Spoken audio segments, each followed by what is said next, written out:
Godfrey Morgan. Chapter 1, in which the reader has the opportunity of buying an island in the Pacific Ocean. An island to sell for cash to the highest bidder, said Dean Felporg, the auctioneer, standing behind his rostrum in the room where the conditions of the singular sale were being noisily discussed.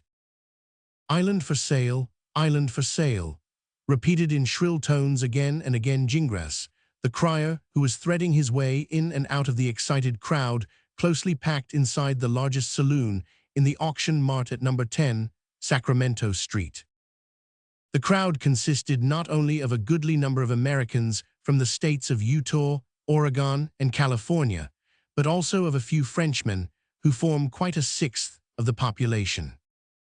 Mexicans were there enveloped in their sarapes, Chinamen in their large-sleeved tunics, pointed shoes, and conical hats, one or two Canucks from the coast, and even a sprinkling of Blackfeet, Grosventers, or Flatheads from the banks of the Trinity River. The scene is in San Francisco, the capital of California, but not at the period when the placer mining fever was raging, fro to 1852. San Francisco was no longer what it had been then, a caravanserai, a terminus, an inn, where for a night there slept the busy men who were hastening to the gold fields west of the Sierra Nevada. At the end of some 20 years, the old unknown Yerba Buena had given place to a town unique of its kind, peopled by 100,000 inhabitants, built under the shelter of a couple of hills, away from the shore, but stretching off to the farthest heights in the background. A city, in short, which has dethroned Lima, Santiago, Valparaiso, and every other rival, and which the Americans have made the queen of the Pacific, the glory of the western coast. It was the 15th of May, and the weather was still cold. In California, subject as it is to the direct action of the polar currents, the first weeks of this month are somewhat similar to the last weeks of March in Central Europe. But the cold was hardly noticeable in the thick of the auction crowd. The bell with its incessant clangor had brought together an enormous throng, and quite a summer temperature caused the drops of perspiration to glisten on the foreheads of the spectators, which the cold outside would have soon solidified. Do not imagine that all these folks had come to the auction room with the intention of buying. I might say that all of them had but come to see. Who was going to be mad enough, even if he were rich enough, to purchase an isle of the Pacific, which the government had in some eccentric moment decided to sell? Would the reserve price ever be reached? Could anybody be found to work up the bidding? If not, it would scarcely be the fault of the public crier, who tried his best to tempt buyers by his shoutings and gestures and the flowery metaphors of his harangue. People laughed at him, but they did not seem much influenced by him. An island, an isle to sell, repeated Gingras. But not to buy, answered an Irishman whose pocket did not hold enough to pay for a single pebble. An island which at the valuation will not fetch $6 an acre, said the auctioneer. And which won't pay an eighth per cent, replied a big farmer who was well acquainted with agricultural speculations. An isle which measures quite 64 miles round and has an area of 225,000 acres. Is it solid on its foundation? Asked a Mexican, an old customer at the liquor bars, whose personal solidity seemed rather doubtful at the moment. An isle with forests still virgin, repeated the crier, with prairies, hills, watercourses. Warranted? Asked a Frenchman, who seemed rather inclined to nibble. Yes, warranted, added Felporg, much too old at his trade to be moved by the chaff of the public. For 2 years. To the end of the world. Beyond that.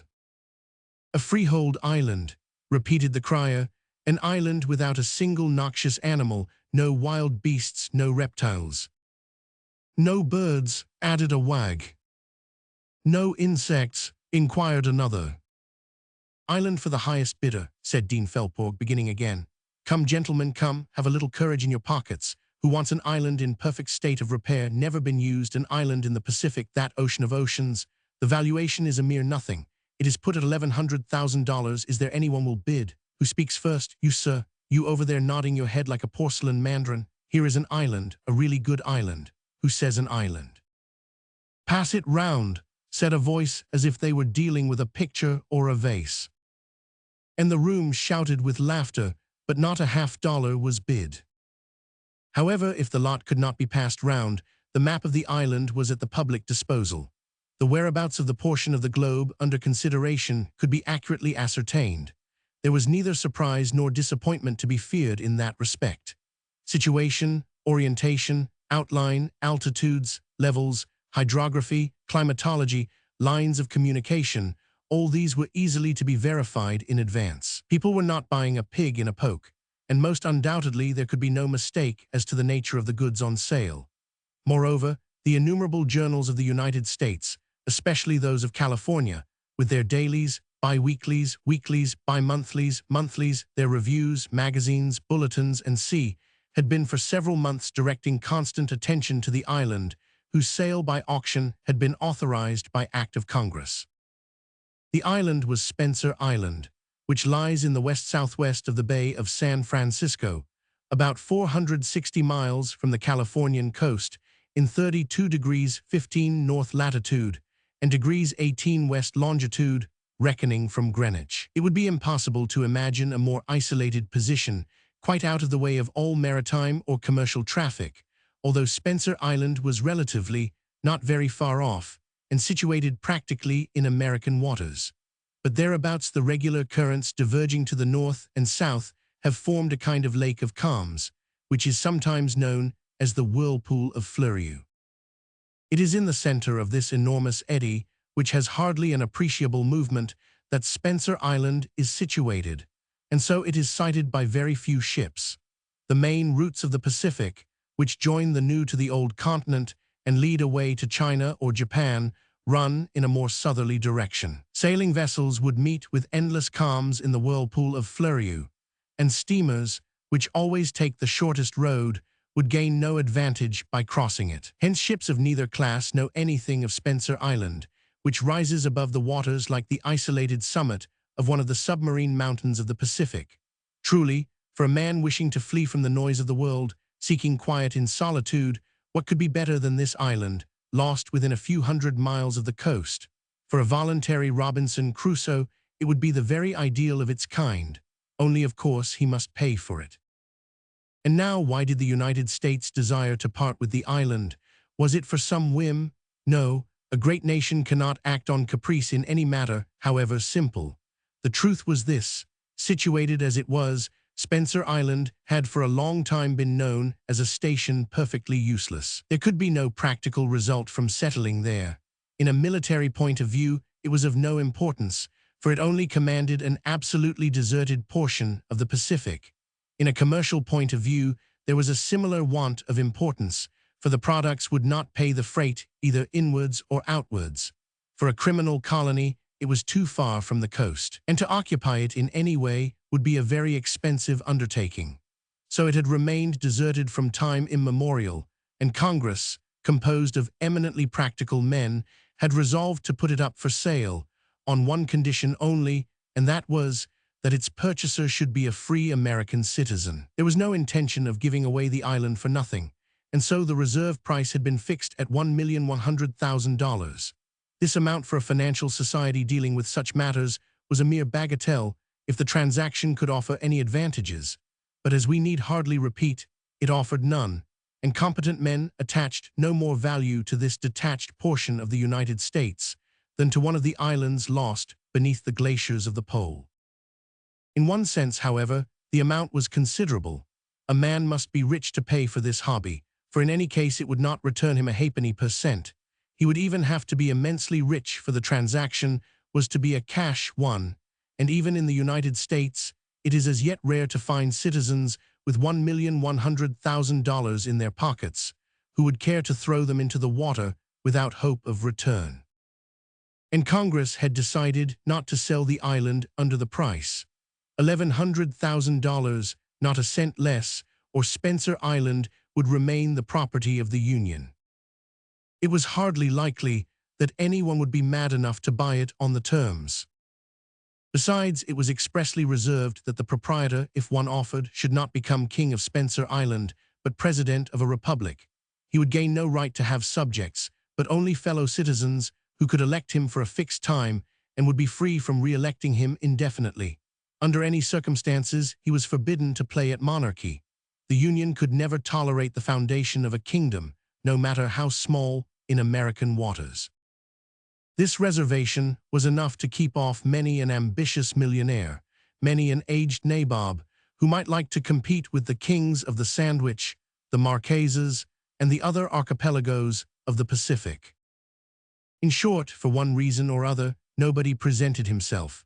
Time was getting on, the crier was out of breath in his efforts to secure a buyer, the auctioneer orated without obtaining a single specimen of those nods which his estimable fraternity are so quick to discover, and the reserve price was not even mentioned. However, if the hammer was not wearied with oscillating above the rostrum, the crowd was not wearied with waiting around it. The joking continued to increase, and the chaff never ceased for a moment.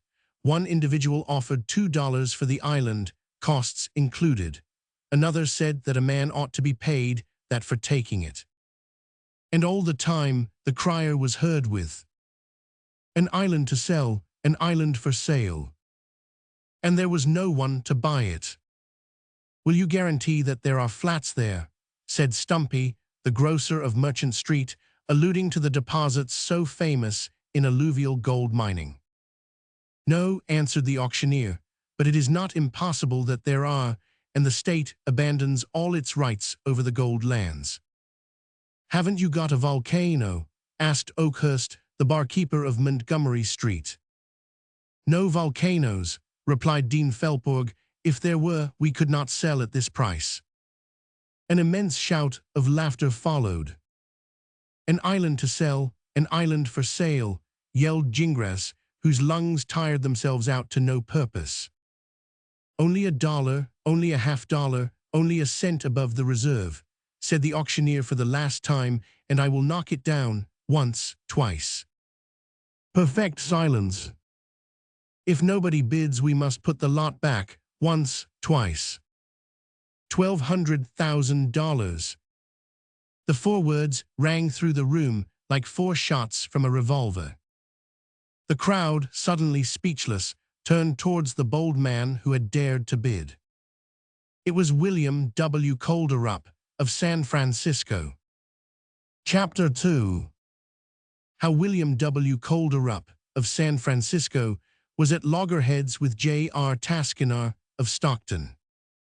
A man extraordinarily rich, who counted dollars by the million as other men do by the thousand. Such was William W. Calderup. People said he was richer than the Duke of Westminster, whose income is some $4 million a year, and who can spend his $10,000 a day, or $7 every minute. Richer than Senator Jones of Nevada, who has $35 million in the funds. Richer than Mr. Mackay himself, whose annual $13,750,000 give him $1,560 per hour, or half a dollar to spend every second of his life. I do not mention such minor millionaires as the Rothschilds, the Vanderbilts, the Dukes of Northumberland, or the Stuarts, nor the directors of the powerful Bank of California and other opulent personages of the old and new worlds whom William W. Calderup would have been able to comfortably pension. He could, without inconvenience, have given away $1 million just as you and I might give away a shilling. It was in developing the early placer mining enterprises in California that our worthy speculator had laid the solid foundations of his incalculable fortune.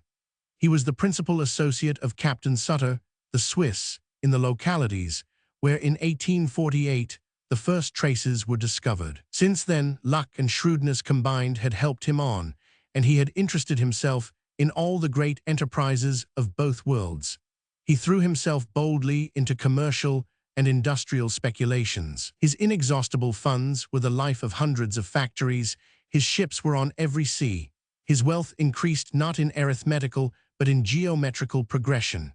People spoke of him as one of those few milliardaires who never know how much they are worth. In reality, he knew almost to a dollar, but he never boasted of it. At this very moment, when we introduce him to our readers with all the consideration such a many-sided man merits, William W. Calderup branch offices scattered over the globe, 80,000 employees in America, Europe, and Australia, 300,000 correspondents, a fleet of 500 ships, which continually plowed the ocean for his profit, and he was spending not less than $1 million a year in bill stamps and postages. In short, he was the honor and glory of opulent Frisco, the nickname familiarly given by the Americans to the Californian capital. A bid from William W. Calderup could not but be a serious one, and when the crowd in the auction room had recognized who it was that by $100,000 had capped the reserve price of Spencer Island, there was an irresistible sensation. The chaffing ceased instantly, jokes gave place to interjections of admiration, and cheers resounded through the saloon. Then a deep silence succeeded to the hubbub, eyes grew bigger, and ears opened wider. For our part, had we been there, we would have had to hold our breath, that we might lose nothing of the exciting scene which would follow should anyone dare to bid against William W. Calderup. But was it probable? Was it even possible? No, and at the outset, it was only necessary to look at William W. Calderup to feel convinced that he could never yield on a question where his financial gallantry was at stake. He was a big, powerful man, with huge head, large shoulders, well-built limbs, firmly knit and tough as iron. His quiet but resolute look was not willingly cast downwards. His gray hair, brushed up in front, was as abundant as if he were still young. The straight lines of his nose formed a geometrically drawn right-angled triangle. No mustache, his beard cut in Yankee fashion bedecked his chin, and the two upper points met at the opening of the lips and ran up to the temples in pepper and salt whiskers. Teeth of snowy whiteness were symmetrically placed on the borders of a clean-cut mouth, the head of one of those true kings of men who rise in the tempest and face the storm. No hurricane could bend that head, so solid was the neck which supported it. In these battles of the bidders, each of its nods meant an additional $100,000. There was no one to dispute with him. $1,200,000, $1,200,000, said the auctioneer with that peculiar accent which men of his vocation find most effective. Going at $1,200,000, repeated Gingras the crier. You could safely bid more than that, said Oakhurst, the barkeeper. William Calderup will never give in. He knows no one will chance it, answered the grocer from Merchant Street. Repeated cries of hush told the two worthy tradesmen to be quiet. All wished to hear. All hearts palpitated. Dare anyone raise his voice in answer to the voice of William W. Calderup? He, magnificent to look upon, never moved. There he remained as calm as if the matter had no interest for him. But in this those near to him noticed, his eyes were like revolvers loaded with dollars, ready to fire. Nobody speaks, asked Dean Felporg. Nobody spoke.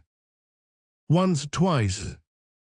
Once, twice, repeated Gingras, quite accustomed to this little dialogue with his chief. Goings. Goings. For $1,200,000 Spencer Island complete. For $1,200,000. That is so, no mistake. No withdrawal. For $1,200,000 Spencer Island. The waistcoats rose and fell convulsively. Could it be possible that at the last second a higher bid would come? Felporg, with his right hand stretched on the table, was shaking his ivory hammer. One rap, two raps, and the deed would be done. The public could not have been more absorbed in the face of a summary application of the law of Justice Lynch. The hammer slowly fell, almost touched the table, rose again, hovered an instant like a sword, which pauses ere the drawer cleaves the victim in twain. Then it flashed swiftly downwards. But before the sharp rap could be given, a voice was heard giving utterance to these four words. $1,300,000. There was a preliminary ah of general stupefaction, then a second ah of not less general satisfaction. Another bidder had presented himself. There was going to be a fight after all. But who was the reckless individual who had dared to come to dollar strokes with William W. Calderup of San Francisco? It was J.R. Taskinar of Stockton. J.R. Taskinar was rich, but he was more than proportionately fat. He weighed pounds.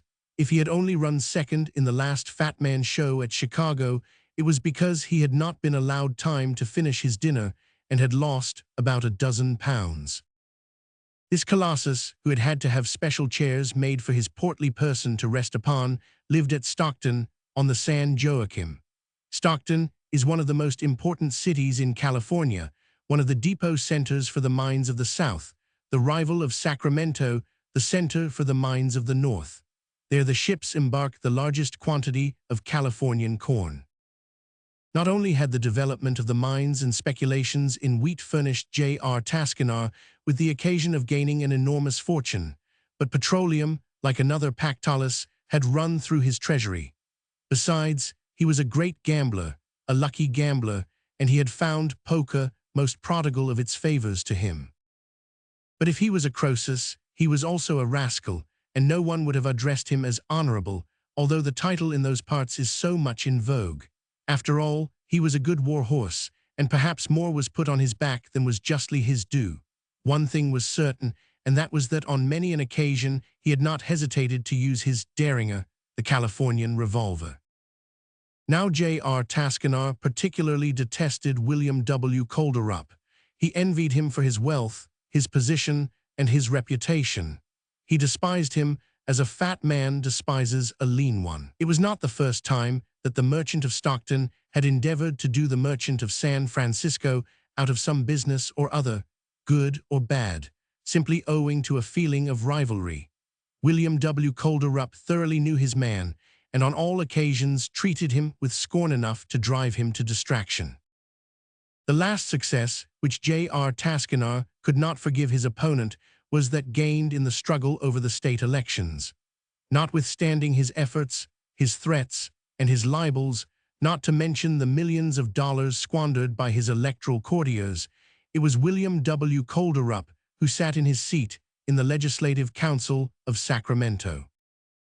J.R. Taskinar had learnt, how I cannot tell, that it was the intention of William W. Calderup to acquire possession of Spencer Island. This island seemed doubtless as useless to him as it did to his rival. No matter. Here was another chance for fighting, and perhaps for conquering. J.R. Taskinar would not allow it to escape him. And that is why J.R. Taskinar had come to the auction room among the curious crowd who could not be aware of his designs, why at all points he had prepared his batteries, why before opening fire he had waited till his opponent had covered the reserve, and why when William W. Calderup had made his bid of $1,200,000, J.R. Taskinar, at the moment when William W. Calderup thought he had definitely secured the island, woke up with the words shouted in stentorian tones. $1,300,000.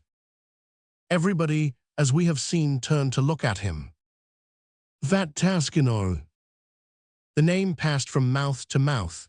Yes, Fat Taskinar, he was known well enough. His corpulence had been the theme of many an article in the journals of the Union. I am not quite sure which mathematician it was who had demonstrated by transcendental calculations that so great was his mass that it actually influenced that of our satellite and in an appreciable manner disturbed the elements of the lunar orbit. But it was not J.R. Taskinar's physical composition which interested the spectators in the room. It was something far different which excited them. It was that he had entered into direct public rivalry with William W. Calderup. It was a fight of heroes, dollar versus dollar, which had opened, and I do not know which of the two coffers would turn out to be best lined. Enormously rich were both these mortal enemies. After the first sensation, which was rapidly suppressed, renewed silence fell on the assembly. You could have heard a spider weaving his web. It was the voice of Dean Felporg which broke the spell. For $1,300,000, Spencer Island, declaimed he, drawing himself up so as to better command the circle of bidders. William W. Calderup had turned towards J.R. Taskinar. The bystanders moved back so as to allow the adversaries to behold each other. The man of Stockton and the man of San Francisco were face to face, mutually staring at their ease. Truth compels me to state that they made the most of the opportunity. Never would one of them consent to lower his eyes before those of his rival. $1,400,000, said William W. Calderup. $1,500,000, retorted J.R. Taskinar. $1,600,000. $1,700,000. Have you ever heard the story of the two mechanics of Glasgow who tried which should raise the other highest up the factory chimney at the risk of a catastrophe? The only difference was that here the chimney was of ingots of gold. Each time after the capping bid of J.R. Taskinar, William W. Calderup took a few moments to reflect before he bid again. On the contrary, Taskinar burst out like a bomb and did not seem to require a second to think. $1,700,000, repeated the auctioneer. Now, gentlemen, that is a mere nothing, it is giving it away. And one can well believe that, carried away by the jargon of his profession, he was about to add, the frame alone is worth more than that, when $1,700,000, howled Jingres, the crier. $1,800,000, replied William W. Calderup. $1,900,000, retorted J.R. Taskinar.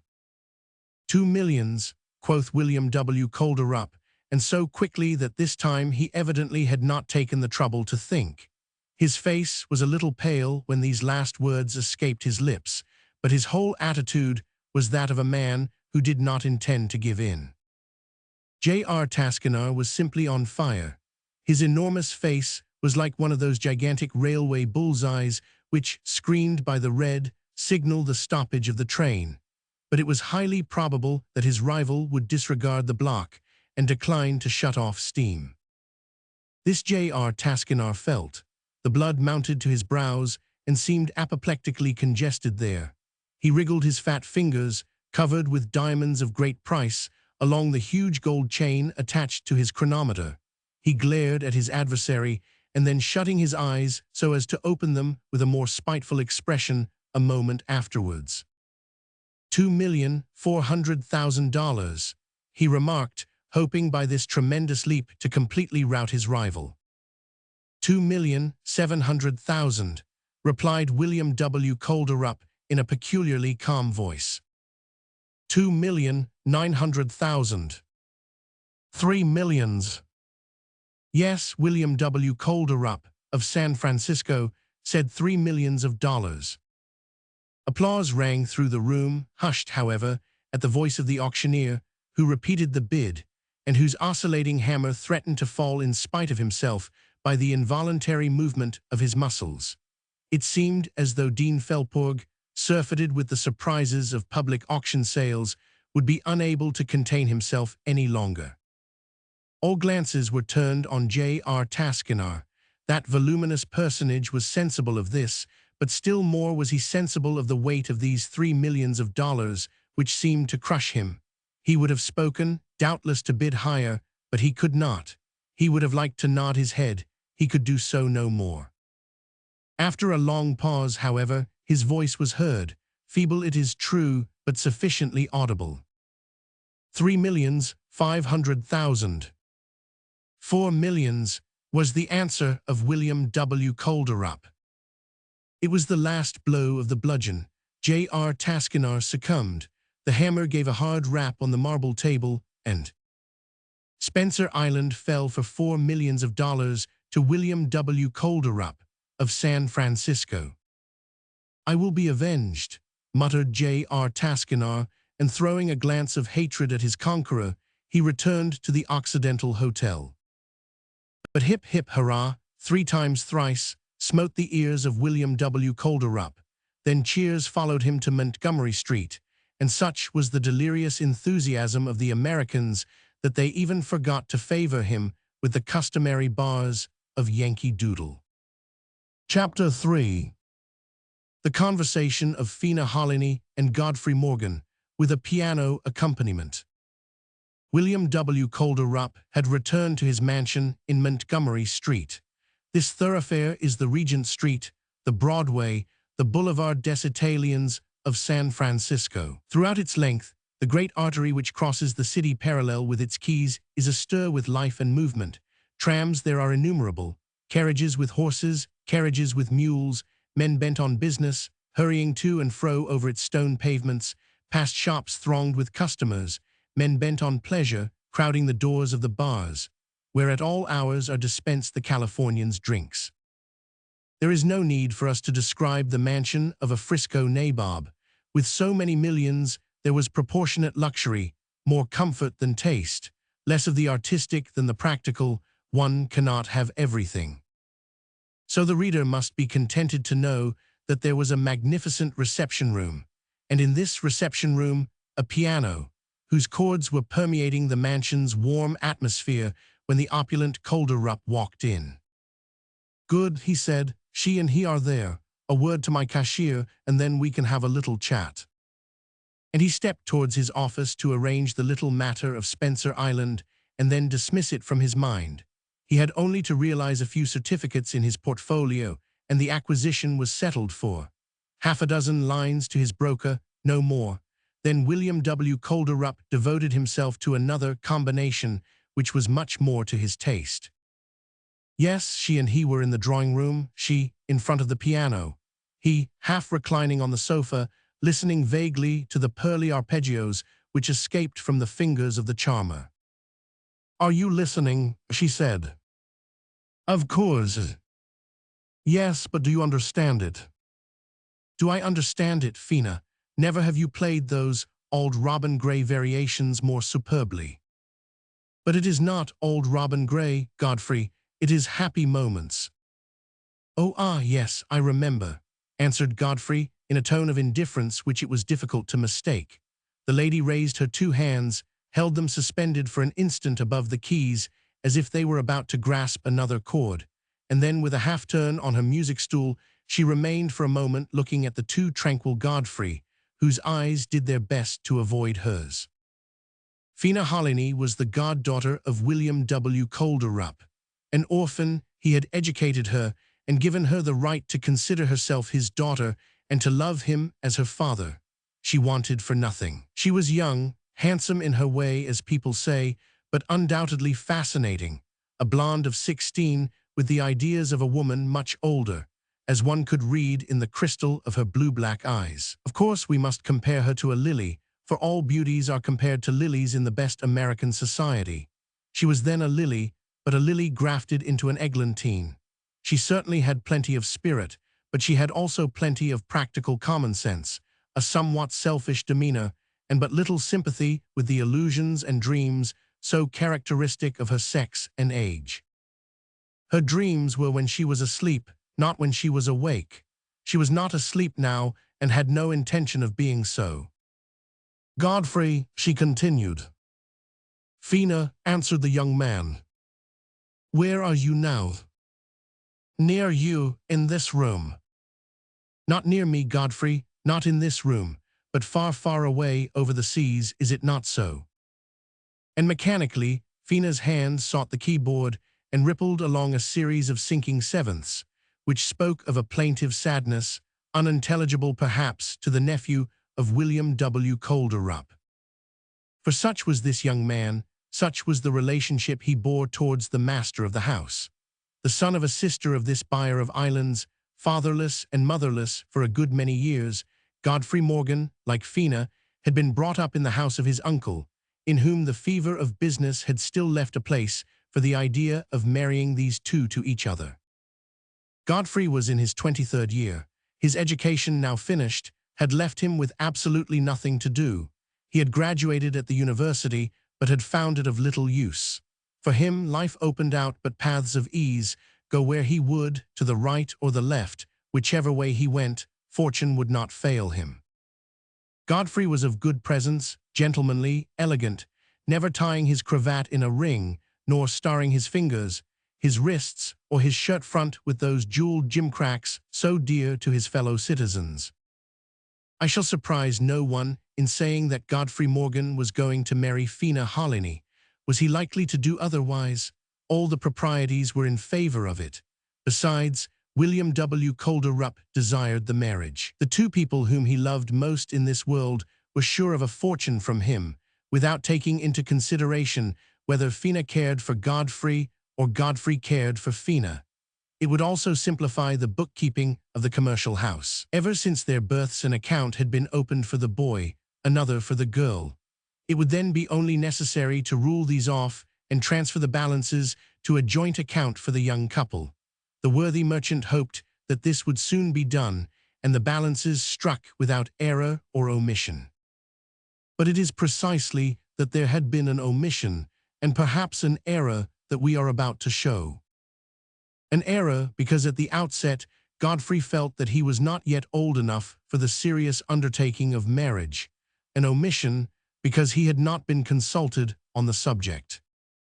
In fact, when he had finished his studies, Godfrey had displayed a quite premature indifference to the world, in which he wanted for nothing, in which he had no wish remaining ungratified, and nothing whatever to do.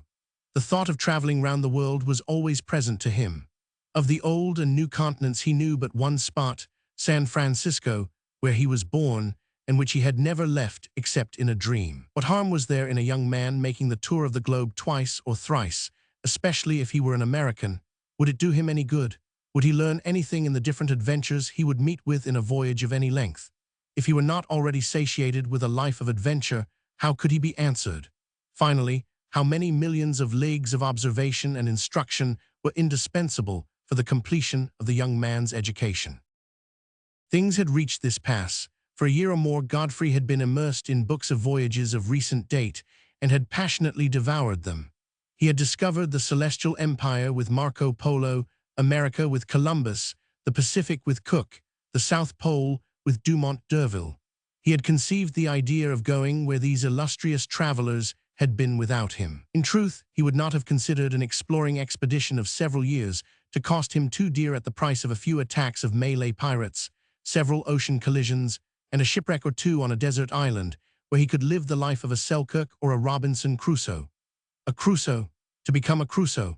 What young imagination has not dreamt of this in reading, as Godfrey had often, too often done, the adventures of the imaginary heroes of Daniel Defoe and De Wis? Yes, the nephew of William W. Calder Rupp was in this state when his uncle was thinking of binding him in the chains of marriage. To travel in this way with Fina, then become Mrs. Morgan, would be clearly impossible. He must go alone or leave it alone. Besides, once his fancy had passed away, would not she be better disposed to sign the settlements? Was it for the good of his wife that he had not been to China or Japan, not even to Europe? Decidedly not. And hence it was that Godfrey was now absent in the presence of Fina, indifferent when she spoke to him, deaf when she played the airs which used to please him. And Fina, like a thoughtful, serious girl, soon noticed this. To say that she did not feel a little annoyance mingled with some chagrin is to do her a gratuitous injustice. But accustomed to look things in the face, she had reasoned thus. If we must part, it had better be before marriage than afterwards. And thus it was that she had spoken to Godfrey in these significant words. No, you are not near me at this moment, you are beyond the seas. Godfrey had risen. He had walked a few steps without noticing Fina, and unconsciously his index finger touched one of the keys of the piano. A loud 100 hash of the octave below the staff, a note dismal enough, answered for him. Fina had understood him, and without more discussion was about to bring matters to a crisis when the door of the room opened. William W. Calder Rupp appeared, seemingly a little preoccupied as usual. Here was the merchant who had just finished one negotiation and was about to begin another. Well, said he, there is nothing more now than for us to fix the date. The date, answered Godfrey with a start. What date, if you please, uncle? The date of your wedding, said William W. Calder Rupp, not the date of mine, I suppose.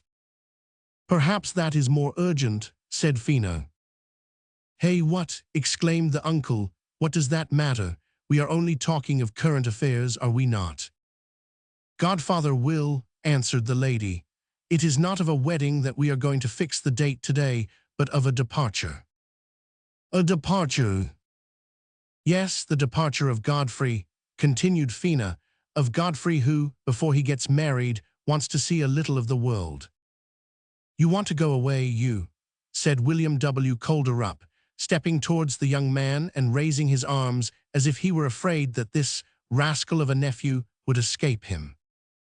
Yes, I do, uncle, said Godfrey gallantly. And for how long?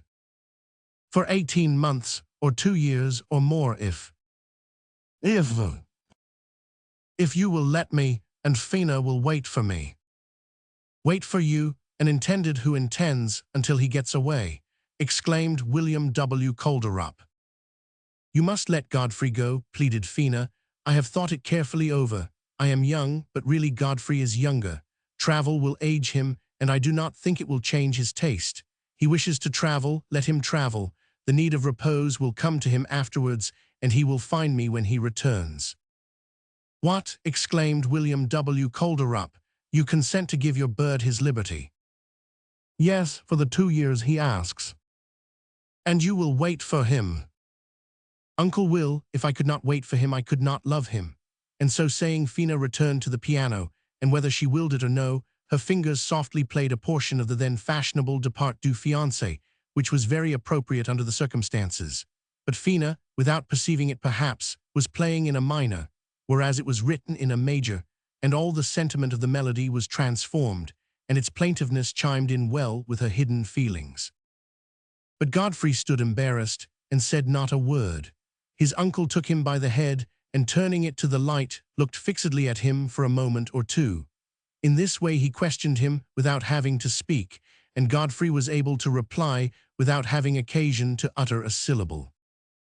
And the lamentations of the Depart du Fiancé continued their sorrowful theme, and then William W. Colderup, having made the turn of the room, returned to Godfrey, who stood like a criminal before the judge. Then raising his voice, "You are serious?" he asked. "Quite serious," interrupted Fina, while Godfrey contented himself with making a sign of affirmation. "You want to try traveling before you marry Fina? Well, you shall try it, my nephew." He made 2 or 3 steps, and stopping with crossed arms before Godfrey, asked, "Where do you want to go to?" "Everywhere." "And when do you want to start?" "When you please, Uncle Will." "All right," replied William W. Colderup, fixing a curious look on his nephew. Then he muttered between his teeth, "The sooner the better." At these last words came a sudden interruption from Fina. The little finger of her left hand touched a G, and the fourth had, instead of falling on the keynote, rested on the sensible, like Ralph in the Huguenots, when he leaves at the end of his duet with Valentine. Perhaps Fina's heart was nearly full. She had made up her mind to say nothing. It was then that William W. Colderup, without noticing Godfrey, approached the piano. "Fina," said he gravely, "you should never remain on the sensible." And with the tip of his large finger, he dropped vertically on to one of the keys, and an unnatural resounded through the room. Chapter 4, in which T. Artelet, otherwise Tartlet, is duly introduced to the reader. If T. Artelet had been a Parisian, his compatriots would not have failed to nickname him Tartlet, but as he had already received this title, we do not hesitate to describe him by it. If Tartlet was not a Frenchman, he ought to have been one. In his Itinéraire de Paris à Jerusalem, Chateaubriand tells of a little man, powdered and frizzed in the old-fashioned style, with a coat of apple green, a waistcoat of drooged, shirt frill and cuffs of muslin, who scraped a violin and made the Iroquois dance, Madeleine Friquet. The Californians are not Iroquois, far from it, but Tartlet was nonetheless professor of dancing and deportment in the capital of their state. If they did not pay him for his lessons, as they had his predecessor in beaver skins and bare hams, they did so in dollars. If in speaking of his pupils, he did not talk of the bucks and their squaws, it was because his pupils were highly civilized, and because, in his opinion, he had contributed considerably to their civilization. Tartlet was a bachelor, and aged about 45 at the time we introduce him to our readers. But for a dozen years or so, his marriage with a lady of somewhat mature age had been expected to take place. Under present circumstances, it is perhaps advisable to give 2 or 3 lines concerning his age, appearance, and position in life. He would have responded to such a request, we imagine, as follows, and thus we can dispense with drawing his portrait from a moral and physical point of view. He was born on the 17th July, 1835, at 3:15 in the morning. His height is 5 feet, 2 inches, 3 lines. His girth is exactly 2 feet, 3 inches. His weight, increased by some 6 pounds during the last year, is 151 pounds, 2 ounces. He has an oblong head. His hair, very thin above the forehead, is gray chestnut. His forehead is high, his face oval, his complexion fresh-colored. His eyes, sight excellent, a grayish-brown, eyelashes and eyebrows clear chestnut, eyes themselves somewhat sunk in their orbits beneath the arches of the brows. His nose is of medium size and has a slight indentation towards the end of the left nostril. His cheeks and temples are flat and hairless. His ears are large and flat. His mouth, of middling size, is absolutely free from bad teeth. His lips, thin and slightly pinched, are covered with a heavy mustache and imperial. His chin is round and also shaded with a many-tinted beard. A small mole ornaments his plump neck in the nape. Finally, when he is in the bath, it can be seen that his skin is white and smooth. His life is calm and regular. Without being robust, thanks to his great temperance, he has kept his health uninjured since his birth. His lungs are rather irritable, and hence he has not contracted the bad habit of smoking. He drinks neither spirits, coffee, liqueurs, nor neat wine. In a word, all that could prejudicially affect his nervous system is vigorously excluded from his table. Light beer and weak wine and water are the only beverages he can take without danger. It is on account of his carefulness that he has never had to consult a doctor since his life began. His gesture is prompt, his walk quick, his character frank and open. His thoughtfulness for others is extreme, and it is on account of this that, in the fear of making his wife unhappy, he has never entered into matrimony. Such would have been the report furnished by Tartlett, but desirable as he might be to a lady of a certain age, the projected union had hitherto failed. The professor remained a bachelor and continued to give lessons in dancing and deportment. It was in this capacity that he entered the mansion of William W. Calderup. As time rolled on, his pupils gradually abandoned him, and he ended by becoming one wheel more in the machinery of the wealthy establishment. After all, he was a brave man, in spite of his eccentricities. Everybody liked him. He liked Godfrey, he liked Verne, and they liked him. He had only one ambition in the world, and that was to teach them all the secrets of his art, to make them, in fact, as far as deportment was concerned, 2 highly accomplished individuals.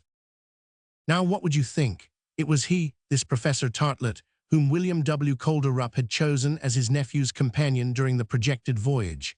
Yes, he had reason to believe that Tartlett had not a little contributed to imbue Godfrey with this roaming mania, so as to perfect himself by a tour round the world. William W. Calderup had resolved that they should go together. On the morrow, the 16th of April, he sent for the professor to his office. The request of the nabob was an order for Tartlett. The professor left his room with his pocket violin, generally known as a kit, so as to be ready for all emergencies. He mounted the great staircase of the mansion with his feet academically placed, as was fitting for a dancing master, knocked at the door of the room, entered, his body half inclined, his elbows rounded, his mouth on the grin, and waited in the third position after having crossed his feet one before the other, at half their length, his ankles touching and his toes turned out. Anyone but Professor Tartlett placed in this sort of unstable equilibrium would have tottered on his base, but the professor preserved an absolute perpendicularity. "Mr. Tartlett," said William W. Calderup, "I have sent for you to tell you some news which I imagine will rather surprise you." "As you think best," answered the professor. "My nephew's marriage is put off for a year or 18 months, and Godfrey, at his own request, is going to visit the different countries of the Old and New World." "Sir," answered Tartlet, "my pupil Godfrey will do honor to the country of his birth, and to the professor of deportment who has initiated him into etiquette," interrupted the merchant, in a tone of which the guileless Tartlet failed to perceive the irony. And in fact, thinking it the correct thing to execute an assembly, he first moved one foot and then the other by a sort of semicircular side slide, and then with a light and graceful bend of the knee, he bowed to William W. Colderup. "I thought," continued the latter, "that you might feel a little regret at separating from your pupil." "The regret will be extreme," answered Tartlet, "but should it be necessary?" "It is not necessary," answered William W. Colderup, knitting his bushy eyebrows. "Ah," replied Tartlet. Slightly troubled, he made a graceful movement to the rear, so as to pass from the third to the fourth position, but he left the breadth of a foot between his feet, without perhaps being conscious of what he was doing. "Yes," added the merchant in a peremptory tone, which admitted not of the ghost of a reply, "I have thought it would really be cruel to separate a professor and a pupil so well made to understand each other." "Assuredly, the journey," answered Tartlet, who did not seem to want to understand. "Yes, assuredly," replied William W. Colderup. "Not only will his travels bring out the talents of my nephew, but the talents of the professor to whom he owes so correct a bearing." Never had the thought occurred to this great baby that one day he would leave San Francisco, California, America, to roam the seas. Such an idea had never entered the brain of a man more absorbed in chorography than geography, and who was still ignorant of the suburbs of the capital beyond 10 miles radius. And now this was offered to him. He was to understand that nolens volens he was to expatriate himself. He himself was to experience with all their costs and inconveniences the very adventures he had recommended to his pupil. Here, decidedly, was something to trouble a brain much more solid than his, and the unfortunate Tartlet for the first time in his life felt an involuntary yielding in the muscles of his limbs, suppled as they were by 35 years' exercise. "Perhaps," said he, trying to recall to his lips the stereotyped smile of the dancer which had left him for an instant, "perhaps, am I not?" "You will go," answered William W. Colderup, like a man with whom discussion was useless. To refuse was impossible. Tartlet did not even think of such a thing. What was he in the house? A thing, a parcel, a package to be sent to every corner of the world, but the projected expedition troubled him not a little. "And when am I to start?" demanded he, trying to get back into an academical position. "In a month." "And on what raging ocean has Mr. Colderup decided that his vessel should bear his nephew and me?" "The Pacific, at first." "And on what point of the terrestrial globe shall I first set foot?" "On the soil of New Zealand," answered William W. Colderup. "I have remarked that the New Zealanders always stick their elbows out. Now you can teach them to turn them in." And thus was Professor Tartlet selected as the traveling companion of Godfrey Morgan. A nod from the merchant gave him to understand that the audience had terminated. He retired, considerably agitated, and the performance of the special graces which he usually displayed in this difficult act left a good deal to be desired. In fact, for the first time in his life, Professor Tartlet, forgetting in his preoccupation the most elementary principles of his art, went out with his toes turned in. Chapter 5. In which they prepare to go, and at the end of which they go for good.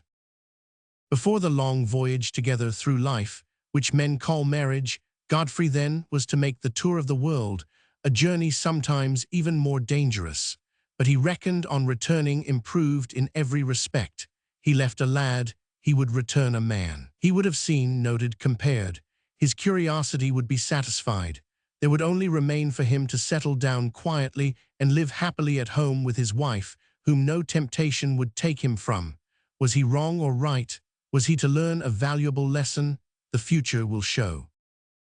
In short, Godfrey was enchanted.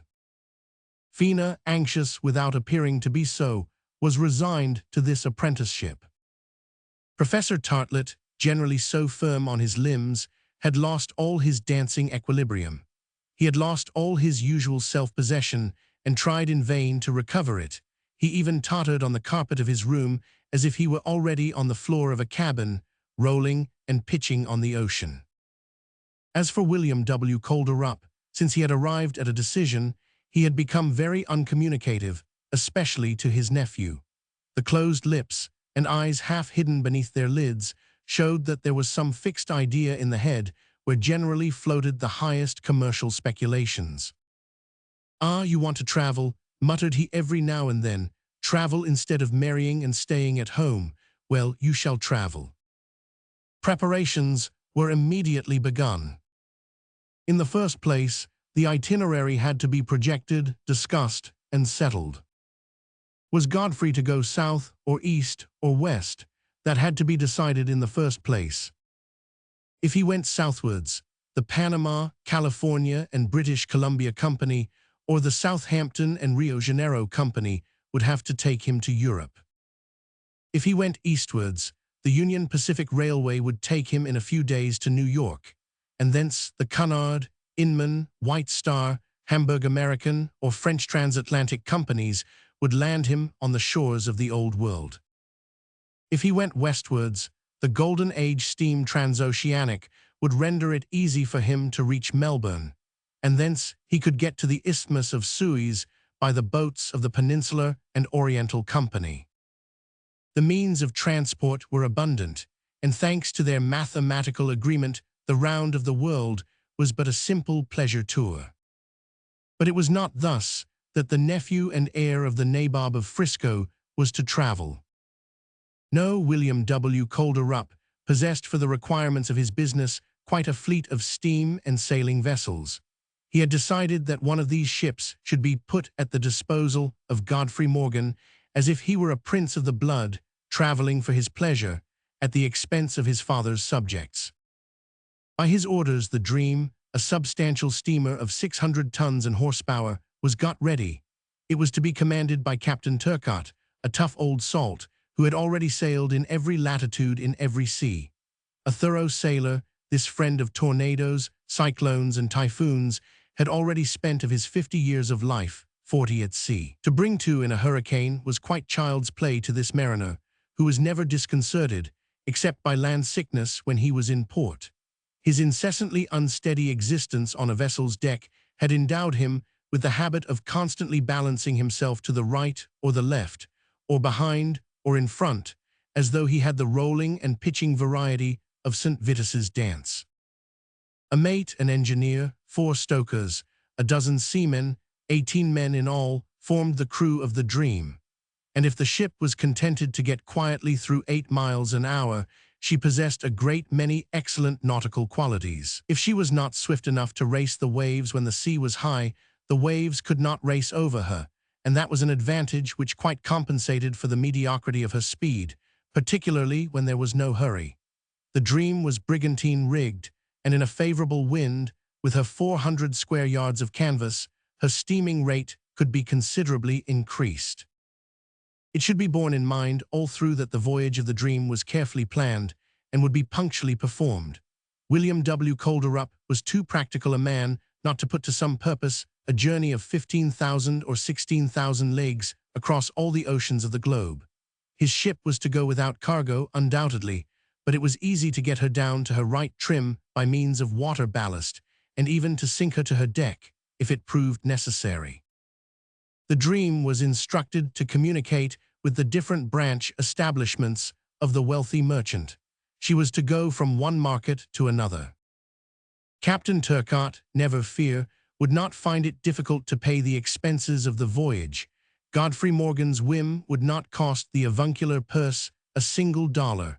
That is the way they do business in the best commercial houses. All this was decided at long, very secret interviews between William W. Colderup and Captain Turcotte, but it appeared that the regulation of this matter simple as it seemed, could not be managed alone, for the captain paid numerous visits to the merchant's office. When he came away, it would be noticed that his face bore a curious expression, that his hair stood on end as if he had been ruffling it up with fevered hands, and that all his body rolled and pitched more than usual. High words were constantly heard, proving that the interviews were stormy.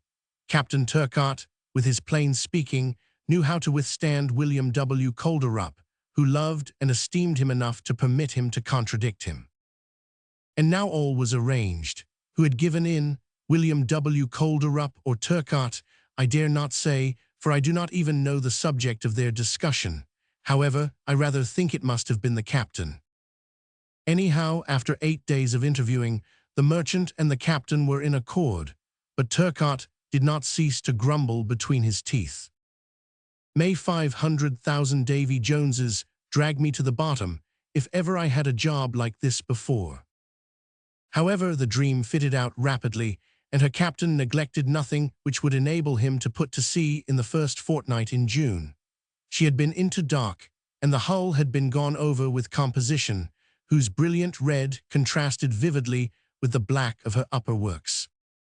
A great number of vessels of all kinds and nationalities came into the port of San Francisco. In a good many years, the old quays of the town, built straight along the shore, would have been insufficient for the embarkation and disembarkation of their cargoes, if engineers had not devised subsidiary wharves. Piles of red deal were driven into the water, and many square miles of planks were laid on them and formed huge platforms. A good deal of the bay was thus taken up, but the bay is enormous. There were also regular landing stages, with numberless cranes and crabs, at which steamers from both oceans, steamboats from the Californian rivers, clippers from all countries, and coasters from the American seaboard were ranged in proper order, so as not to interfere one with the other. It was at one of these artificial quays, at the extremity of Mission Wharf Street, that the Dream had been securely moored after she had come out of dock. Nothing was neglected, and the steamer would start under the most favorable conditions. Provisioning, outfit, all were minutely studied. The rigging was perfect, the boilers had been tested, and the screw was an excellent one. A steam launch was even carried to facilitate communication with the shore, and this would probably be of great service during the voyage. Everything was ready on the 10th of June. They had only to put to sea. The men shipped by Captain Turcotte to work the sails or drive the engine were a picked crew, and it would have been difficult to find a better one. Quite a stock of live animals, agoutis, sheep, goats, poultry, and sea were stowed between decks. The material wants of the travelers were likewise provided for by numerous cases of preserved meats of the best brands. The route the Dream was to follow had doubtless been the subject of the long conferences which William W. Calderup had had with his captain. All knew that they were first bound for Auckland, in New Zealand, unless want of coal, necessitated by the persistence of contrary winds, obliged them to refill perhaps at one of the islands of the Pacific or some Chinese port. All this detail mattered little to Godfrey once he was on the sea, and still less to Tartlett, whose troubled spirit exaggerated from day to day the dangers of navigation. There was only one formality to be gone through, the formality of being photographed.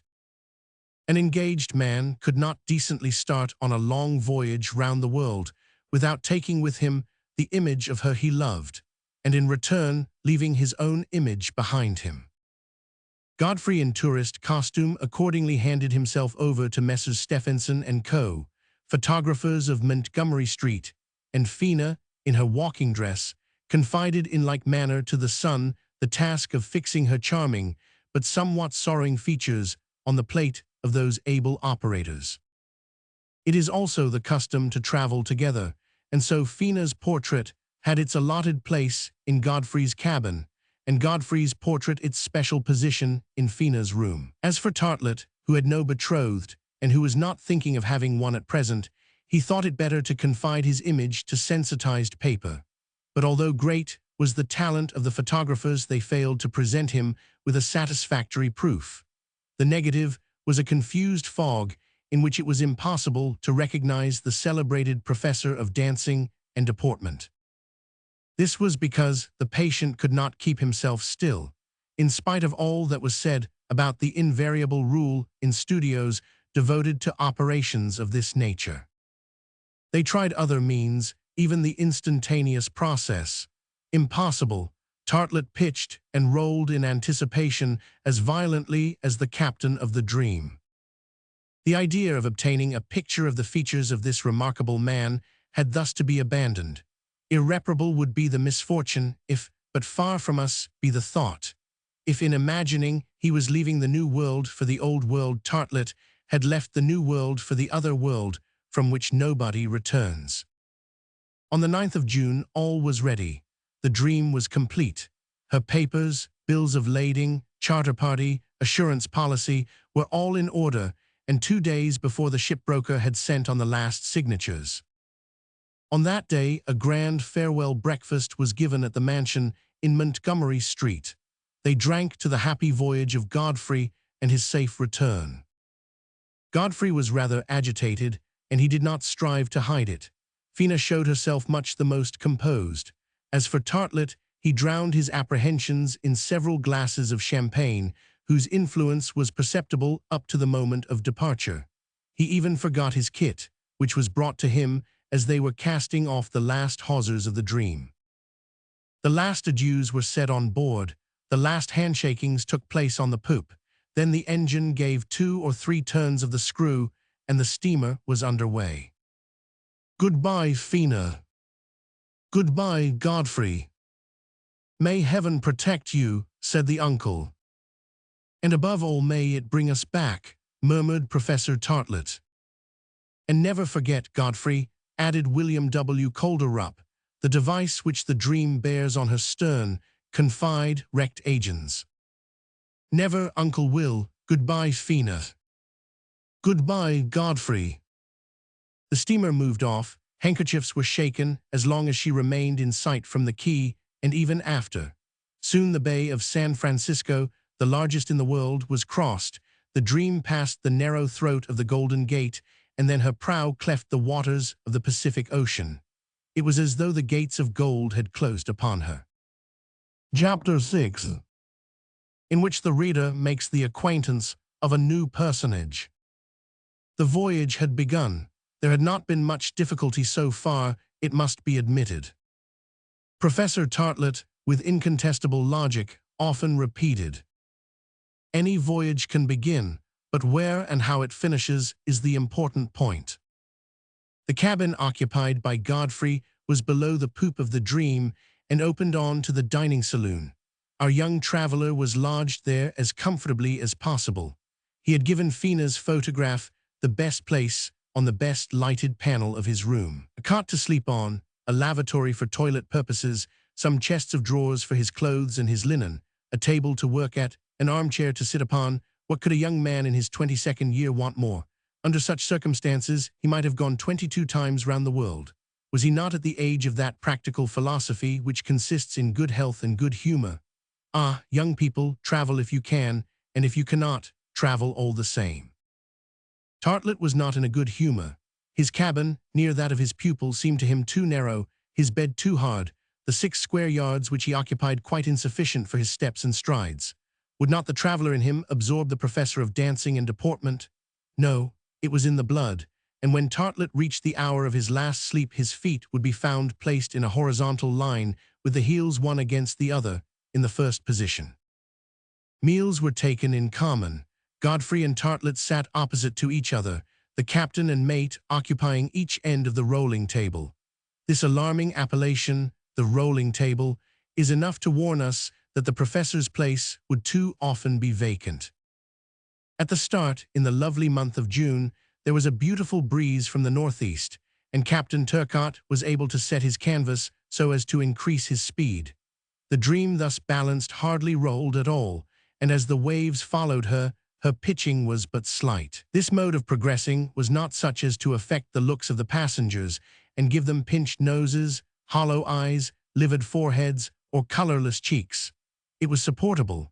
They steered southwest over a splendid sea, hardly lifting in the least, and the American coast soon disappeared below the horizon. For 2 days nothing occurred worthy of mention. The dream made good progress. The commencement of the voyage promised well, so that Captain Turcotte seemed occasionally to feel an anxiety which he tried in vain to hide. Each day as the sun crossed the meridian, he carefully took his observations. But it could be noticed that immediately afterwards he retired with the mate into his cabin, and then they remained in secret conclave as if they were discussing some grave eventuality. This performance passed probably unnoticed by Godfrey, who understood nothing about the details of navigation, but the boatswain and the crew seemed somewhat astonished at it, particularly as for 2 or 3 times during the first week, when there was not the least necessity for the maneuver, the course of the dream at night was completely altered and resumed again in the morning. In a sailing ship this might be intelligible, but in a steamer, which could keep on the Great Circle line and only use canvas when the wind was favorable, it was somewhat extraordinary. During the morning of the 12th of June, a very unexpected incident occurred on board. Captain Turcotte, the mate, and Godfrey were sitting down to breakfast when an unusual noise was heard on deck. Almost immediately afterwards, the boatswain opened the door and appeared on the threshold. "Captain," he said. "What's up?" asked Turcotte, sailor as he was, always on the alert. "Here's a Chinny," said the boatswain. "A Chinese?" "Yes, a genuine Chinese we have just found by chance at the bottom of the hold." "At the bottom of the hold?" exclaimed Turcotte. "Well, by all the somethings of Sacramento, just send him to the bottom of the sea." "All right," answered the boatswain. And that excellent man, with all the contempt of a Californian, for a son of the Celestial Empire, taking the order as quite a natural one, would have had not the slightest compunction in executing it. However, Captain Turcotte rose from his chair, and followed by Godfrey and the mate, left the saloon and walked towards the forecastle of the Dream. There stood a Chinaman, tightly handcuffed, and held by 2 or 3 sailors, who were by no means sparing of their nudges and knocks. He was a man of from 35 to 40, with intelligent features, well built, of lithe figure, but a little emaciated, owing to his sojourn for 16 hours at the bottom of a badly ventilated hold. Captain Turcotte made a sign to his men to leave the unhappy intruder alone. "Who are you?" he asked. "A son of the sun." "And what is your name?" "Seng Vu," answered the Chinese, whose name in the celestial language signifies, "he who does not live." "And what are you doing on board here?" "I am out for a sail," coolly answered Seng Vu, "but am doing you as little harm as I can." "Really, as little harm? And you stowed yourself away in the hold when we started?" "Just so, Captain." "So that we might take you for nothing from America to China, on the other side of the Pacific." "If you will have it so." "And if I don't wish to have it so, you yellow-skinned nigger, if I will have it that you have to swim to China." "I will try," said the Chinaman with a smile, "but I shall probably sink on the road." "Well, John," exclaimed Captain Turcotte, "I am going to show you how to save your passage money." And Captain Turcotte, much more angry than circumstances necessitated, was perhaps about to put his threat into execution when Godfrey intervened. "Captain," he said, "one more Chinny on board the Dream is 1 Chinny less in California, where there are too many." "A great deal too many," answered Captain Turcotte. "Yes, too many. Well, if this poor beggar wishes to relieve San Francisco of his presence, he ought to be pitied. Bah, we can throw him on shore at Shanghai, and there needn't be any fuss about it." In saying that there were too many Chinese in California, Godfrey held the same language as every true Californian. The emigration of the sons of the Celestial Empire, there are 300 million in China as against 30 million of Americans in the United States, has become dangerous to the provinces of the far west, and the legislators of these states of California, Lower California, Oregon, Nevada, Utah, and even Congress itself, are much concerned at this new epidemic of invasion, to which the Yankees have given the name of the Yellow Plague. At this period, there were more than 50,000 Chinese in the state of California alone. These people, very industrious at gold washing, very patient, living on a pinch of rice, a mouthful of tea, and a whiff of opium, did an immense deal to bring down the price of manual labor, to the detriment of the native workmen. They had to submit to special laws, contrary to the American Constitution, laws which regulated their immigration and withheld from them the right of naturalization, owing to the fear that they would end by obtaining a majority in the Congress. Generally ill-treated, much as Indians or Negroes, so as to justify the title of pests, which was applied to them, they herded together in a sort of ghetto, where they carefully kept up the manners and customs of the Celestial Empire. In the Californian capital, it is in the Sacramento Street District, decked with their banners and lanterns, that this foreign race has taken up its abode. There they can be met in thousands, trotting along in their wide-sleeved blouses, conical hats, and turned-up shoes.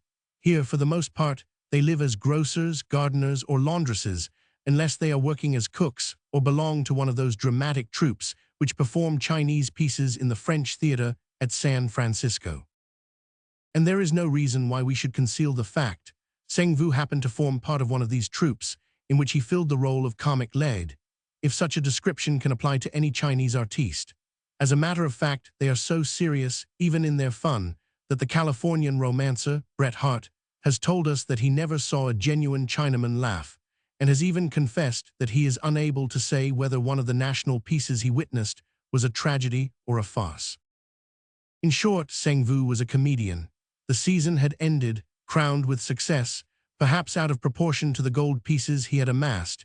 He wished to return to his country otherwise than as a corpse, for Chinamen always like to get buried at home, and there are special steamers who carry dead celestials and nothing else. At all risks, therefore, he had secretly slipped on board the Dream. Loaded with provisions, did he hope to get through, incognito, a passage of several weeks, and then to land on the coast of China without being seen. It is just possible.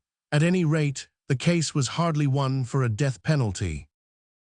So Godfrey had good reason to interfere in favor of the intruder, and Captain Turcotte, who pretended to be angrier than he really was, gave up the idea of sending Seng Vu overboard to battle with the waves of the Pacific. Seng Vu, however, did not return to his hiding place in the hold, though he was rather an incubus on board. Phlegmatic, methodic, and by no means communicative, he carefully avoided the seamen, who had always some prank to play off on him, and he kept to his own provisions. He was thin enough in all conscience, and his additional weight but imperceptibly added to the cost of navigating the Dream. If Seng Vu got a free passage, it was obvious that his carriage did not cost William W. Colderup very much. His presence on board put into Captain Turcotte's head an idea which his mate probably was the only one to understand thoroughly. He will bother us a bit, this confounded Chinny. After all, so much the worse for him. Whatever made him stow himself away on board the Dream, answered the mate. To get to Shanghai, replied Captain Turcotte, bless John and old John's sons too. Chapter 7, in which it will be seen that William W. Colderup was probably right in insuring his ship. During the following days, the 13th, 14th, and of June, the barometer slowly fell, without an attempt to rise in the slightest degree, and the weather became variable, hovering between rain and wind or storm. The breeze strengthened considerably and changed to southwesterly. It was a headwind for the Dream, and the waves had now increased enormously and lifted her forward. The sails were all furled, and she had to depend on her screw alone, under half steam, however, so as to avoid excessive laboring. Godfrey bore the trial of the ship's motion without even losing his good humor for a moment. Evidently, he was fond of the sea. But Tartlett was not fond of the sea, and it served him out. It was pitiful to see the unfortunate professor of deportment deporting himself no longer, the professor of dancing contrary to every rule of his art. Remain in his cabin, with the seas shaking the ship from stem to stern, he could not. Air, he gasped. And so he never left the deck. A roll sent him rolling from one side to the other, a pitch sent him pitching from one end to the other. He clung to the rails, he clutched the ropes, he assumed every attitude that is absolutely condemned by the principles of the modern choreographic art. Why could he not raise himself into the air by some balloon-like movement and escape the eccentricities of that moving plane? A dancer of his ancestors had said that he only consented to set foot to the ground so as not to humiliate his companions, but Tartlet would willingly never have come down at all on the deck, whose perpetual agitation threatened to hurl him into the abyss. What an idea it was for the rich William W. Calderup to send him here. "Is this bad weather likely to last?"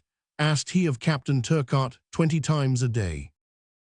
"Dunno, barometer is not very promising," was the invariable answer of the captain, knitting his brows.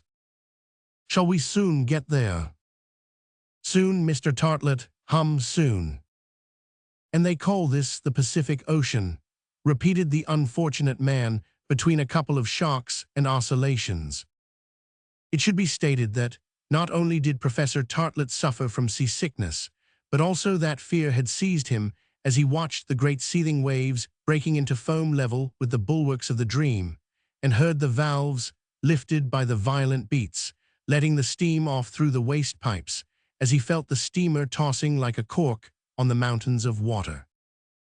"No," said he with a lifeless look at his pupil, "it is not impossible for us to capsize." "Take it quietly, Tartlet," replied Godfrey. "A ship was made to float. There are reasons for all this." "I tell you there are none." And thinking thus, the professor had put on his life belt. He wore it night and day, tightly buckled round his waist. He would not have taken it off for untold gold. Every time the sea gave him a moment's respite, he would replenish it with another puff. In fact, he never blew it out enough to please him. We must make some indulgence for the terrors of Tartlet. To those unaccustomed to the sea, its rolling is of a nature to cause some alarm, and we know that this passenger, in spite of himself, had not even till then risked his safety on the peaceable waters of the Bay of San Francisco, so that we can forgive his being ill on board a ship in a stiffish breeze, and his feeling terrified at the playfulness of the waves. The weather became worse and worse, and threatened the Dream with a gale, which, had she been near the shore, would have been announced to her by the semaphores. During the day the ship was dreadfully knocked about, though running at half steam so as not to damage her engines. Her screw was continually emerging in the violent oscillations of her liquid bed. Hence, powerful strokes from its wings in the deeper water, or fearful tremors as it rose and ran wild, causing heavy thunderings beneath the stern and furious gallopings of the pistons which the engineer could master, but with difficulty. One observation Godfrey made, of which at first he could not discover the cause. This was, that during the night the shocks experienced by the steamer were infinitely less violent than during the day. Was he then to conclude that the wind then fell, and that a calm set in after sundown? This was so remarkable that, on the night between the 21st and of June, he endeavored to find out some explanation of it. The day had been particularly stormy, the wind had freshened, and it did not appear at all likely that the sea would fall at night, lashed so capriciously as it had been for so many hours. Towards midnight, then Godfrey dressed, and wrapping himself up warmly, went on deck. The men on watch were forward. Captain Turcotte was on the bridge. The force of the wind had certainly not diminished. The shock of the waves, which should have dashed on the bows of the Dream, was however very much less violent. But in raising his eyes towards the top of the funnel, with its black canopy of smoke, Godfrey saw that the smoke, instead of floating from the bow aft, was, on the contrary, floating from aft forwards and following the same direction as the ship. "Has the wind changed?" he said to himself. And extremely glad at the circumstance, he mounted the bridge, stepping up to Turcotte. "Captain," he said. The latter, enveloped in his oilskins, had not heard him approach, and at first could not conceal a movement of annoyance in seeing him close to him. "You, Mr. Godfrey, you, on the bridge?" "Yes, Captain, I came to ask." "What?" answered Captain Turcotte sharply. "If the wind has not changed." "No, Mr. Godfrey, no, and unfortunately I think it will turn to a storm." But we now have the wind behind us. Wind behind us, yes, wind behind us, replied the captain, visibly disconcerted at the observation, but it is not my fault. What do you mean? I mean that in order not to endanger the vessel's safety, I have had to put her about and run before the storm. That will cause us a most lamentable delay, said Godfrey. Very much so, answered Captain Turcotte, but when day breaks, if the sea falls a little, I shall resume our westerly route. I should recommend you, Mr. Godfrey, to get back to your cabin.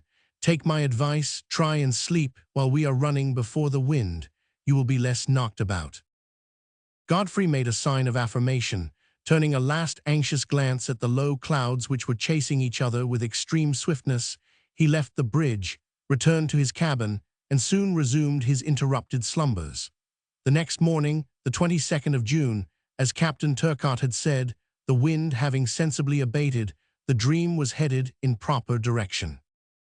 This navigation towards the west during the day, towards the east during the night, lasted for 48 hours more, but the barometer showed some tendency to rise. Its oscillations became less frequent. It was to be presumed that the bad weather would end in northerly winds. And so, in fact, it happened. On the 25th of June, about 8 o'clock in the morning, when Godfrey stepped on deck, a charming breeze from the northeast had swept away the clouds. The sun's rays were shining through the rigging and tipping its projecting points with touches of fire. The sea, deep green in color, glittered along a large section of its surface beneath the direct influence of its beams. The wind blew only in feeble gusts, which laced the wave crests with delicate foam. The lower sails were set. Properly speaking, they were not regular waves on which the sea rose and fell, but only lengthened undulations which gently rocked the steamer. Undulations or waves, it is true, it was all one to Professor Tartlett, as unwell when it was too mild as when it was too rough. There he was, half crouching on the deck, with his mouth open like a carp fainted out of water. The mate on the poop, his telescope at his eye, was looking towards the northeast. Godfrey approached him. "Well, sir," said he gaily, "today is a little better than yesterday." "Yes, Mr. Godfrey," replied the mate, "we are now in smooth water." "And the Dream is on the right road." "Not yet." "Not yet, and why?" "Because we have evidently drifted northeastwards during this last spell, and we must find out our position exactly. But there is a good sun and a horizon perfectly clear. At noon, in taking its height, we shall get a good observation, and then the captain will give us our course." "Where is the captain?" asked Godfrey. "He has gone off." "Gone off?" "Yes, our lookouts saw from the whiteness of the sea that there were some breakers away to the east, breakers which are not shown on the chart. So the steam launch was got out, and with the boatswain and 3 men, Captain Turcotte has gone off to explore." "How long ago?" "About an hour and a half." "Ah," said Godfrey, "I am sorry he did not tell me. I should like to have gone too." "You were asleep, Mr. Godfrey," replied the mate, "and the captain did not like to wake you." "I am sorry, but tell me, which way did the launch go?" "Over there," answered the mate, "over the starboard bow northeastwards." "And can you see it with the telescope?" "No, she is too far off." "But will she be long before she comes back?" "She won't be long, for the captain is going to take the sights himself, and to do that he must be back before noon." At this Godfrey went and sat on the forecastle, having sent someone for his glasses. He was anxious to watch the return of the launch. Captain Turcotte's reconnaissance did not cause him any surprise. It was natural that the Dream should not be run into danger on a part of the sea where breakers had been reported. 2 hours passed. It was not until 10:30 that a light line of smoke began to rise on the horizon. It was evidently the steam launch which, having finished the reconnaissance, was making for the ship. It amused Godfrey to follow her in the field of his glasses. He saw her little by little reveal herself in clearer outline.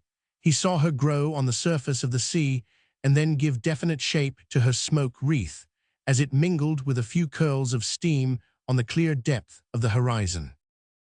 She was an excellent little vessel, of immense speed, and as she came along at full steam, she was soon visible to the naked eye.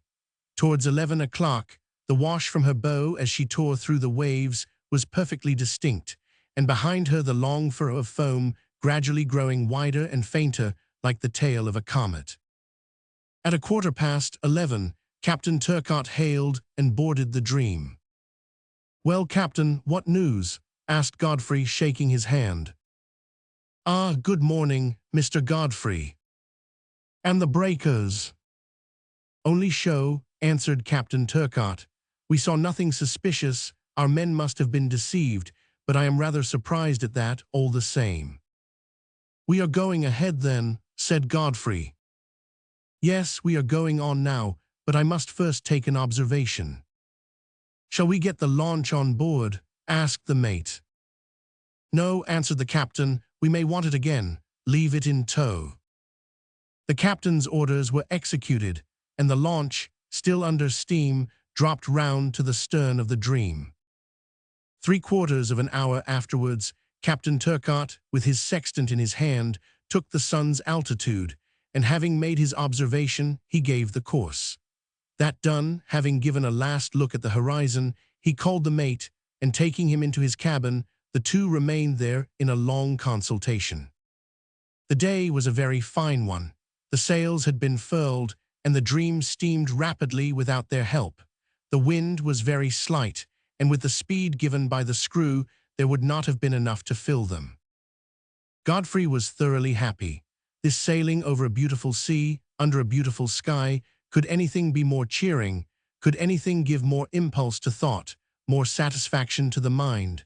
And it is scarcely to be wondered at that Professor Tartlett also began to recover himself a little. The state of the sea did not inspire him with immediate inquietude, and his physical being showed a little reaction. He tried to eat, but without taste or appetite. Godfrey would have had him take off the lifebelt which encircled his waist, but this he absolutely refused to do. Was there not a chance of this conglomeration of wood and iron, which men call a vessel, gaping asunder at any moment? The evening came. A thick mist spread over the sky without descending to the level of the sea. The night was to be much darker than would have been thought from the magnificent daytime. There was no rock to fear in these parts, for Captain Turcotte had just fixed his exact position on the charts, but collisions are always possible, and they are much more frequent on foggy nights. The lamps were carefully put into place as soon as the sun set. The white one was run up the mast, and the green light to the right and the red one to the left gleamed in the shrouds. If the Dream was run down, at the least it would not be her fault. That was one consolation. To founder even when one is in order is to founder nevertheless, and if anyone on board made this observation, it was of course Professor Tartlett. However, the worthy man, always on the roll and the pitch, had regained his cabin, Godfrey his, the one with the assurance, the other in the hope that he would pass a good night, for the Dream scarcely moved on the crest of the lengthened waves. Captain Turcotte, having handed over the watch to the mate, also came under the poop to take a few hours' rest. All was in order. The steamer could go ahead in perfect safety, although it did not seem as though the thick fog would lift. In about 20 minutes, Godfrey was asleep, and the sleepless Tartlett, who had gone to bed with his clothes on as usual, only betrayed himself by distant sighs. All at once, at about 1 in the morning, Godfrey was awakened by a dreadful clamor. He jumped out of bed, slipped on his clothes, his trousers, his waistcoat, and his sea boots. Almost immediately a fearful cry was heard on deck. "We are sinking! We are sinking!" In an instant Godfrey was out of his cabin and in the saloon. There he cannoned against an inert mass which he did not recognize. It was Professor Tartlett. The whole crew were on deck, hurrying about at the orders of the mate and captain. "A collision?" asked Godfrey. I don't know, this beastly fog," answered the mate, "but we are sinking." "Sinking!" exclaimed Godfrey. And in fact the Dream, which had doubtless struck on a rock, was sensibly foundering. The water was creeping up to the level of the deck. The engine fires were probably already out below. To the sea, Mr. Morgan," exclaimed the captain. "There is not a moment to lose. You can see the ship settling down. It will draw you down in the eddy." "And Tartlet?" "I'll look after him. We are only half a cable from the shore." "But you—" "My duty compels me to remain here to the last, and I remain," said the captain. "But get off, get off." Godfrey still hesitated to cast himself into the waves, but the water was already up to the level of the deck. Captain Turcotte, knowing that Godfrey swam like a fish, seized him by the shoulders and did him the service of throwing him overboard. It was time. Had it not been for the darkness, there would doubtless have been seen a deep raging vortex in the place once occupied by the Dream. But Godfrey, in a few strokes in the calm water, was able to get swiftly clear of the whirlpool, which would have dragged him down like the maelstrom. All this was the work of a minute. A few minutes afterwards, amid shouts of despair, the lights on board went out one after the other. Doubt existed no more. The Dream had sunk head downwards. As for Godfrey, he had been able to reach a large, lofty rock away from the surf. There, shouting vainly in the darkness, hearing no voice in reply to his own, not knowing if he should find himself on an isolated rock or at the extremity of a line of reefs, and perhaps the sole survivor of the catastrophe, he waited for the dawn. Chapter 8, which leads Godfrey to bitter reflections on the mania for traveling. 3 long hours had still to pass before the sun reappeared above the horizon. These were such hours that they might rather be called centuries. The trial was a rough one to begin with, but we repeat, Godfrey had not come out for a simple promenade. He himself put it very well when he said he had left behind him quite a lifetime of happiness and repose, which he would never find again in his search for adventures. He tried his utmost, therefore, to rise to the situation. He was temporarily under shelter. The sea, after all, could not drive him off the rock, which lay anchored alone amid the spray of the surf. Was there any fear of the incoming tide soon reaching him? No, for on reflection he concluded that the wreck had taken place at the highest tide of the new moon. But was the rock isolated?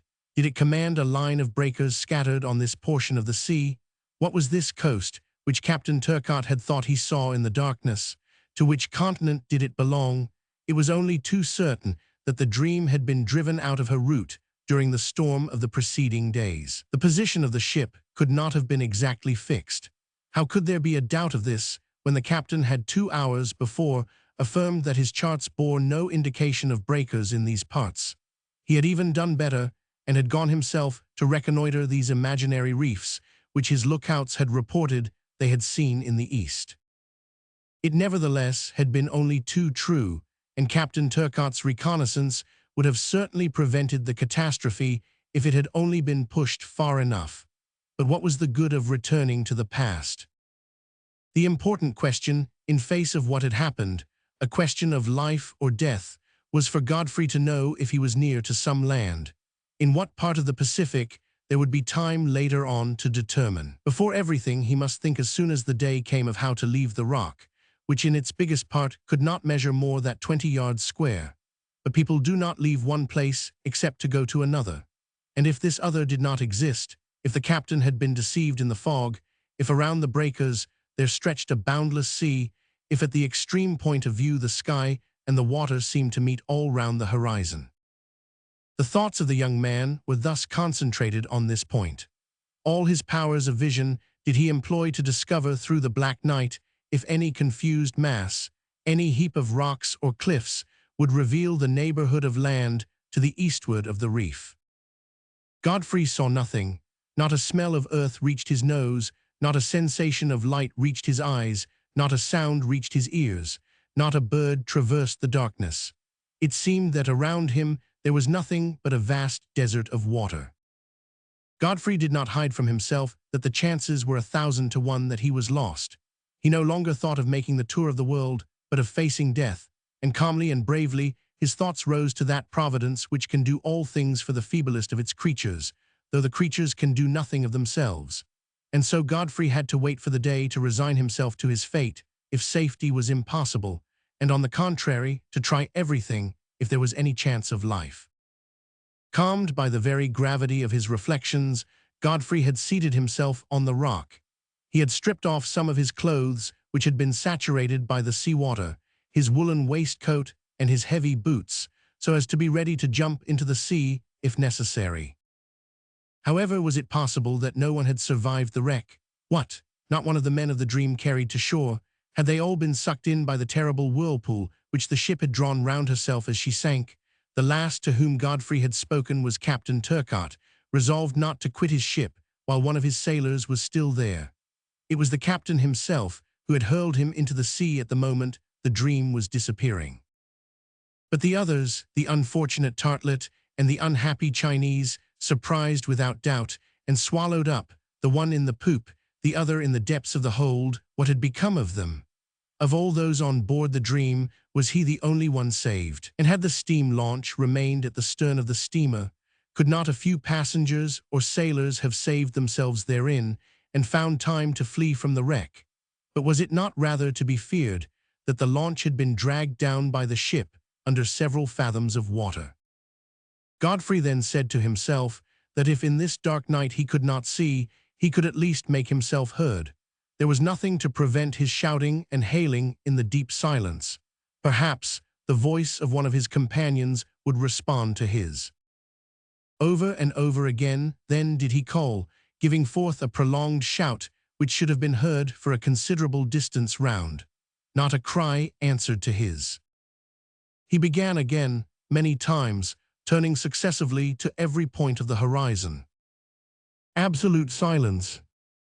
Alone, alone, he murmured. Not only had no cry answered to his, but no echo had sent him back the sound of his own voice. Had he been near a cliff, not far from a group of rocks, such as generally border the shore, it was certain that his shouts, repelled by the obstacles, would have returned to him. Either eastwards of the reef, therefore, stretched a low-lying shore ill-adapted for the production of an echo, or there was no land in his vicinity. The bed of breakers on which he had found refuge was isolated. 3 hours were passed in these anxieties. Godfrey, quite chilled, walked about the top of the rock, trying to battle with the cold. At last, a few pale beams of light tinged the clouds in the zenith. It was the reflection of the first coloring of the horizon.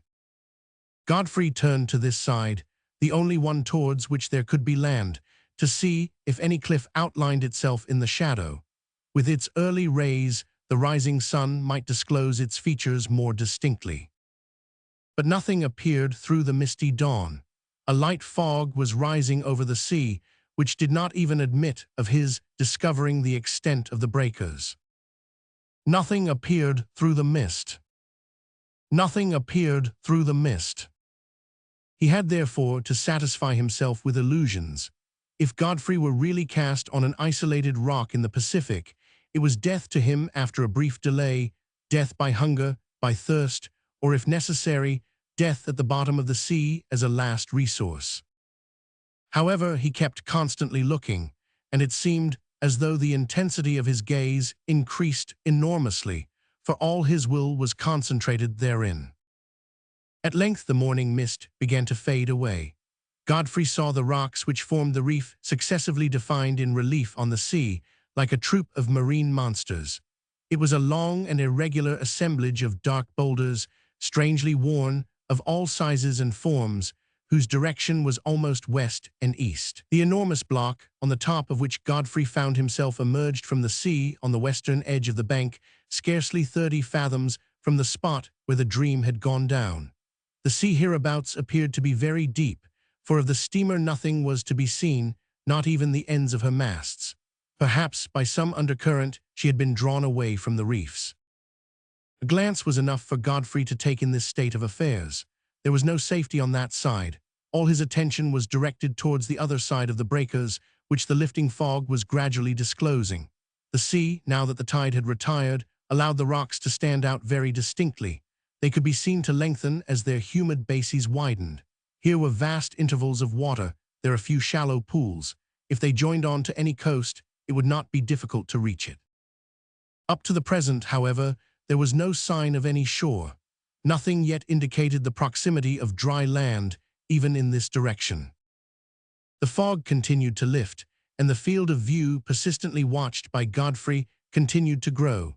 Its wreaths had now rolled off for about half a mile or so. Already a few sandy flats appeared among the rocks, carpeted with their slimy seaweed. Did not this sand indicate more or less the presence of a beach? And if the beach existed, could there be a doubt but what it belonged to the coast of a more important land? At length a long profile of low hills, buttressed with huge granitic rocks, became clearly outlined and seemed to shut in the horizon on the east. The sun had drunk up all the morning vapors, and his disk broke forth in all its glory. "Land, land!" exclaimed Godfrey. And he stretched his hands towards the shoreline as he knelt on the reef and offered his thanks to heaven. It was really land. The breakers only formed a projecting ridge, something like the southern cape of a bay, which curved round for about 2 miles or more. The bottom of the curve seemed to be a level beach, bordered by trifling hills, contoured here and there with lines of vegetation, but of no great size. From the place which Godfrey occupied, his view was able to grasp the whole of this side. Bordered north and south by 2 unequal promontories, it stretched away for, at the most, 5 or 6 miles. It was possible, however, that it formed part of a large district. Whatever it was, it offered at the least temporary safety. Godfrey, at the sight, could not conceive a doubt but that he had not been thrown on to a solitary reef, and that this morsel of ground would satisfy his earliest wants. To land, he said to himself. But before he left the reef, he gave a look round for the last time. His eyes again interrogated the sea away up to the horizon. Would some raft appear on the surface of the waves, some fragment of the dream, some survivor, perhaps? Nothing, the launch even was not there, and had probably been dragged into the common abyss. Then the idea occurred to Godfrey that among the breakers, some of his companions might have found a refuge, and were, like him, waiting for the day to try and reach the shore. There was nobody, neither on the rocks nor on the beach. The reef was as deserted as the ocean. But in default of survivors, had not the sea thrown up some of the corpses? Could not Godfrey find among the rocks, along to the utmost boundary of the surf, the inanimate bodies of some of his companions? No, nothing along the whole length of the breakers, which the last ripples of the ebb had now left bare. Godfrey was alone. He could only count on himself to battle with the dangers of every sort which environed him. Before this reality, however, Godfrey, let it be said to his credit, did not quail.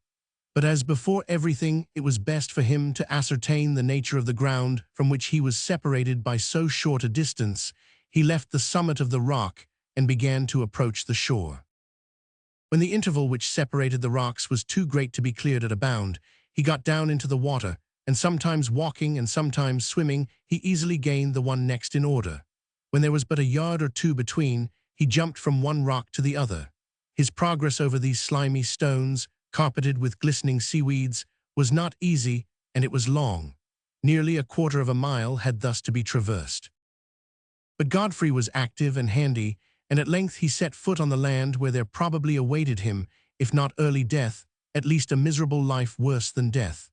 Hunger, thirst, cold and nakedness, and perils of all kinds, without a weapon of defense, without a gun to shoot with, without a change of clothes, such the extremities to which he was reduced. How imprudent he had been desirous of knowing if he was capable of making his way in the world under difficult circumstances. He had put himself to the proof. He had envied the lot of a Crusoe. Well, he would see if the lot were an enviable one. And then there returned to his mind the thought of his happy existence, that easy life in San Francisco, in the midst of a rich and loving family, which he had abandoned to throw himself into adventures. He thought of his Uncle Will, of his betrothed Fina, of his friends who would doubtless never see him again. As he called up these remembrances, his heart swelled, and in spite of his resolution, a tear rose to his eyes. And again, if he was not alone, if some other survivor of the shipwreck had managed, like him, to reach the shore, and even in default of the captain or the mate, this proved to be Professor Tartlet, how little he could depend on that frivolous being, and how slightly improved the chances of the future appeared. At this point, however, he still had hope. If he had found no trace among the breakers, would he meet with any on the beach? Who else but he had already touched the shore, seeking a companion who was seeking him? Godfrey took another long look from north to south. He did not notice a single human being. Evidently, this portion of the earth was uninhabited. In any case, there was no sign, not a trace of smoke in the air, not a vestige. "Let us get on," said Godfrey to himself. And he walked along the beach towards the north, before venturing to climb the sand dunes, which would allow him to reconnoiter the country over a larger extent. The silence was absolute. The sand had received no other footmark. A few seabirds, gulls, or guillemots were skimming along the edge of the rocks, the only living things in the solitude. Godfrey continued his walk for a quarter of an hour. At last, he was about to turn on to the talus of the most elevated of the dunes, dotted with rushes and brushwood, when he suddenly stopped. A shapeless object, extraordinarily distended, something like the corpse of a sea monster, thrown there, doubtless, by the late storm, was lying about 30 paces off on the edge of the reef. Godfrey hastened to run towards it. The nearer he approached, the more rapidly did his heart beat. In truth, in this stranded animal, he seemed to recognize a human form. Godfrey was not 10 paces away from it, when he stopped as if rooted to the soil, and exclaimed, "Tartlet!" It was the professor of dancing and deportment. Godfrey rushed towards his companion, who perhaps still breathed. A moment afterwards, he saw that it was the life-belt which produced this extraordinary distension, and gave the aspect of a monster of the sea to the unfortunate professor. But although Tartlet was motionless, was he dead? Perhaps this natatory clothing had kept him above water, while the surf had borne him to shore. Godfrey set to work. He knelt down by Tartlet. He unloosed the lifebelt and rubbed him vigorously. He noticed at last a light breath on the half-open lips. He put his hand on his heart. The heart still beat. Godfrey spoke to him. Tartlet shook his head. Then he gave utterance to a hoarse exclamation, followed by incoherent words. Godfrey shook him violently. Tartlet then opened his eyes, passed his left hand over his brow, lifted his right hand, and assured himself that his precious kit and bow, which he tightly held, had not abandoned him. "Tartlet, my dear Tartlet," shouted Godfrey, lightly raising his head. The head, with his mass of tumbled hair, gave an affirmative nod. "It is I, Godfrey." "Godfrey?" asked the professor. And then he turned over and rose on to his knees and looked about and smiled and rose to his feet. He had discovered that at last he was on a solid base. He had gathered that he was no longer on the ship's deck, exposed to all the uncertainties of its pitches and its rolls. The sea had ceased to carry him. He stood on firm ground. And then Professor Tartlet recovered the aplomb which he had lost since his departure. His feet placed themselves naturally, with their toes turned out, in the regulation position. His left hand seized his kit. His right hand grasped his bow. Then, while the strings, vigorously attacked, gave forth a humid sound of melancholy sonorousness, these words escaped his smiling lips. "In place, miss." The good man was thinking of Fina. Chapter 9, in which it is shown that Crusoes do not have everything as they wish. That done, the professor and his pupil rushed into one another's arms. "My dear Godfrey," exclaimed Tartlet. "My good Tartlet," replied Godfrey. "At last we are arrived in port," observed the professor in the tone of a man who had had enough of navigation and its accidents. He called it arriving in port. Godfrey had no desire to contradict him. "Take off your life belt," he said. "It suffocates you and hampers your movements." "Do you think I can do so without inconvenience?" asked Tartlet. "Without any inconvenience," answered Godfrey. "Now put up your fiddle and let us take a look round." "Come on," replied the professor. "But if you don't mind, Godfrey, let us go to the first restaurant we see. I am dying of hunger, and a dozen sandwiches washed down with a glass or two of wine will soon set me on my legs again." "Yes, to the first restaurant," answered Godfrey, nodding his head, "and even to the last if the first does not suit us." "And," continued Tartlet, "we can ask some fellow, as we go along the road to the telegraph office, so as to send a message off to your Uncle Colderup. That excellent man will hardly refuse to send on some necessary cash for us to get back to Montgomery Street, for I have not got a cent with me." "Agreed, to the first telegraph office," answered Godfrey, "or if there isn't one in this country, to the first post office. Come on, Tartlet." The professor took off his swimming apparatus and passed it over his shoulder like a hunting horn, and then both stepped out for the edge of the dunes which bordered the shore. What more particularly interested Godfrey, whom the encounter with Tartlet had imbued with some hope, was to see if they too were the only survivors of the dream. A quarter of an hour after the explorers had left the edge of the reef, they had climbed a dune about 60 or 80 feet high and stood on its crest. Thence they looked on a large extent of coast and examined the horizon in the east, which till then had been hidden by the hills on the shore. 2 or 3 miles away in that direction, a second line of hills formed the background, and beyond them nothing was seen of the horizon. Towards the north the coast trended off to a point, but it could not be seen if there was a corresponding cape behind. On the south, a creek ran some distance into the shore, and on this side it looked as though the ocean closed the view. Whence this land in the Pacific was probably a peninsula, and the isthmus which joined it to the continent would have to be sought for towards the north or northeast. The country, however, far from being barren, was hidden beneath an agreeable mantle of verdure, long prairies, amid which meandered many limpid streams, and high and thick forests, whose trees rose above one another to the very background of hills. It was a charming landscape. But of houses forming town, village, or hamlet, not one was in sight. Of buildings grouped and arranged as a farm of any sort, not a sign. Of smoke in the sky, betraying some dwelling hidden among the trees, not a trace. Not a steeple above the branches, not a windmill on an isolated hill. Not even in default of houses a cabin, a hut, an ajupa, or a wigwam. No, nothing. If human beings inhabited this unknown land, they must live like troglodytes, below and not above the ground. Not a road was visible, not a footpath, not even a track. It seemed that the foot of man had never trod either a rock of the beach or a blade of the grass on the prairies. "I don't see the town," remarked Tartlet, who, however, remained on tiptoe. "That is perhaps because it is not in this part of the province," answered Godfrey. "But a village. There's nothing here. Where are we then?"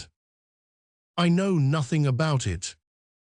"What, you don't know? But Godfrey, we had better make haste and find out." "Who is to tell us?" "What will become of us then?" exclaimed Tartlet, rounding his arms and lifting them to the sky. "Become a couple of Crusoes."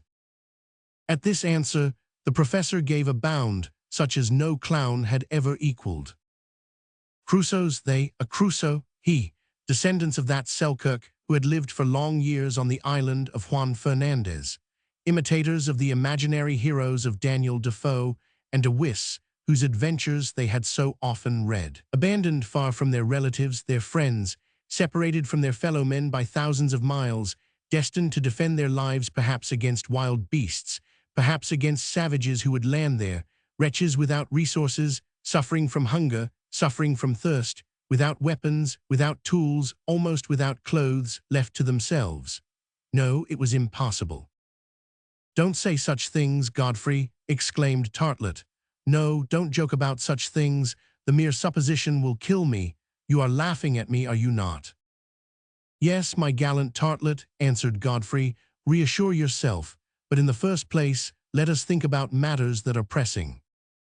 In fact, they had to try and find some cavern, a grotto or hole, in which to pass the night, and then to collect some edible mollusks so as to satisfy the cravings of their stomachs. Godfrey and Tartlet then commenced to descend the talus of the dunes in the direction of the reef. Godfrey showed himself very ardent in his researches, and Tartlet considerably stupefied by his shipwreck experiences. The first looked before him, behind him, and all around him. The second hardly saw 10 paces in front of him. "If there are no inhabitants on this land, are there any animals?" asked Godfrey. He meant to say domestic animals, such as furred and feathered game, not wild animals which abound in tropical regions, and with which they were not likely to have to do. Several flocks of birds were visible on the shore: bitterns, curlews, bernacle geese, and teal, which hovered and chirped and filled the air with their flutterings and cries, doubtless protesting against the invasion of their domain. Godfrey was justified in concluding that where there were birds there were nests, and where there were nests there were eggs. The birds congregated here in such numbers because rocks provided them with thousands of cavities for their dwelling places. In the distance, a few herons and some flocks of snipe indicated the neighborhood of a marsh. Birds then were not wanting. The only difficulty was to get at them without firearms. The best thing to do now was to make use of them in the egg state and consume them under that elementary but nourishing form. But if the dinner was there, how were they to cook it? How were they to set about lighting a fire? An important question, the solution of which was postponed. Godfrey and Tartlet returned straight towards the reef, over which some seabirds were circling. An agreeable surprise there awaited them. Among the indigenous fowl, which ran along the sand of the beach and pecked about among the seaweed and under the tufts of aquatic plants, was it a dozen hens and 2 or 3 cocks of the American breed that they beheld? No, there was no mistake, for at their approach did not a resounding cock-a-doodle-doo rend the air like the sound of a trumpet. And farther off, what were those quadrupeds which were gliding in and out of the rocks and making their way towards the first slopes of the hills or grubbing beneath some of the green shrubs? Godfrey could not be mistaken. There were a dozen agouties, 5 or 6 sheep, and as many goats, who were quietly browsing on the first vegetation on the very edge of the prairie. "Look there, Tartlet," he exclaimed. And the professor looked, but saw nothing, so much was he absorbed with the thought of this unexpected situation. A thought flashed across the mind of Godfrey, and it was correct. It was that these hens, agouties, goats, and sheep had belonged to the dream.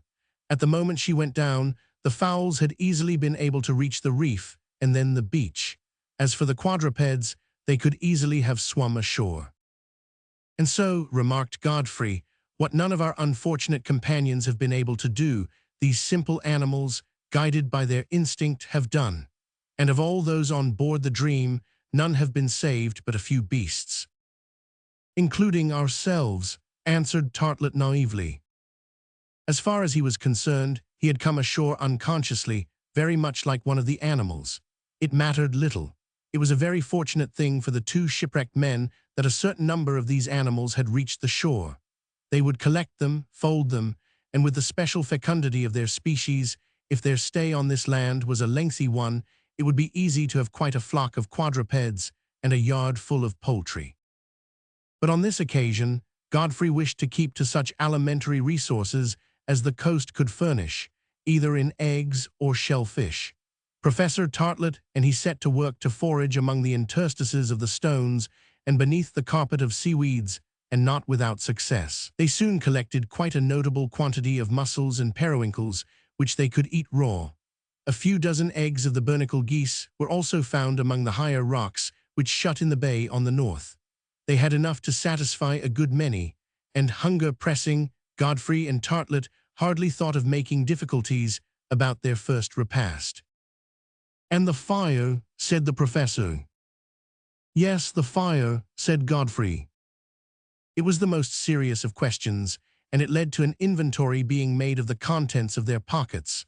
Those of the professor were empty or nearly so. They contained a few spare strings for his kit and a piece of rosin for his bow. How would you get a light from that, I should like to know? Godfrey was hardly better provided. However, it was with extreme satisfaction that he discovered in his pocket an excellent knife, whose leather case had kept it from the seawater.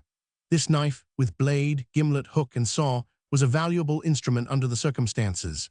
But besides this tool, Godfrey and his companion had only their 2 hands, and as the hands of the professor had never been used except in playing his fiddle and making his gestures, Godfrey concluded that he would have to trust to his own.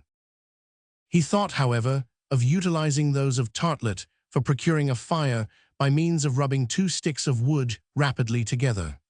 A few eggs cooked in the embers would be greatly appreciated at their second meal at noon. While Godfrey, then, was occupied in robbing the nests, in spite of the proprietors, who tried to defend their progeny in the shell, the professor went off to collect some pieces of wood which had been dried by the sun at the foot of the dunes. These were taken behind a rock sheltered from the wind from the sea. Tartlet then chose 2 very dry pieces, with the intention of gradually obtaining sufficient heat by rubbing them vigorously and continuously together. What simple Polynesian savages commonly did, why should not the professor, so much their superior in his own opinion, be able to do? Behold him then, rubbing and rubbing, in a way to dislocate the muscles of his arm and shoulder. He worked himself into quite a rage, poor man, but whether it was that the wood was not right, or its dryness was not sufficient, or the professor held it wrongly, or had not got the peculiar turn of hand necessary for operations of this kind, if he did not get much heat out of the wood, he succeeded in getting a good deal out of himself. In short, it was his own forehead alone which smoked under the vapors of his own perspiration. When Godfrey returned with his collection of eggs, he found Tartlet in a rage, in a state to which his choregraphic exercises had never doubtless provoked him. "Doesn't it do?" he asked. "No, Godfrey, it does not do," replied the professor, "and I begin to think that these inventions of the savages are only imaginations to deceive the world." "No," answered Godfrey, "but in that, as in all things, you must know how to do it." "These eggs, then?" "There is another way. If you attach one of these eggs to the end of a string and whirl it round rapidly, and suddenly arrest the movement of rotation, the movement may perhaps transform itself into heat, and then the egg will be cooked." "Yes, if the rotation has been swift enough and the stoppage sudden enough. But how do you produce the stoppage without breaking the egg? Now, there is a simpler way, dear Tartlet. Behold." And carefully taking one of the eggs of the bernacle goose, he broke the shell at its end, and adroitly swallowed the inside without any further formalities.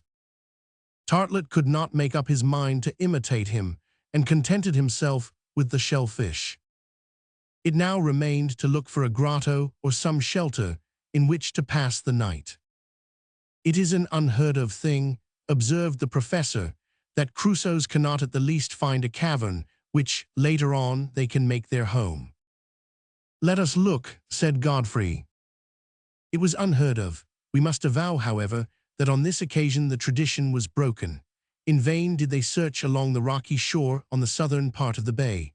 Not a cavern, not a grotto, not a hole was there that would serve as a shelter. They had to give up the idea. Godfrey resolved to reconnoiter up to the first trees in the background beyond the sandy coast. Tartlet and he then remounted the first line of sandhills and crossed the verdant prairies which they had seen a few hours before.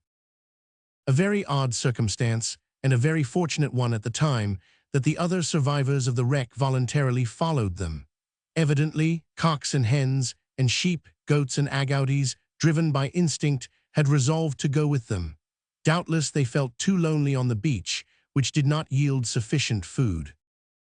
3/4 of an hour later, Godfrey and Tartlet, they had scarcely spoken during the exploration, arrived at the outskirt of the trees. Not a trace was there of habitation or inhabitant. Complete solitude. It might even be doubted if this part of the country had ever been trodden by human feet. In this place were a few handsome trees, in isolated groups, and others more crowded about a quarter of a mile in the rear, formed a veritable forest of different species. Godfrey looked out for some old trunk, hollowed by age, which could offer a shelter among its branches, but his researches were in vain, although he continued them till night was falling. Hunger made itself sharply felt, and the two contented themselves with mussels, of which they had thoughtfully brought an ample supply from the beach.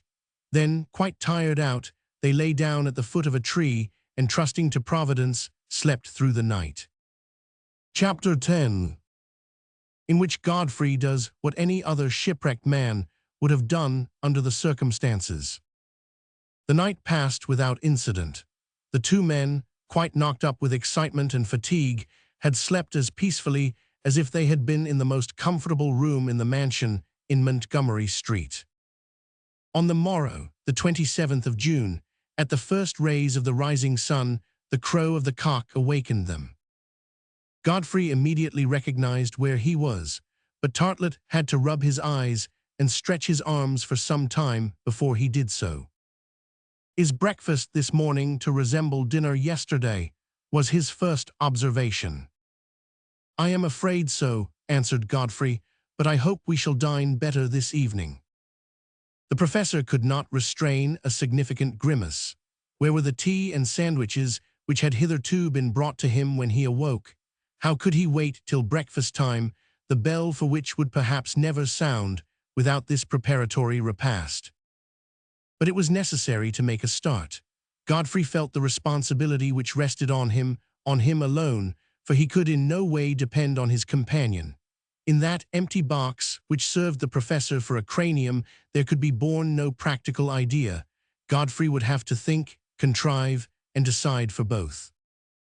His first thought was for Fina, his betrothed, whom he had so stupidly refused to make his wife.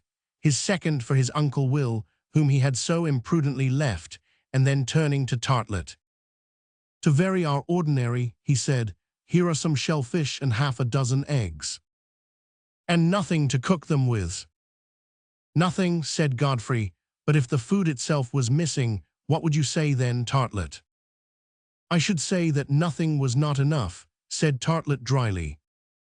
Nevertheless, they had to be content with this repast. The very natural idea occurred to Godfrey to push forward the reconnaissance commenced the previous evening. Above all, it was necessary to know as soon as possible in what part of the Pacific Ocean the Dream had been lost, so as to discover some inhabited place on the shore, where they could either arrange the way of returning home or await the passing of some ship. Godfrey observed that if he could cross the second line of hills, whose picturesque outline was visible beyond the first, that he might perhaps be able to do this. He reckoned that they could get there in an hour or two, and it was to this urgent exploration that he resolved to devote the first hours of the day. He looked round him. The cocks and hens were beginning to peck about among the high vegetation. Agoutis, goats, sheep, went and came on the skirt of the forest. Godfrey did not care to drag all this flock of poultry and quadrupeds about with him. But to keep them more safely in this place, it would be necessary to leave Tartlet in charge of them. Tartlet agreed to remain alone, and for several hours to act as shepherd of the flock. He made but one observation. "If you lose yourself, Godfrey." "Have no fear of that," answered the young man. "I have only this forest to cross, and as you will not leave its edge, I am certain to find you again. Don't forget the telegram to your Uncle Will, and ask him for a good many $100. "The telegram or the letter, it is all one," answered Godfrey, who so long as he had not fixed on the position of this land, was content to leave Tartlet to his illusions.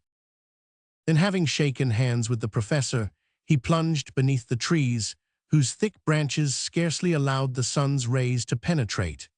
It was their direction, however, which was to guide our young explorer towards the high hill whose curtain hid from his view the whole of the eastern horizon. Footpath there was none. The ground, however, was not free from all imprint. Godfrey in certain places remarked the tracks of animals.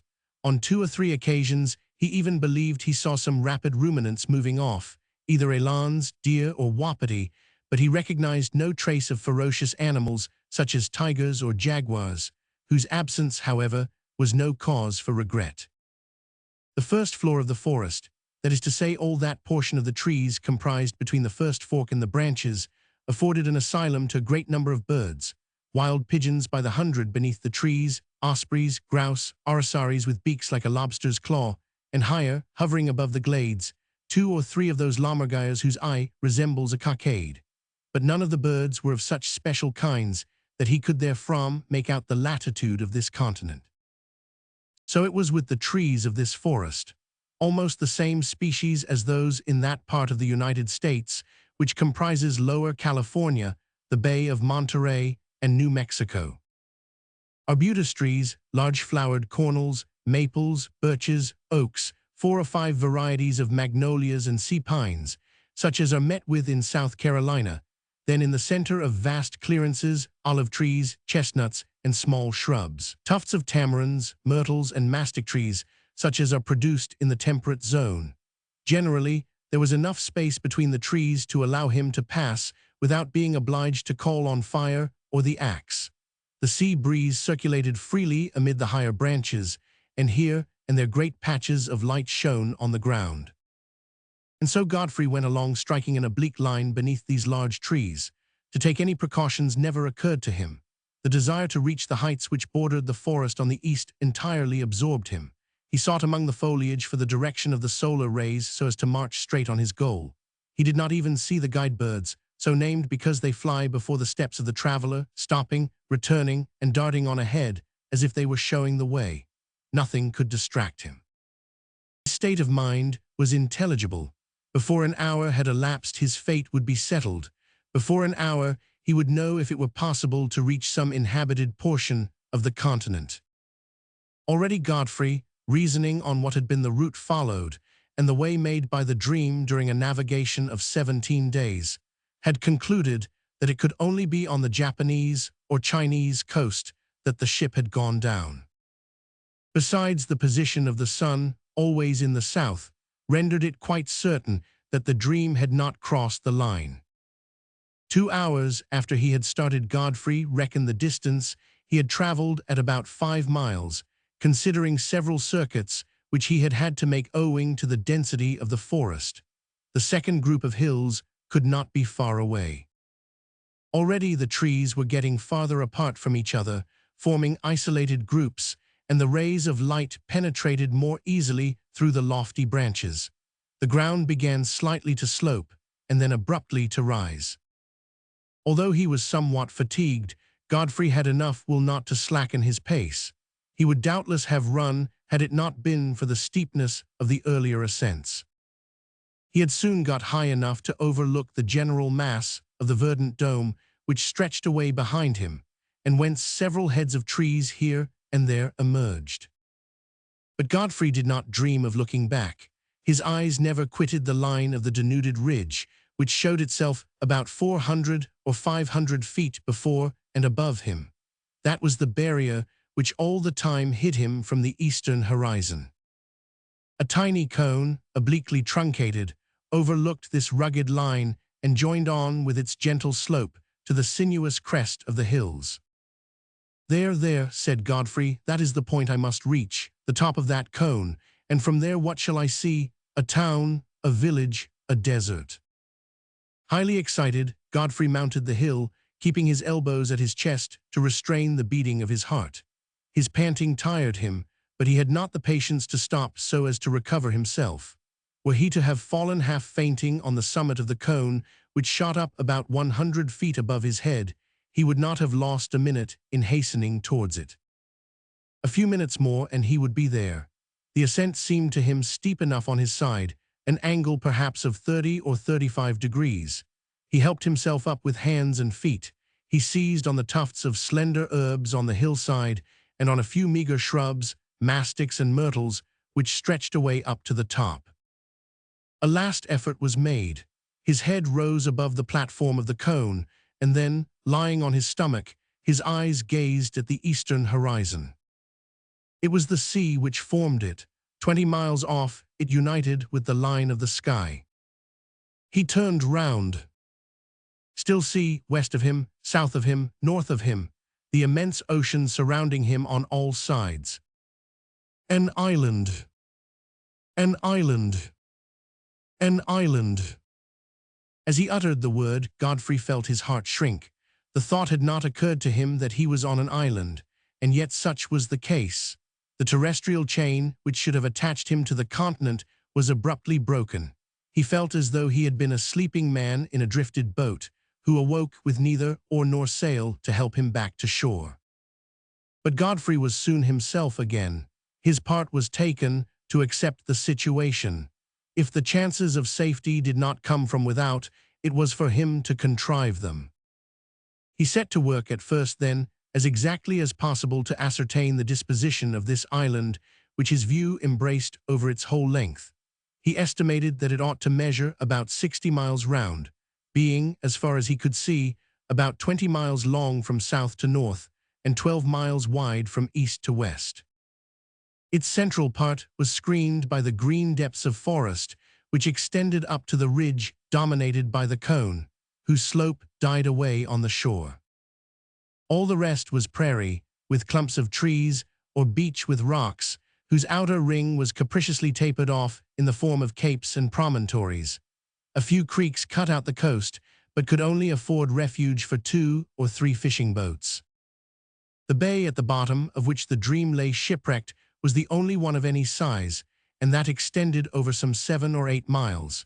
An open roadstead, no vessel would have found it a safe shelter, at least unless the wind was blowing from the east.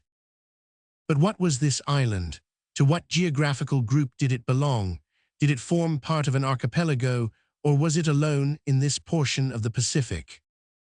In any case, no other island, large or small, high or low, appeared within the range of vision. Godfrey rose and gazed round the horizon.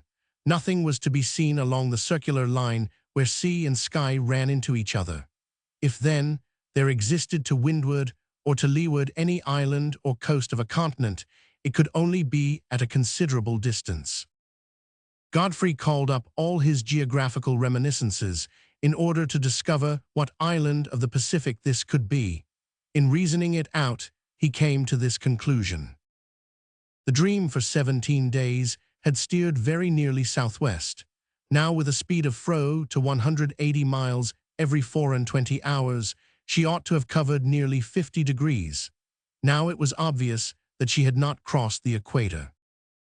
The situation of the island, or of the group to which it belonged, would therefore have to be looked for in that part of the ocean comprised between the 160th nth degrees of west longitude. In this portion of the Pacific, it seemed to Godfrey that the map showed no other archipelago than that of the Sandwich Islands. But outside this archipelago were there not any isolated islands whose names escaped him, and which were dotted here and there over the sea up to the coast of the Celestial Empire. It was not of much consequence. There existed no means of his going in search of another spot on the ocean which might prove more hospitable. "Well," said Godfrey to himself, "if I don't know the name of this island, I'll call it Fina Island. In memory of her I ought never to have left to run about the world, and perhaps the name will bring us some luck." Godfrey then occupied himself in trying to ascertain if the island was inhabited in the part which he had not yet been able to visit. From the top of the cone, he saw nothing which betrayed the presence of aborigines, neither habitations on the prairie nor houses on the skirt of the trees, not even a fisherman's hut on the shore. But if the island was deserted, the sea which surrounded it was none the less so, for not a ship showed itself within the limits of what, from the height of the cone, was a considerable circuit. Godfrey, having finished his exploration, had now only to get down to the foot of the hill and retake the road through the forest so as to rejoin Tartlet. But before he did so, his eyes were attracted by a sort of cluster of trees of huge stature, which rose on the boundary of the prairie towards the north. It was a gigantic group. It exceeded by a head all those which Godfrey had previously seen. "Perhaps," he said, "it would be better to take up our quarters over there, more especially as, if I am not mistaken, I can see a stream which should rise in the central chain and flow across the prairie." This was to be looked into on the morrow. Towards the south, the aspect of the island was slightly different. Forests and prairies rapidly gave place to the yellow carpet of the beach, and in places the shore was bounded with picturesque rocks. But what was Godfrey's surprise when he thought he saw a light smoke which rose in the air beyond this rocky barrier. "Are there any of our companions?" he exclaimed. "But no, it is not possible. Why should they have got so far from the bay since yesterday and round so many miles of reef? Is it a village of fishermen or the encampment of some indigenous tribe?" Godfrey watched it with the closest attention. Was this gentle vapor which the breeze softly blew towards the west a smoke? Could he be mistaken? Anyhow, it quickly vanished. A few minutes afterwards, nothing could be seen of it. It was a false hope. Godfrey took a last look in its direction, and then, seeing nothing, glided down the slope and again plunged beneath the trees. An hour later, he had traversed the forest and found himself on its skirt.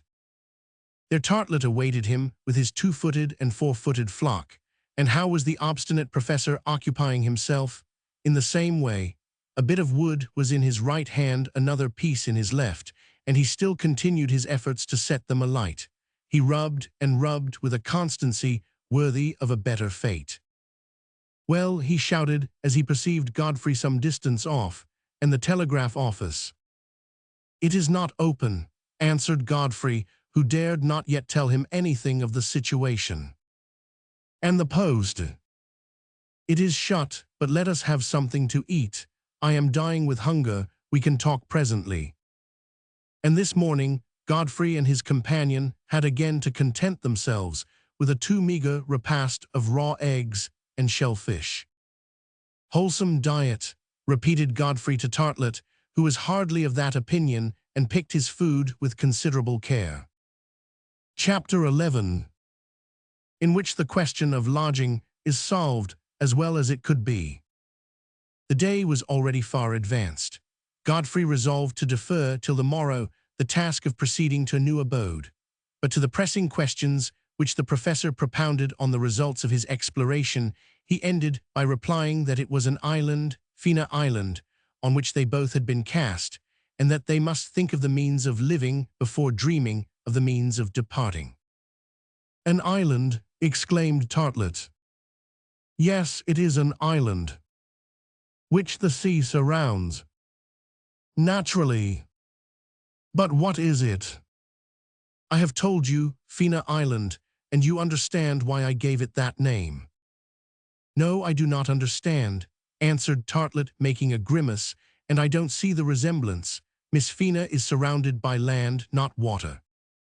After this melancholy reflection, he prepared to pass the night with as little discomfort as possible. Godfrey went off to the reef to get a new stock of eggs and mollusks, with which he had to be contented, and then, tired out, he came back to the tree and soon fell asleep, while Tartlet, whose philosophy would not allow him to accept such a state of affairs, gave himself over to the bitterest meditations.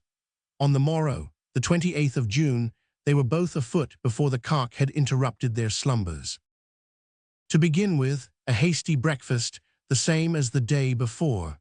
Only water from a little brook was advantageously replaced by a little milk given by one of the goats. Ah, worthy Tartlet, where were the mint julep, the port wine sangaree, the sherry cobbler, the sherry cocktail, which he hardly drank, but which was served him at all hours in the bars and taverns of San Francisco? How he envied the poultry, the agoutis, and the sheep, who cheerfully quenched their thirst without the addition of such saccharine or alcoholic mixtures to their water from the stream. To these animals, no fire was necessary to cook their food. Roots and herbs and seeds sufficed, and their breakfast was always served to the minute on their tablecloth of green.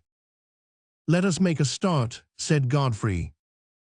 And behold the two on their way, followed by a procession of domestic animals who refused to be left behind. Godfrey's idea was to explore, in the north of the island, that portion of the coast on which he had noticed the group of gigantic trees in his view from the cone. But to get there, he resolved to keep along the shore. The surf might perhaps have cast up some fragment of the wreck. Perhaps they might find on the beach some of their companions in the dream to which they could give Christian burial. As for finding any one of them living, it was hardly to be hoped for after a lapse of 36 hours. The first line of hills was surmounted, and Godfrey and his companion reached the beginning of the reef, which looked as deserted as it had when they had left it. There they renewed their stock of eggs and mollusks, in case they should fail to find even such meager resources away to the north. Then, following the fringe of seaweed left by the last tide, they again ascended the dunes and took a good look round. Nothing, always nothing. We must certainly say that if misfortune had made Crusoes of these survivors of the dream, it had shown itself much more rigorous towards them than towards their predecessors, who always had some portion of the vessel left to them, and who, after bringing away crowds of objects of necessity, had been able to utilize the timbers of the wreck. Victuals for a considerable period, clothes, tools, weapons, had always been left them with which to satisfy the elementary exigencies of existence. But here there was nothing of all this. In the middle of that dark night, the ship had disappeared in the depths of the sea, without leaving on the reefs the slightest traces of its wreck. It had not been possible to save a thing from her, not even a lucifer match, and to tell the truth, the want of that match was the most serious of all wants. I know well, good people comfortably installed in your easy chairs before a comfortable hearth, at which is blazing brightly a fire of wood or coals, that you will be apt to say.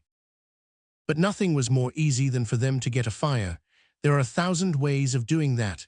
2 pebbles, a little dry moss, a little burnt rag, and how do you burn the rag?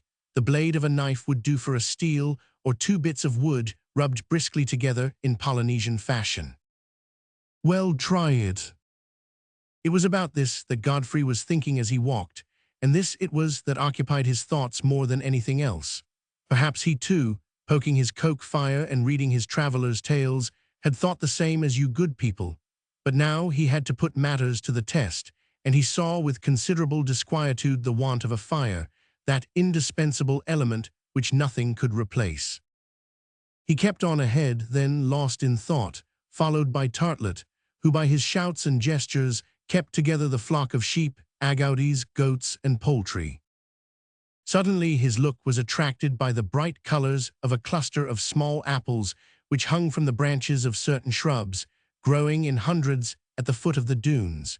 He immediately recognized them as manzanillas, which serve as food to the Indians in certain parts of California.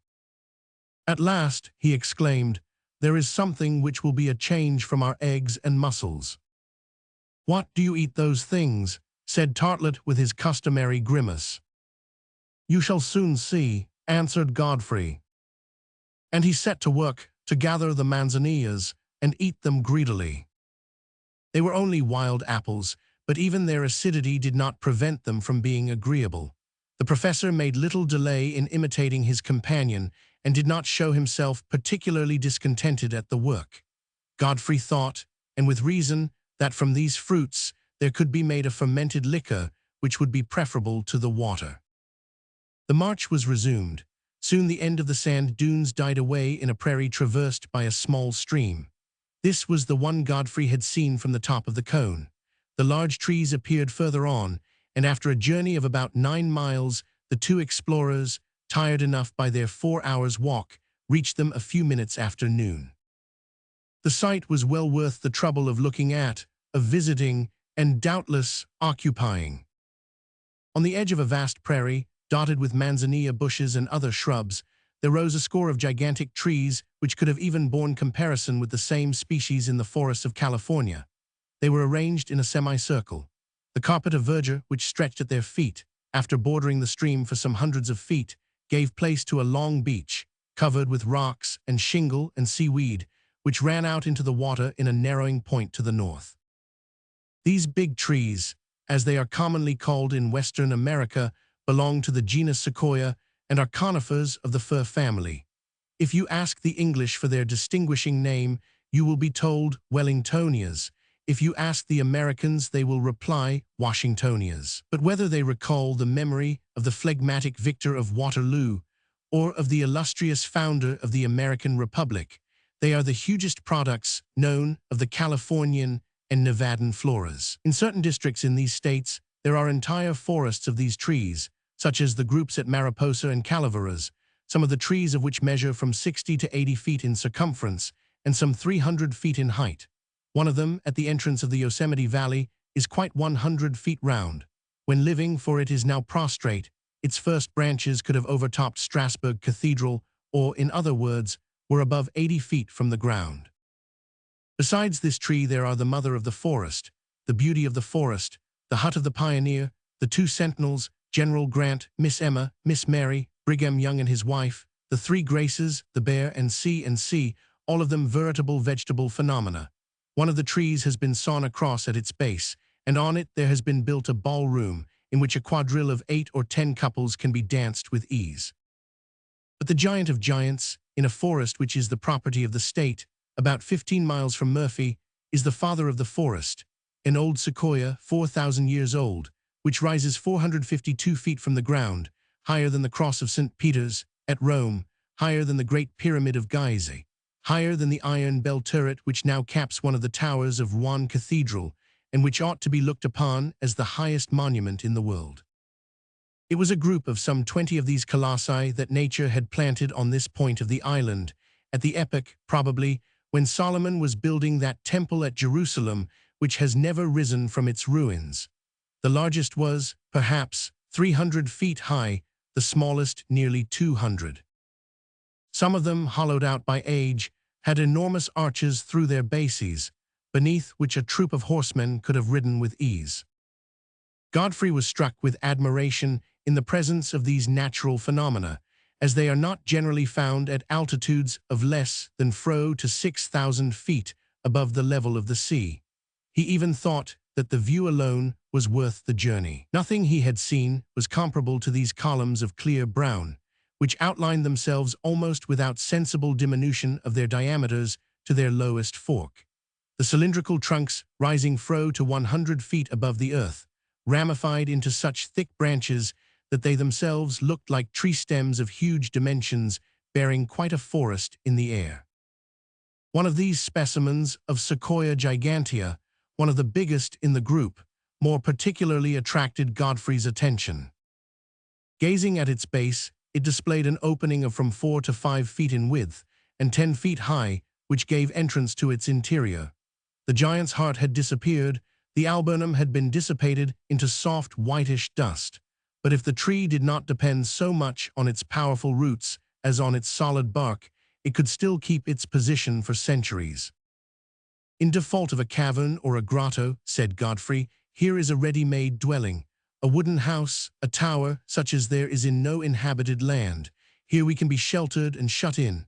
Come along, Tartlet, come. And the young man, catching hold of his companion, dragged him inside the sequoia.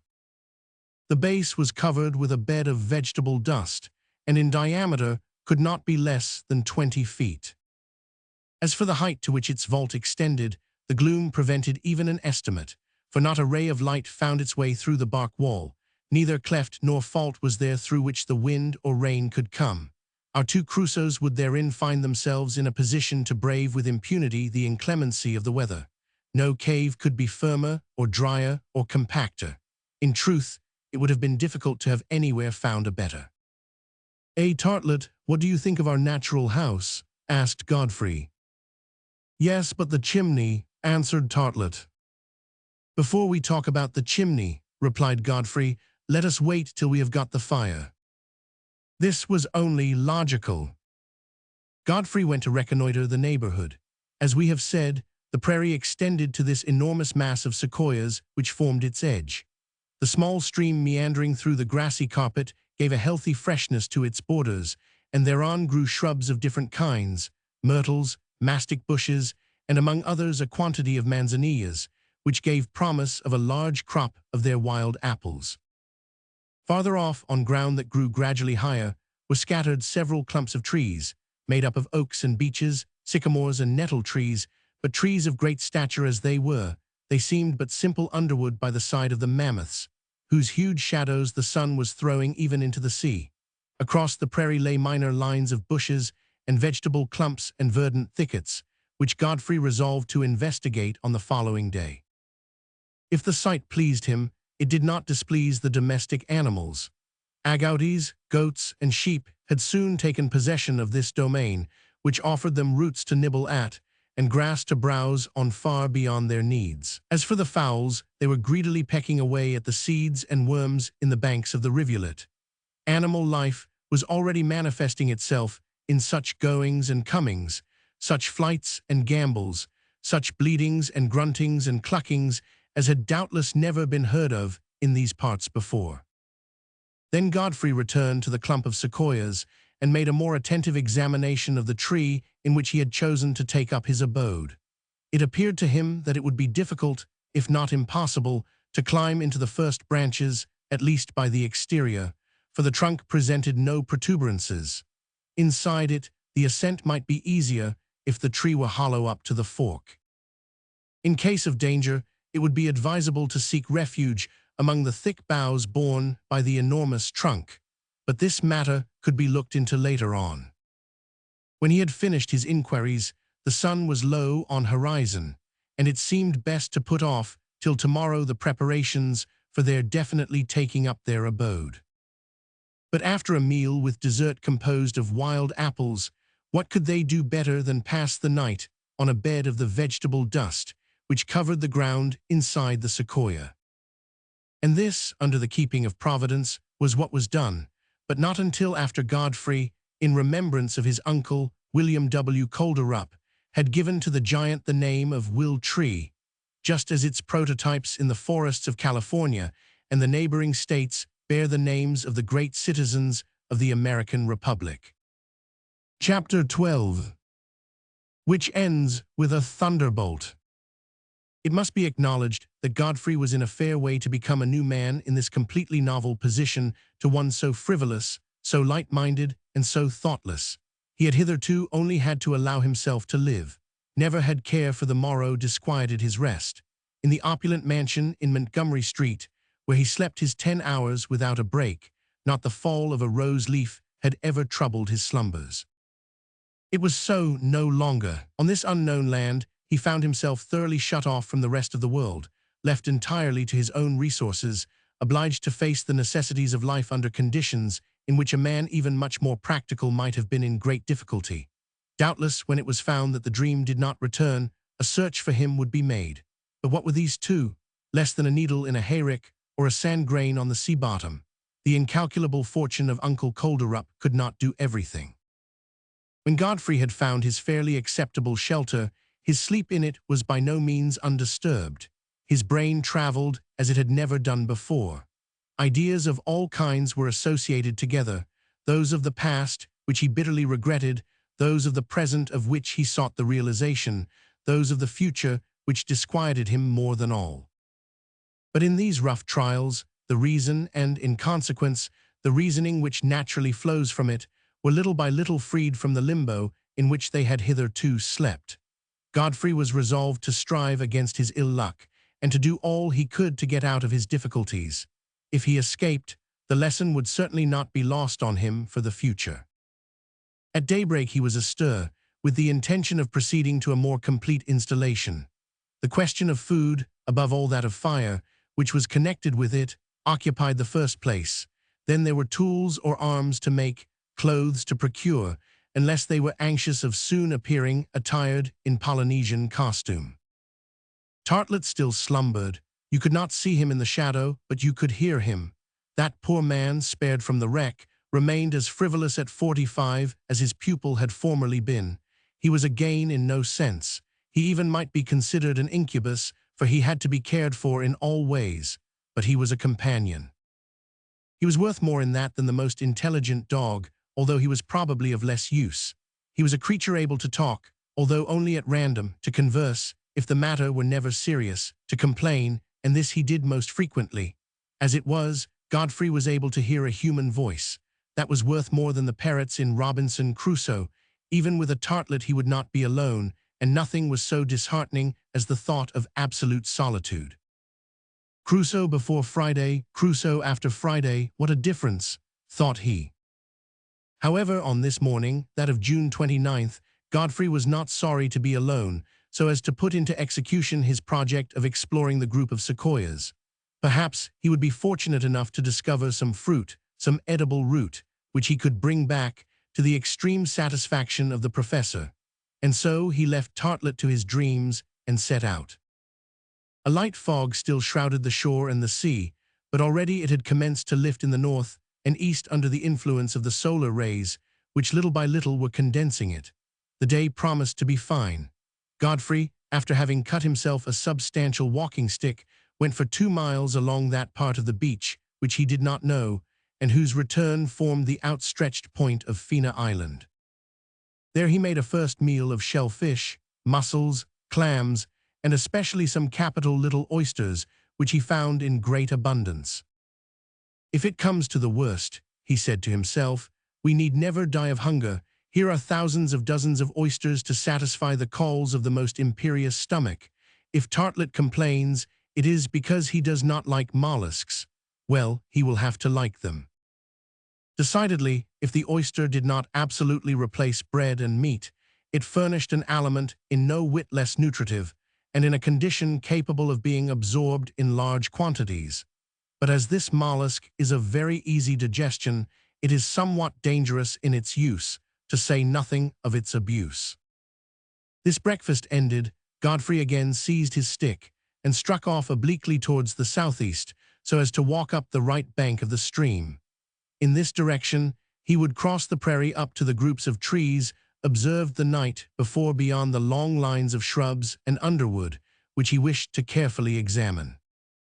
Godfrey then advanced in this direction for about 2 miles. He followed the bank of the stream, carpeted with short herbage and smooth as velvet. Flocks of aquatic birds noisily flew round this being, who, new to them, had come to trouble their domain. Fish of many kinds were seen darting about in the limpid waters of the brook, here about some 4 or 5 yards wide. It was evident that there would be no difficulty in catching these fish, but how to cook them, always this insoluble question. Fortunately, when Godfrey reached the first line of shrubs, he recognized 2 sorts of fruits or roots. One sort had to pass through the fiery trial before being eaten, the other was edible in its natural state. Of these 2 vegetables, the American Indians make constant use. The first was a shrub of the kind called camas, which thrives even in lands unfit for culture. With these onion-like roots, should it not be found preferable to treat them as potatoes, there is made a sort of flour very rich and glutinous. But either way, they have to be subjected to a certain cooking or drying.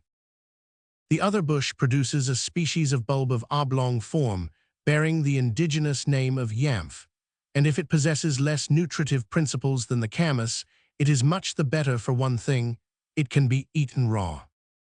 Godfrey, highly pleased at his discovery, at once satisfied his hunger on a few of these excellent roots, and not forgetting Tartlet's breakfast, collected a large bundle, and throwing it over his shoulder, retook the road to Wiltree. That he was well received on his arrival, with the crop of yamps need not be insisted on. The professor greedily regaled himself, and his pupil had to caution him to be moderate. "Ah," he said, "we have got some roots today. Who knows whether we shall have any tomorrow?" "Without any doubt," replied Godfrey, "tomorrow and the day after and always. There is only the trouble of going and fetching them." "Well, Godfrey, and the camas?" "Of the camas we will make flour and bread when we have got a fire." "Fire!" exclaimed the professor, shaking his head. "Fire, and how shall we make it?" "I don't know yet, but somehow or other we will get at it." "May heaven hear you, my dear Godfrey, and when I think that there are so many fellows in this world who have only got to rub a bit of wood on the sole of their boot to get it, it annoys me. No, never would I have believed that ill luck would have reduced me to this state. You need not take 3 steps down Montgomery Street before you will meet with a gentleman, cigar in mouth, who thinks it a pleasure to give you a light, and here.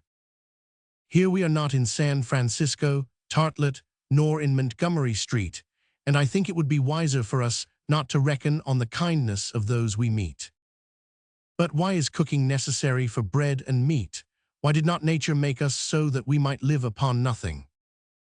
"That will come, perhaps," answered Godfrey with a good-humored smile. "Do you think so?" "I think that our scientists are probably working out the subject." "Is it possible, and how do they start on their research as to this new mode of alimentation?" "On this line of reasoning," answered Godfrey, "as the functions of digestion and respiration are connected, the endeavor is to substitute one for the other. Hence the day when chemistry has made the aliments necessary for the food of man capable of assimilation by respiration, the problem will be solved. There is nothing wanted beyond rendering the air nutritious. You will breathe your dinner instead of eating it, that is all." "Ah, is it not a pity that this precious discovery is not yet made?" exclaimed the professor. "How cheerfully would I breathe half a dozen sandwiches and a silver side of beef, just to give me an appetite." And Tartlet plunged into a semi-sensuous reverie, in which he beheld succulent atmospheric dinners, and at them unconsciously opened his mouth and breathed his lungs full, oblivious that he had scarcely the wherewithal to feed upon in the ordinary way. Godfrey roused him from his meditation and brought him back to the present. He was anxious to proceed to a more complete installation in the interior of Will Tree. The first thing to do was to clean up their future dwelling place. It was at the outset necessary to bring out several bushels of that vegetable dust which covered the ground and in which they sank almost up to their knees. 2 hours' work hardly sufficed to complete this troublesome task, but at length the chamber was clear of the pulverulent bed, which rose in clouds at the slightest movement. The ground was hard and firm, as if floored with joists, the large roots of the sequoia ramifying over its surface. It was uneven but solid. 2 corners were selected for the beds, and of these several bundles of herbage, thoroughly dried in the sun, were to form the materials. As for other furniture, benches, stools, or tables, it was not impossible to make the most indispensable things, for Godfrey had a capital knife, with its saw and gimlet. The companions would have to keep inside during rough weather, and they could eat and work there. Daylight did not fail them, for it streamed through the opening.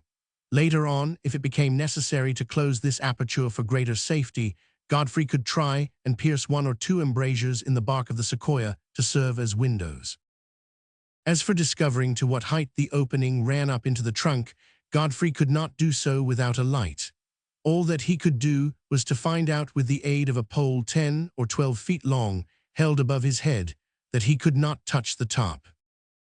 The question, however, was not an urgent one. It would be solved eventually. The day passed in these labors, which were not ended at sunset.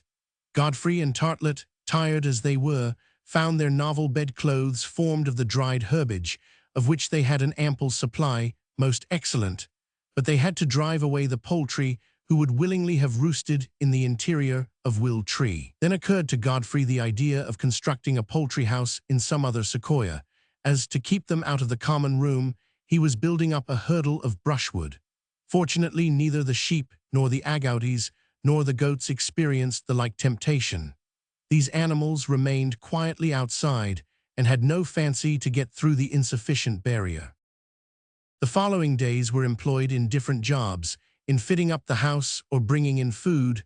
Eggs and shellfish were collected, yamf roots and manzanilla apples were brought in, and oysters, for which each morning they went to the bank or the shore. All this took time, and the hours passed away quickly. The dinner things consisted now of large bivalve shells, which served for dishes or plates.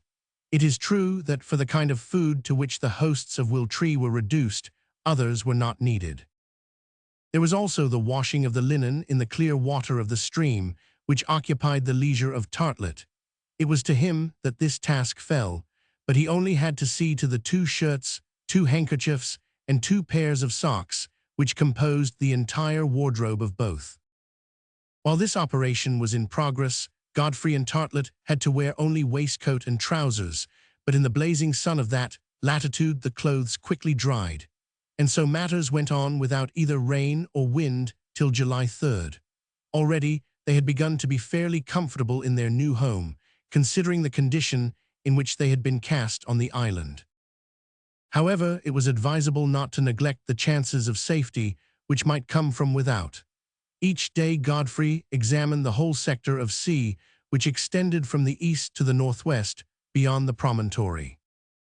This part of the Pacific was always deserted. Not a vessel, not a fishing boat, not a ribbon of smoke detaching itself from the horizon proclaimed the passage of a steamer. It seemed that Fina Island was situated out of the way of all the itineraries of commerce. All they could do was to wait, trusting in the Almighty who never abandons the weak. Meanwhile, when their immediate necessities allowed them leisure, Godfrey, incited by Tartlet, returned to that important and vexed question of the fire. He tried at first to replace Amadou, which he so unfortunately lacked, by another and analogous material. It was possible that some of the varieties of mushrooms which grew in the crevices of the old trees, after having been subjected to prolonged drying, might be transformed into a combustible substance. Many of these mushrooms were collected and exposed to the direct action of the sun until they were reduced to powder. Then, with the back of his knife, Godfrey endeavored to strike some sparks off with a flint so that they might fall on this substance. It was useless. The spongy stuff would not catch fire. Godfrey then tried to use that fine vegetable dust, dried during so many centuries, which he had found in the interior of Will Tree.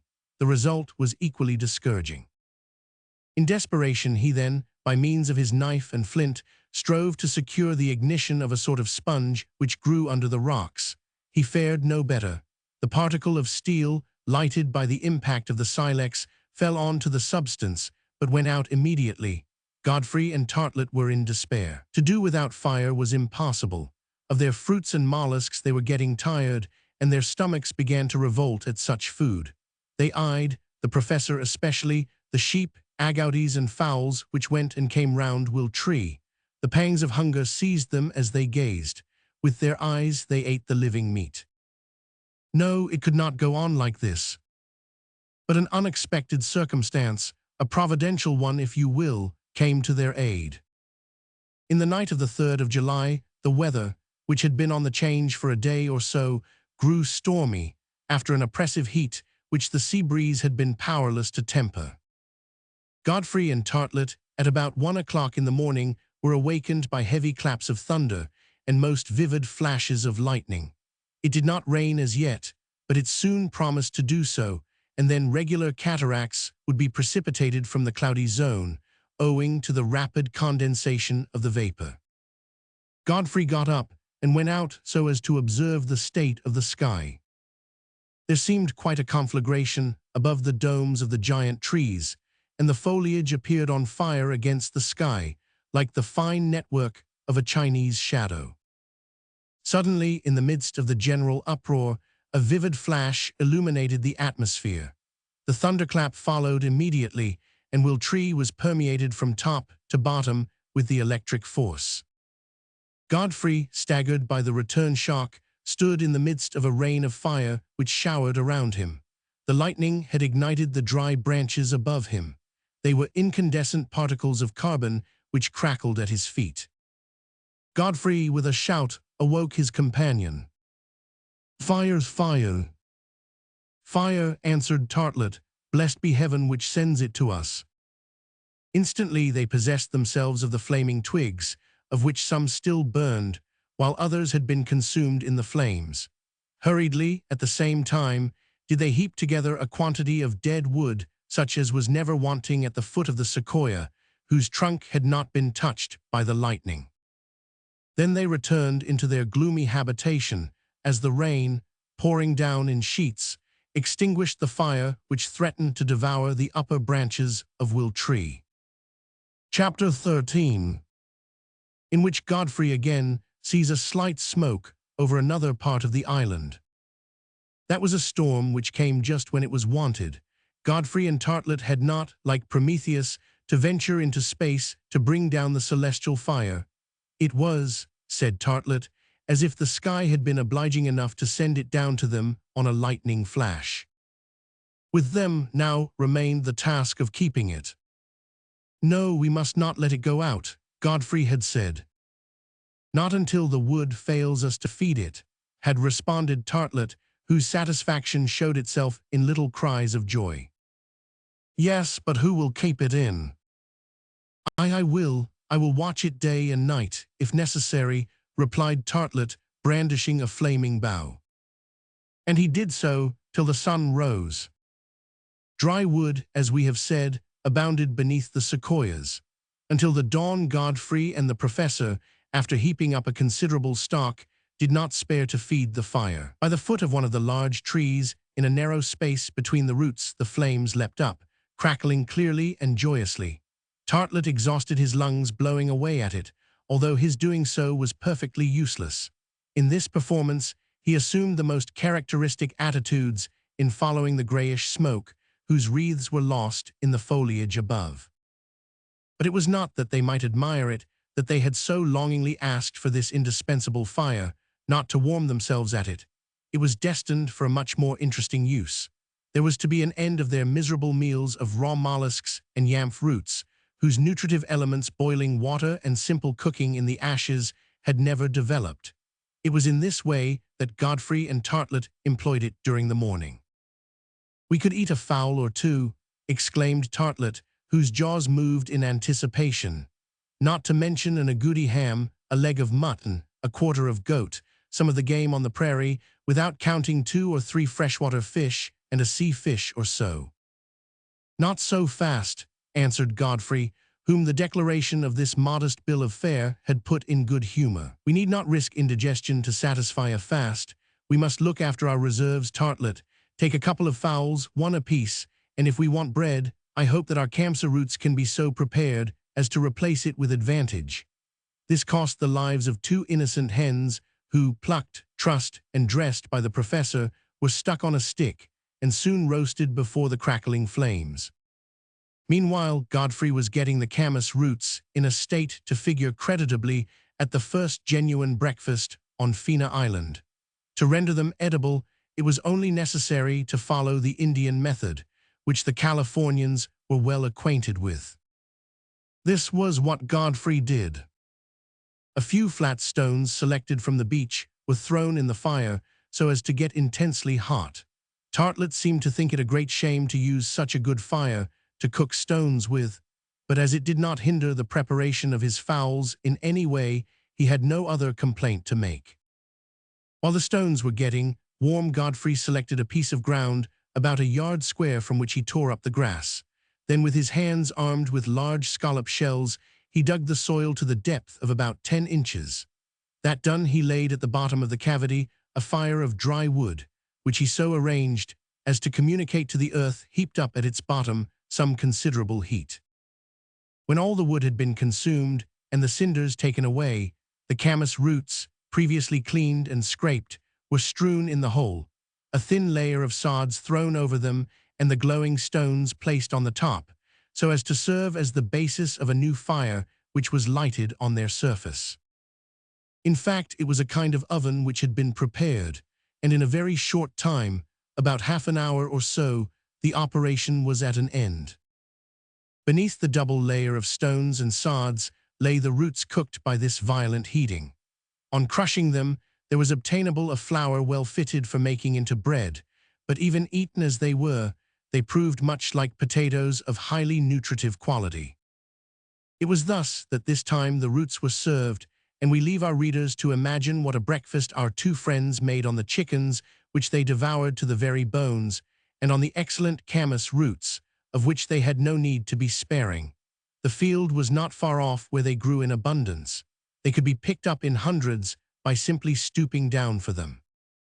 The repast over, Godfrey set to work to prepare some of the flour, which keeps for any length of time, and which could be transformed into bread for their daily wants.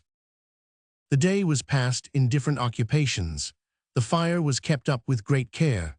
Particularly was the fuel heaped on for the night, and Tartlet, nevertheless, arose on many occasions to sweep the ashes together and provoke a more active combustion. Having done this, he would go to bed again, to get up as soon as the fire burnt low, and thus he occupied himself till the day broke. The night passed without incident. The cracklings of the fire and the crow of the cock awoke Godfrey and his companion, who had ended his performances by falling off to sleep. At first Godfrey was surprised at feeling a current of air coming down from above in the interior of Will Tree. He was thus led to think that the sequoia was hollow up to the junction of the lower branches, where there was an opening which they would have to stop up if they wished to be snug and sheltered. "But it is very singular," said Godfrey to himself. "How was it that during the preceding nights I did not feel this current of air? Could it have been the lightning?" And to get an answer to this question, the idea occurred to him to examine the trunk of the sequoia from the outside. When he had done so, he understood what had happened during the storm. The track of the lightning was visible on the tree, which had had a long strip of its bark torn off from the fork down to the roots. Had the electric spark found its way into the interior of the sequoia, in place of keeping to the outside, Godfrey and his companion would have been struck. Most decidedly, they had had a narrow escape. "It is not a good thing to take refuge under trees during a storm," said Godfrey. "That is all very well for people who can do otherwise, but what way have we to avoid the danger who live inside the tree? We must see." Then examining the sequoia from the point where the long lightning trace began, "It is evident," said he, "that where the flash struck the tree has been cracked, but since the air penetrates by this orifice, the tree must be hollow along its whole length and only lives in its bark. Now that is what I ought to see about." And Godfrey went to look for a resinous piece of wood that might do for a torch. A bundle of pine twigs furnished him with the torch he needed, as from them exuded a resin which, once inflamed, gave forth a brilliant light. Godfrey then entered the cavity which served him for his house. To darkness immediately succeeded light, and it was easy to see the state of the interior of Will Tree. A sort of vault of irregular formation stretched across in a ceiling some 15 feet above the ground. Lifting his torch, Godfrey distinctly saw that into this there opened a narrow passage whose further development was lost in the shadow. The tree was evidently hollow throughout its length, but perhaps some portion of the alburnum still remained intact. In that case, by the help of the protuberances, it would be possible, if not easy, to get up to the fork. Godfrey, who was thinking of the future, resolved to know without delay if this were so. He had two ends in view. One, to securely close the opening by which the rain and wind found admission, and so render Will Tree almost habitable. The other, to see if in case of danger, or an attack from animals or savages, the upper branches of the tree would not afford a convenient refuge. He could but try. If he encountered any insurmountable obstacle in the narrow passage, Godfrey could be got down again. After firmly sticking his torch between two of the roots below, behold him then commencing to raise himself on to the first interior knots of the bark. He was lithe, strong, and accustomed to gymnastics like all young Americans. It was only sport to him. Soon he had reached in this uneven tube a part much narrower, in which, with the aid of his back and knees, he could work his way upwards like a chimney sweep. All he feared was that the hole would not continue large enough for him to get up. However, he kept on, and each time he reached a projection he would stop and take breath.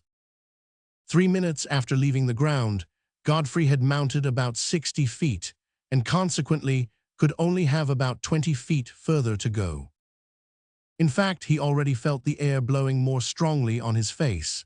He inhaled it greedily, for the atmosphere inside the sequoia was not, strictly speaking, particularly fresh. After resting for a minute and shaking off the fine dust which he had rubbed onto him off the wall, Godfrey started again up the long tunnel, which gradually narrowed. But at this moment, his attention was attracted by a peculiar noise, which appeared to him somewhat suspicious. There was a sound as of scratching up the tree. Almost immediately a sort of hissing was heard. Godfrey stopped. "What is that?" he asked. "Some animal taken refuge in the sequoia? Was it a snake? No, we have not yet seen one on the island. Perhaps it is a bird that wants to get out." Godfrey was not mistaken, and as he continued to mount, a cawing, followed by a rapid flapping of wings, showed him that it was some bird ensconced in the tree whose sleep he was doubtless disturbing. Many a FRRR, which he gave out with the whole power of his lungs, soon determined the intruder to clear off. It proved to be a kind of jackdaw, of huge stature, which scuttled out of the opening and disappeared into the summit of Will Tree. A few seconds afterwards, Godfrey's head appeared through the same opening, and he soon found himself quite at his ease, installed on a fork of the tree where the lower branches gave off, at about 80 feet from the ground. There, as has been said, the enormous stem of the sequoia supported quite a forest. The capricious network of its upper boughs presented the aspect of a wood crowded with trees, which no gap rendered passable. However, Godfrey managed, not without difficulty, to get along from one branch to another, so as to gain little by little the upper story of this vegetable phenomenon. A number of birds, with many a cry, flew off at his approach, and hastened to take refuge in the neighboring members of the group, above which Will Tree towered by more than a head. Godfrey continued to climb as well as he could, and did not stop until the ends of the higher branches began to bend beneath his weight. A huge horizon of water surrounded Fina Island, which lay unrolled like a relief map at his feet. Greedily, his eyes examined that portion of the sea. It was still deserted.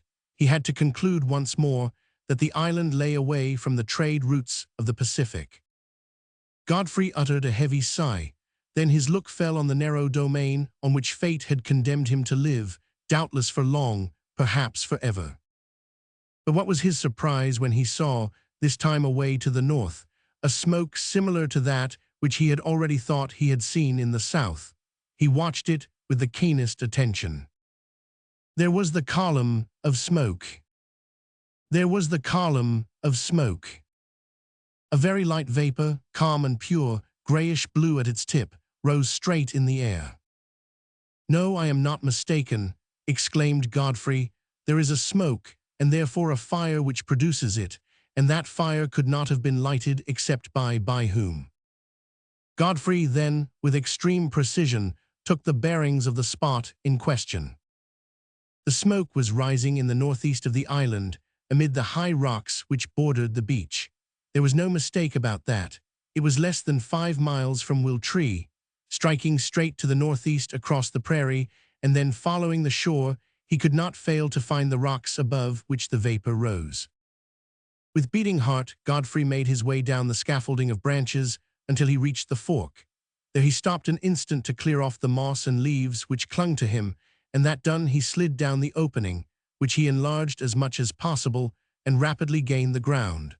A word to Tartlet not to be uneasy at his absence, and Godfrey hastened off in the northeasterly direction so as to reach the shore. It was a 2 hours' walk across the verdant prairie, through clumps of scattered trees or hedges of spiny shrubs, and then along the beach. At length the last chain of rocks was reached. But the smoke which Godfrey had seen from the top of the tree he searched for in vain when he had reached the ground. As he had taken the bearings of the spot with great care, he came towards it without any mistake. There Godfrey began his search. He carefully explored every nook and corner of this part of the shore. He called. No one answered to his shout. No human being appeared on the beach. Not a rock gave him a trace of a newly lighted fire, nor of a fire now extinct, which could have been fed by sea herbs and dry algae thrown up by the tide. "But it is impossible that I should have been mistaken," repeated Godfrey to himself. "I am sure it was smoke that I saw, and besides—" As Godfrey could not admit that he had been the dupe of a delusion, he began to think that there must exist some well of heated water or kind of intermittent geyser, which he could not exactly find, but which had given forth the vapor. There was nothing to show that in the island there were not many of such natural wells, and the apparition of the column of smoke could be easily explained by so simple a geological phenomenon. Godfrey left the shore and returned towards Will Tree, observing the country as he went along a little more carefully than he had done as he came. A few ruminants showed themselves, amongst others some wapiti, but they dashed past with such speed that it was impossible to get near them. In about 4 hours Godfrey got back.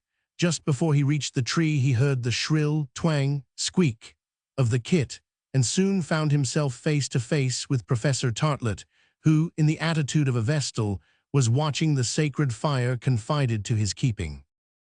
Chapter 14, wherein Godfrey finds some wreckage, to which he and his companion give a hearty welcome. To put up with what you cannot avoid is a philosophical principle that may not perhaps lead you to the accomplishment of great deeds, but is assuredly eminently practical. On this principle, Godfrey had resolved to act for the future. If he had to live in this island, the wisest thing for him to do was to live there as comfortably as possible until an opportunity offered for him to leave it. And so, without delay, he set to work to get the interior of Wiltree into some order. Cleanliness was of the first importance. The beds of dried grass were frequently renewed. The plates and dishes were only scallop shells, it is true, but no American kitchen could show cleaner ones. It should be said to his praise that Professor Tartlet was a capital washer. With the help of his knife, Godfrey, by flattening out a large piece of bark and sticking 4 uprights into the ground, had contrived a table in the middle of the room. Some large stumps served for stools. The comrades were no longer reduced to eating on their knees when the weather prevented their dining in the open air. There was still the question of clothing, which was of great interest to them, and they did the best they could.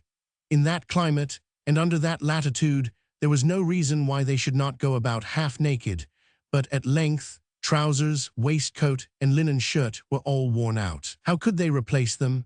Were the sheep and the goats to provide them with skins for clothing, after furnishing them with flesh for food?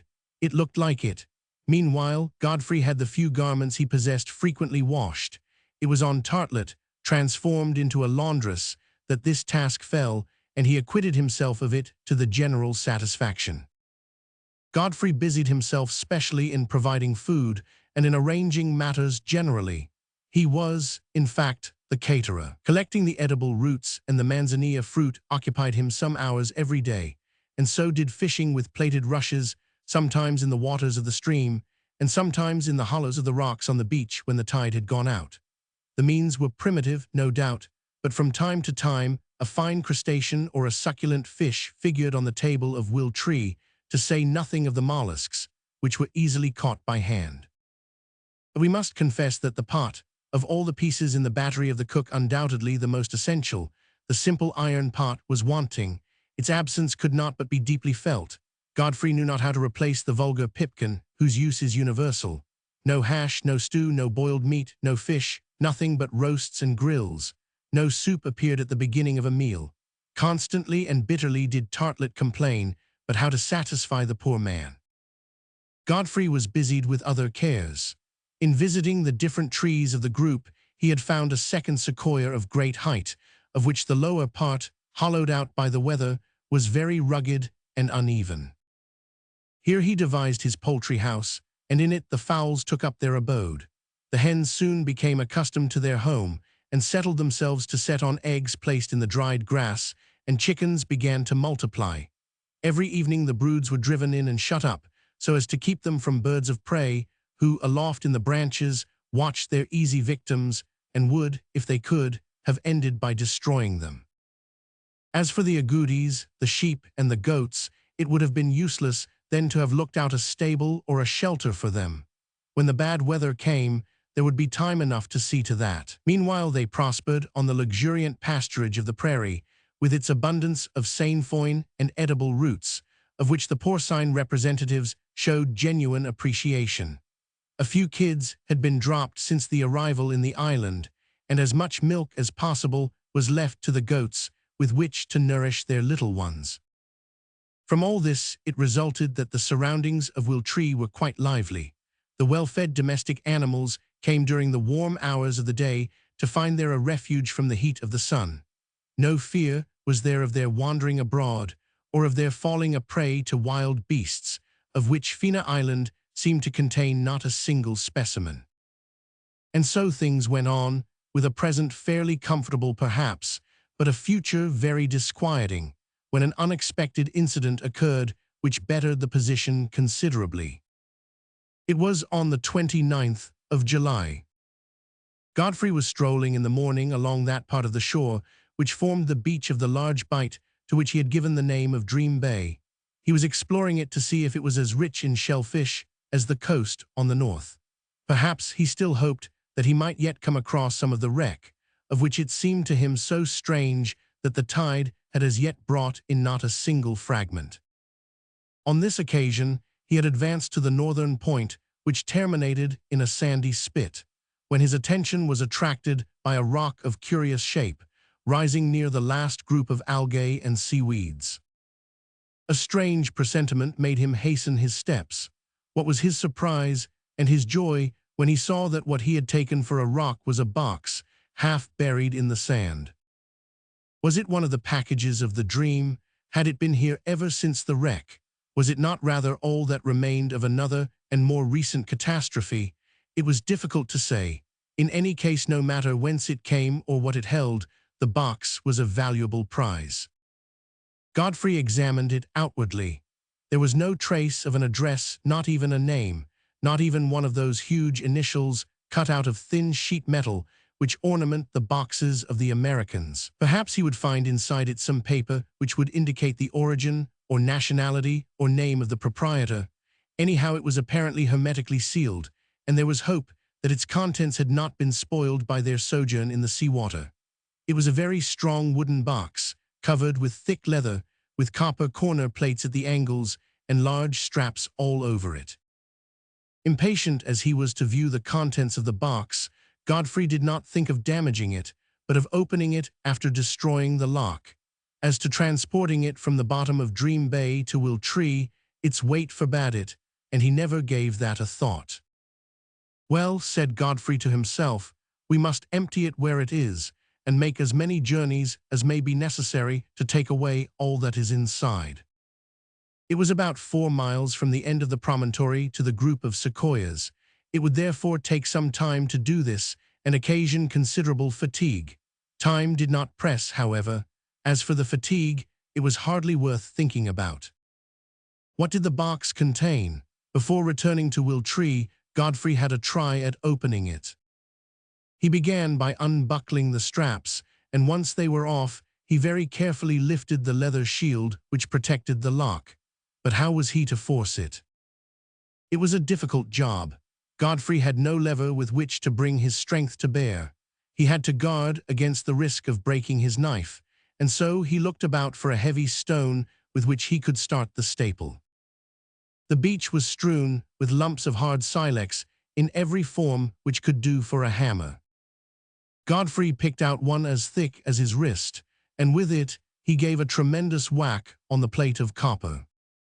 To his extreme surprise, the bolt shot through the staple immediately gave way. Either the staple was broken by the blow, or the lock was not turned. Godfrey's heart beat high as he stooped to lift up the box lid. It rose unchecked, and in truth, had Godfrey had to get it to pieces, he would not have done so without trouble. The trunk was a regular strongbox. The interior was lined with sheet zinc, so that the seawater had failed to penetrate. The objects it contained, however delicate they might be, would be found in a perfect state of preservation. And what objects? As he took them out, Godfrey could not restrain exclamations of joy. Most assuredly, the box must have belonged to some highly practical traveler who had reckoned on getting into a country where he would have to trust to his own resources.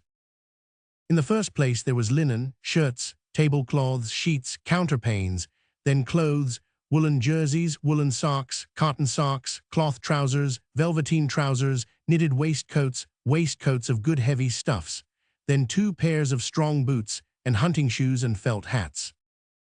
Then came a few kitchen and toilet utensils, and an iron pot, the famous pot which was wanted so badly, a kettle, a coffee pot, a teapot, some spoons, some forks, some knives, a looking-glass and brushes of all kinds, and what was by no means to be despised, 3 cans, containing about 15 pints of brandy and tafia, and several pounds of tea and coffee. Then in the third place came some tools, an auger, a gimlet, a handsaw, an assortment of nails and brads, a spade, a shovel, a pickaxe, a hatchet, an adze, and C&C. In the fourth place, there were some weapons, 2 hunting knives in their leather sheaths, a carbine and 2 muskets, 3 six-shooter revolvers, a dozen pounds of powder, many thousand caps, and an important stock of lead and bullets, all the arms seeming to be of English make. There was also a small medicine chest, a telescope, a compass, and a chronometer. There were also a few English books, several quires of blank paper, pencils, pens, and ink, an almanac, a Bible with a New York imprint, and a complete cook's manual. Verily, this is an inventory of what, under the circumstances, was an inestimable prize. Godfrey could not contain himself for joy. Had he expressly ordered the trousseau for the use of shipwrecked folks in difficulties, he could not have made it more complete. Abundant thanks were due for it to Providence, and Providence had the thanks, and from an overflowing heart.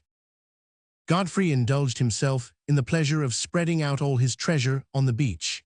Every object was looked over, but not a scrap of paper was there in the box to indicate to whom it belonged, or the ship on which it had been embarked. Around, the sea showed no signs of a recent wreck. Nothing was there on the rocks, nothing on the sands. The box must have been brought in by the flood, after being afloat for perhaps many days. In fact, its size in proportion to its weight had assured for its sufficient buoyancy. The 2 inhabitants of Fina Island would for some time be kept provided in a large measure with the material wants of life: tools, arms, instruments, utensils, clothes, due to the luckiest of chances. Godfrey did not dream of taking all the things to Wiltshire at once. Their transport would necessitate several journeys, but he would have to make haste for fear of bad weather. Godfrey then put back most of the things in the box: a gun, a revolver, a certain quantity of powder and lead, a hunting knife, the telescope, and the iron pot he took as his first load. The box was carefully closed and strapped up, and with a rapid step, Godfrey strode back along the shore. Ah, what a reception he had from Tartlett an hour later, and the delight of the professor when his pupil ran over the list of their new riches. The pot, that pot above everything, threw him into transports of joy, culminating in a series of hornpipes and cellar flaps, wound up by a triumphant 6/8 breakdown. It was only noon as yet. Godfrey wished after the meal to get back at once to Dream Bay. He would never rest until the whole was in safety at Wiltshire. Tartlett made no objection and declared himself ready to start. It was no longer necessary to watch the fire. With the powder, they could always get a light. But the professor was desirous that during their absence, the soup which he was thinking about might be kept gently on the simmer. The wonderful pot was soon filled with water from the stream. A whole quarter of a goat was thrown in, accompanied by a dozen yamf roots, to take the place of vegetables, and then a pinch or 2 of salt found in the crevices of the rocks gave seasoning to the mixture. "It must skim itself," exclaimed Tartlett, who seemed highly satisfied at his performance. And off they started for Dream Bay by the shortest road. The box had not been disturbed. Godfrey opened it with care. Amid a storm of admiring exclamations from Tartlett, he began to pick out the things. In this first journey, Godfrey and his companion, transformed into beasts of burden, carried away to Wiltshire the arms, the ammunition, and a part of the wearing apparel. Then they rested from their fatigue beside the table, on which there smoked the stewed agouti, which they pronounced most excellent. As for the meat, to listen to the professor, it would have been difficult even to imagine anything more exquisite. Oh, the marvelous effect of privation! On the 30th, the next day, Godfrey and Tartlett set forth at dawn, and in 3 other journeys succeeded in emptying and carrying away all that the box contained. Before the evening, tools, weapons, instruments, utensils were all brought, arranged, and stowed away in Wiltshire. On the 1st of August, the box itself, dragged along the beach not without difficulty, found a place in the tree and was transformed into a linen closet. Tartlett, with the fickleness of his mind, now looked upon the future through none but rosy glasses. We can hardly feel astonished then that on this day, with his kit in his hand, he went out to find his pupil, and said to him in all seriousness, as if he were in the drawing-room of Calderup's mansion, "Well, Godfrey, my boy, don't you think it is time to resume our dancing lessons?" Chapter 15, in which there happens what happens at least once in the life of every Crusoe, real or imaginary. And now the future looked less gloomy, but if Tartlet saw in the possession of the instruments, the tools, and the weapons only the means of making their life of isolation a little more agreeable, Godfrey was already thinking of how to escape from Fina Island. Could he not now construct a vessel strong enough to enable them to reach, if not some neighboring land, at least some ship passing within sight of the island? Meanwhile, the weeks which followed were principally spent in carrying out not these ideas, but those of Tartlet. The wardrobe at Wiltree was now replenished, but it was decided to use it with all the discretion which the uncertainty of the future required. Never to wear any of the clothes unless necessity compelled him to do so was the rule to which the professor was forced to submit. "What is the good of that?" grumbled he. "It is a great deal too stingy, my dear Godfrey.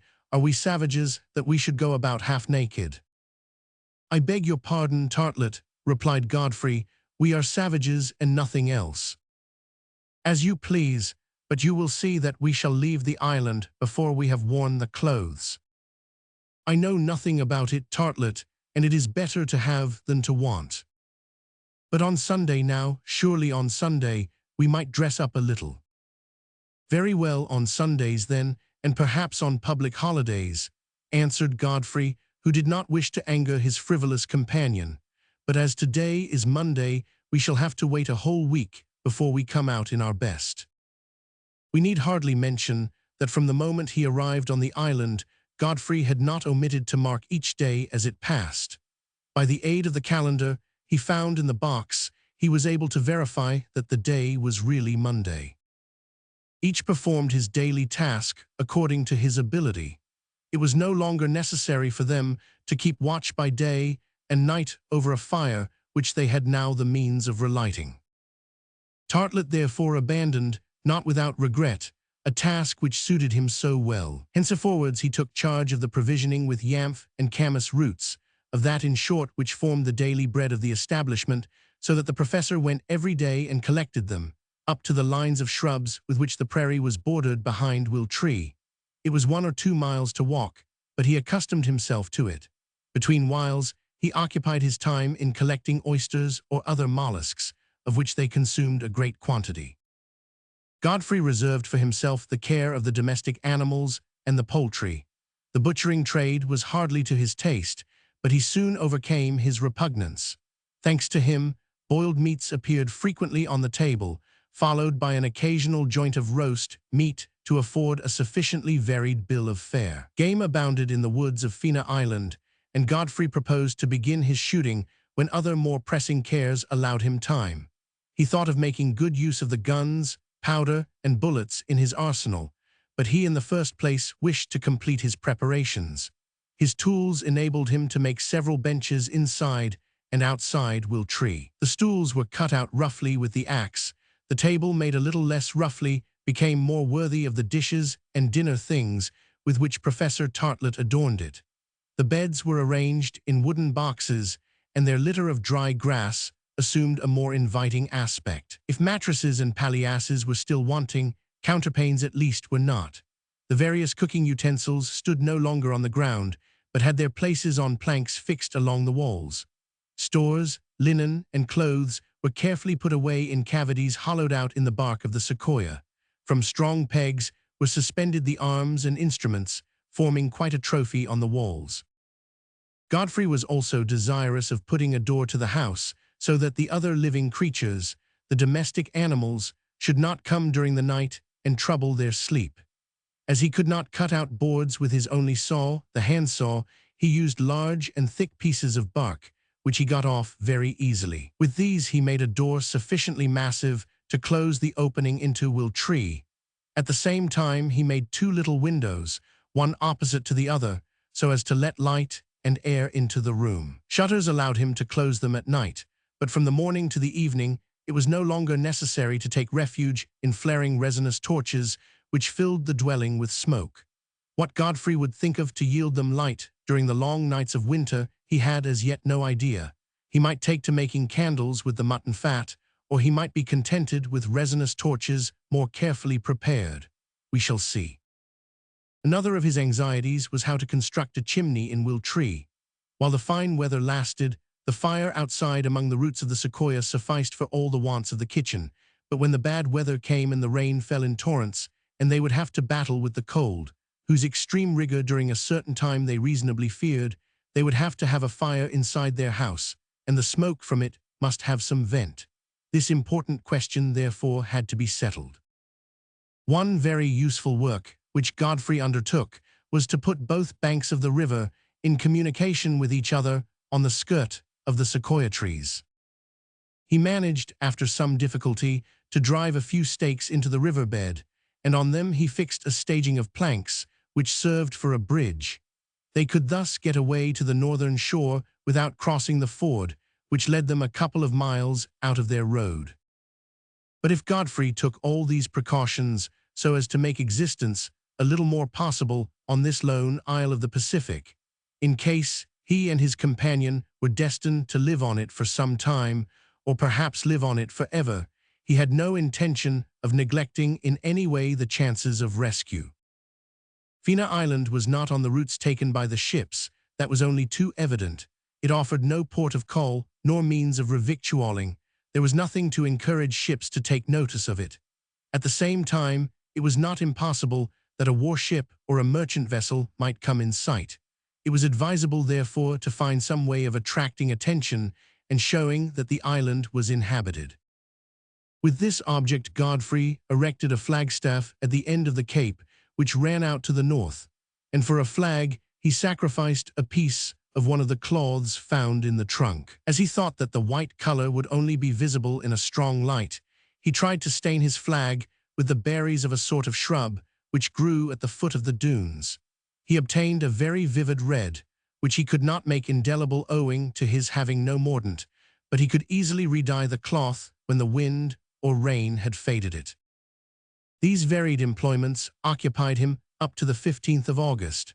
For many weeks, the sky had been constantly clear, with the exception of 2 or 3 storms of extreme violence which had brought down a large quantity of water to be greedily drunk in by the soil.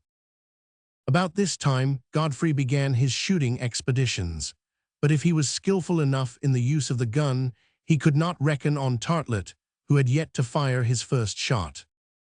Many days of the week did Godfrey devote to the pursuit of fur and feather, which, without being abundant, were yet plentiful enough for the requirements of Will Tree. A few partridges, some of the red-legged variety, and a few snipes came as a welcome variation of the bill of fare. 2 or 3 antelopes fell to the prowess of the young stalker, and although he had had nothing to do with their capture, the professor gave them a no less welcome than he did when they appeared as haunches and cutlets. But while he was out shooting, Godfrey did not forget to take a more complete survey of the island. He penetrated the depths of the dense forests which occupied the central districts. He ascended the river to its source. He again mounted the summit of the cone and redescended by the talus on the eastern shore, which he had not, up to then, visited. After all these explorations, repeated Godfrey to himself, there can be no doubt that Fina Island has no dangerous animals, neither wild beasts, snakes, nor saurians. I have not caught sight of one. Assuredly, if there had been any, the report of the gun would have woke them up. It is fortunate, indeed. If it were to become necessary to fortify Will Tree against their attacks, I do not know how we should get on. Then passing on to quite a natural deduction.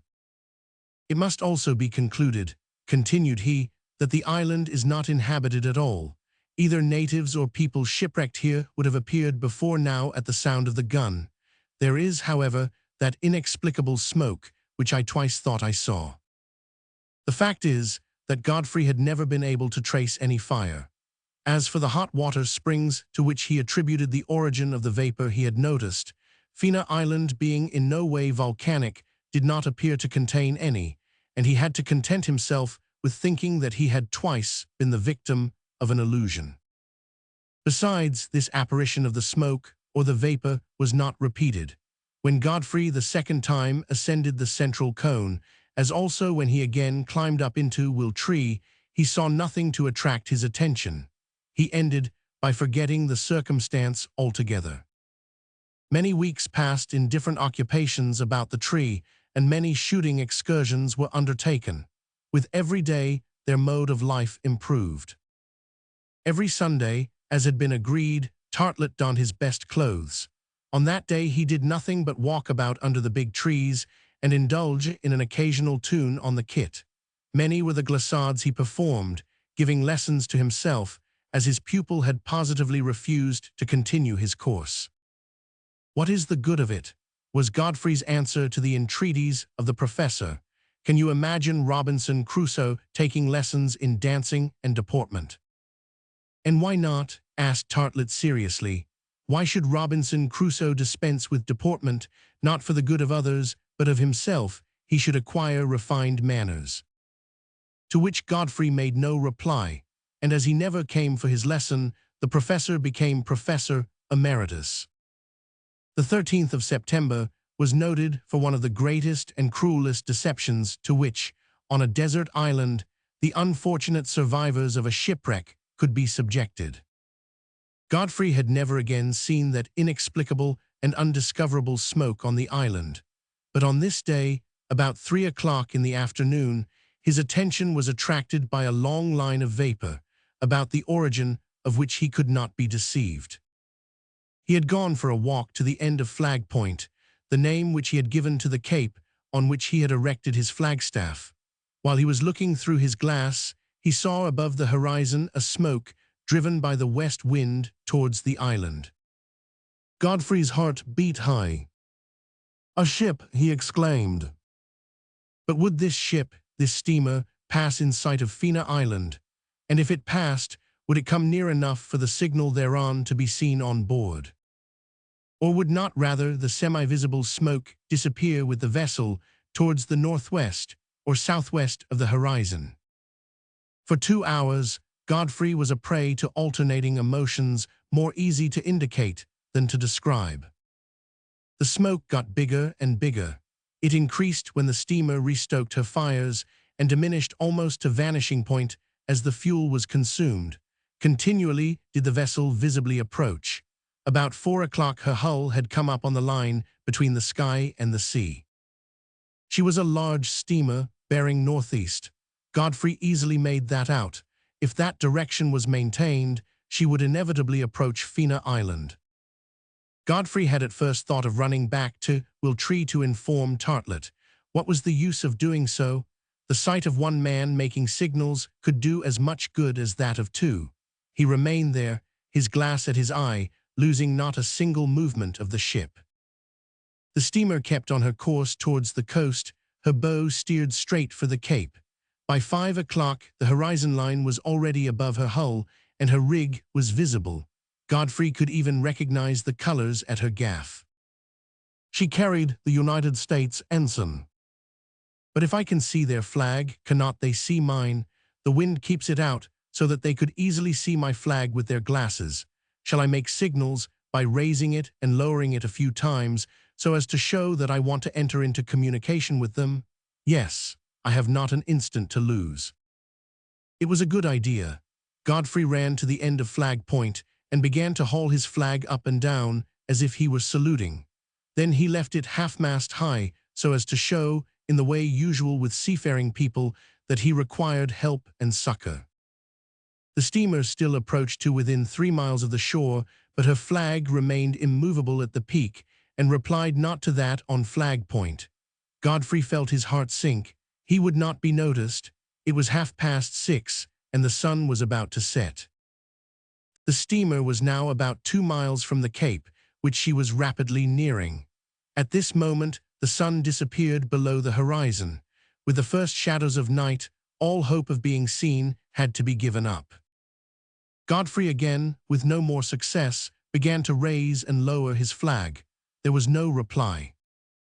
He then fired his gun 2 or 3 times, but the distance was still great, and the wind did not set in that direction. No report would be heard on board.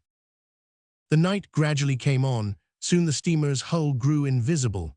Doubtless, in another hour, she would have passed Fina Island. Godfrey, not knowing what to do, thought of setting fire to a group of resinous trees which grew at the back of Flag Point. He lighted a heap of dry leaves with some gunpowder and then set light to the group of pines, which flared up like an enormous torch. But no fire on the ship answered to the one on the land, and Godfrey returned sadly to Will Tree, feeling perhaps more desolate than he had ever felt till then. Chapter 16, in which something happens which cannot fail to surprise the reader. To Godfrey the blow was serious. Would this unexpected chance which had just escaped him ever offer again? Could he hope so? No. The indifference of the steamer as she passed in sight of the island, without even taking a look at it, was obviously shared in by all the vessels venturing in this deserted portion of the Pacific. Why should they put into port more than she had done? The island did not possess a single harbor. Godfrey passed a sorrowful night. Every now and then jumping up as if he heard a cannon out at sea, he would ask himself if the steamer had not caught sight of the huge fire which still burnt on the coast, and if she were not endeavoring to answer the signal by a gunshot. Godfrey listened. It was only an illusion of his overexcited brain. When the day came, he had come to look upon the apparition of the ship as but a dream, which had commenced about 3 o'clock on the previous afternoon. But no, he was only too certain that a ship had been in sight of Fina Island, maybe within 2 miles of it, and certainly she had not put in. Of this deception, Godfrey said not a word to Tartlet. What was the good of talking about it? Besides, his frivolous mind could not see more than 24 hours ahead. He was no longer thinking of the chances of escaping from the island which might offer. He no longer imagined that the future had great things in store for them. San Francisco was fading out of his recollection. He had no sweetheart waiting for him, no Uncle Will to return to. If at this end of the world he could only commence a course of lessons on dancing, his happiness would be complete, were it only with one pupil. If the professor dreamt not of immediate danger, such as to compromise his safety in this island, bare as it was, of wild beasts and savages, he was wrong. This very day his optimism was to be put to a rude test. About 4 o'clock in the afternoon Tartlet had gone, according to his custom, to collect some oysters and mussels on that part of the shore behind Flag Point, when Godfrey saw him coming back as fast as his legs could carry him to Will Tree. His hair stood on end round his temples. He looked like a man in flight, who dared not turn his head to the right or to the left. "What is the matter?" shouted Godfrey, not without alarm, running to meet his companion. "There, there," answered Tartlet, pointing with his finger towards the narrow strip of sea visible to the north between the trees. "But what is it?" asked Godfrey, whose first movement was to run to the edge of the sequoias. "A canoe! A canoe! A canoe! A canoe!" "Yes, savages, quite a fleet of savages, cannibals perhaps." Godfrey looked in the direction pointed out. It was not a fleet, as the distracted Tartlet had said, but he was only mistaken about the quantity. In fact, there was a small vessel gliding through the water, now very calm, about half a mile from the coast, so as to double Flag Point. "And why should they be cannibals?" asked Godfrey, turning towards the professor. "Because in Crusoe Islands," answered Tartlet, "there are always cannibals who arrive sooner or later." "Is it not a boat from some merchant ship?" "From a ship?" "Yes, from a steamer which passed here yesterday afternoon in sight of our island." "And you said nothing to me about it," exclaimed Tartlet, lifting his hands to the sky. "What good should I have done?" asked Godfrey.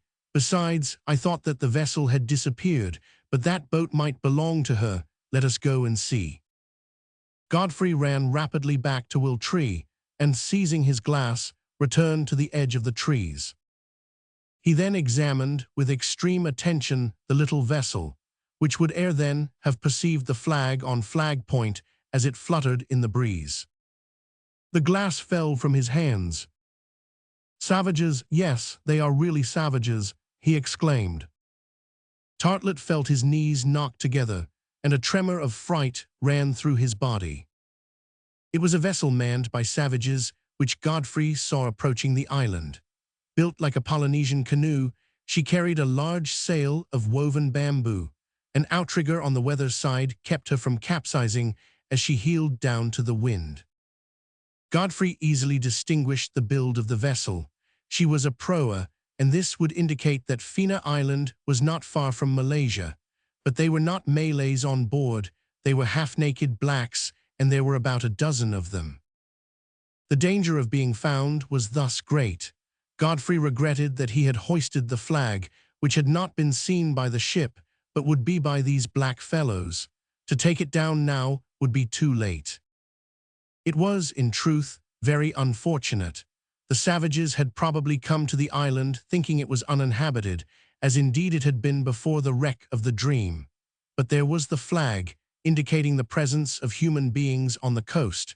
How were they to escape them if they landed? Godfrey knew not what to do. Anyhow, his immediate care must be to watch if they set foot on the island. He could think of other things afterwards. With his glass at his eye, he followed the proa. He saw it turn the point of the promontory, then run along the shore, and then approach the mouth of the small stream, which, 2 miles up, flowed past Will Tree. If the savages intended to paddle up the river, they would soon reach the group of sequoias, and nothing could hinder them. Godfrey and Tartlet ran rapidly back to their dwelling. They first of all set about guarding themselves against surprise and giving themselves time to prepare their defense. At least that is what Godfrey thought of. The ideas of the professor took quite a different turn.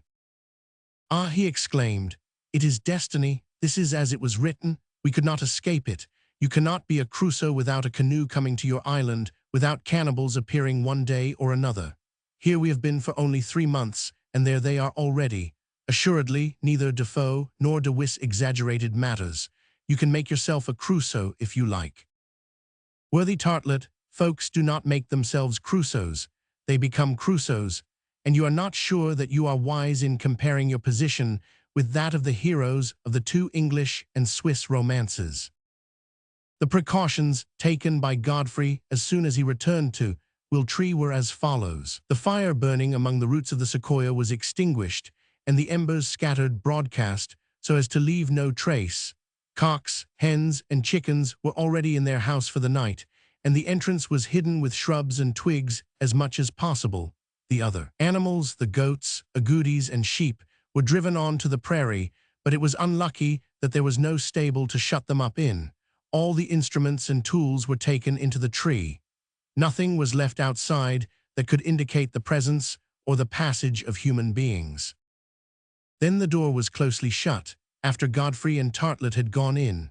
The door, made of the sequoia bark, was indistinguishable from the bark of the trunk, and might perhaps escape the eyes of the savages, who would not look at it very closely. It was the same with the 2 windows, in which the lower boards were shut. Then all light was extinguished in the dwelling, and our friends remained in total darkness. How long that night was, Godfrey and Tartlet heard the slightest sounds outside. The creaking of a dry branch, even a puff of wind, made them start. They thought they heard someone walking under the trees. It seemed that they were prowling round Will Tree. Then Godfrey climbed up to one of the windows, opened one of the boards, and anxiously peered into the gloom. Nothing. However, Godfrey at last heard footsteps on the ground. His ear could not deceive him this time. He still looked, but could only see one of the goats come for shelter beneath the trees. Had any of the savages happened to discover the house hidden in the enormous sequoia, Godfrey had made up his mind what to do. He would drag up Tartlet with him by the chimney inside, and take refuge in the higher branches, where he would be better able to resist. With guns and revolvers in his possession, and ammunition in abundance, he would there have some chance against a dozen savages devoid of firearms. If in the event of their being armed with bows and arrows they attacked from below, it was not likely that they would have the best of it against firearms aimed from above. If on the other hand they forced the door of the dwelling and tried to reach the branches from the inside, they would find it very difficult to get there, owing to the narrow opening, which the besieged could easily defend. Godfrey said nothing about this to Tartlet. The poor man had been almost out of his mind with fright since he had seen the proa. The thought that he might be obliged to take refuge in the upper part of a tree, as if in an eagle's nest, would not have soothed him in the least. If it became necessary, Godfrey decided to drag him up before he had time to think about it. The night passed amid these alternations of fear and hope. No attack occurred. The savages had not yet come to the sequoia group. Perhaps they would wait for the day before venturing to cross the island. "That is probably what they will do," said Godfrey, "since our flag shows that it is inhabited. But there are only a dozen of them, and they will have to be cautious. How are they to know that they have only to deal with a couple of shipwrecked men? No, they will risk nothing except by daylight, at least if they are going to stop." "Supposing they go away when the daylight comes," answered Tartlet. "Go away? Why should they have come to Fina Island for one night?" "I do not know," replied the professor, who in his terror could only explain the arrival of the blacks by supposing that they had come to feed on human flesh. "Anyhow," continued Godfrey, "tomorrow morning, if they have not come to Will Tree, we will go out and reconnoiter." "Wait." "Yes, nothing would be more imprudent than for us to separate. Who knows whether we may not have to run to the forest in the center of the island and hide there for some days, until the departure of the proa. No, we will keep together, Tartlet." "Hush," said the professor in a low voice. "I think I hear something outside." Godfrey climbed up again to the window and got down again almost immediately. "No," he said, "nothing suspicious. It is only our cattle coming back to the wood." "Hunted, perhaps," exclaimed Tartlet. "They seem very quiet then," replied Godfrey. "I fancy they have only come in search of shelter against the morning dew." "Ah," murmured Tartlet in so piteous a tone that Godfrey could hardly help laughing. "These things could not happen at your uncle's place in Montgomery Street." "Day will soon break," said Godfrey after a pause. "In an hour's time, if the savages have not appeared, we will leave Will Tree and reconnoiter towards the north of the island. You are able to carry a gun, Tartlet?" "Carry, yes. And to fire it in a stated direction." "I do not know. I have never tried such a thing, and you may be sure, Godfrey, that my bullet will not go. Who knows if the report alone might not frighten the savages?" An hour later, it was light enough to see beyond the sequoias. Godfrey then cautiously reopened the shutters. From that looking to the south, he saw nothing extraordinary. The domestic animals wandered peacefully under the trees and did not appear in the least alarmed. The survey completed, Godfrey carefully shut this window. Through the opening to the north, there was a view up to the shore. 2 miles off, even the end of Flag Point could be seen, but the mouth of the river at the place where the savages had landed the evening before was not visible.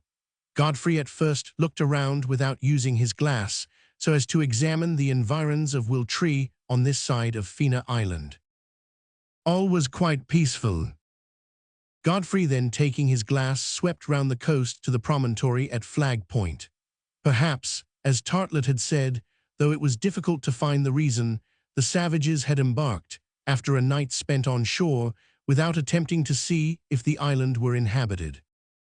Chapter 17, in which Professor Tartlet's gun really does marvels. But Godfrey suddenly uttered an exclamation which made the professor jump.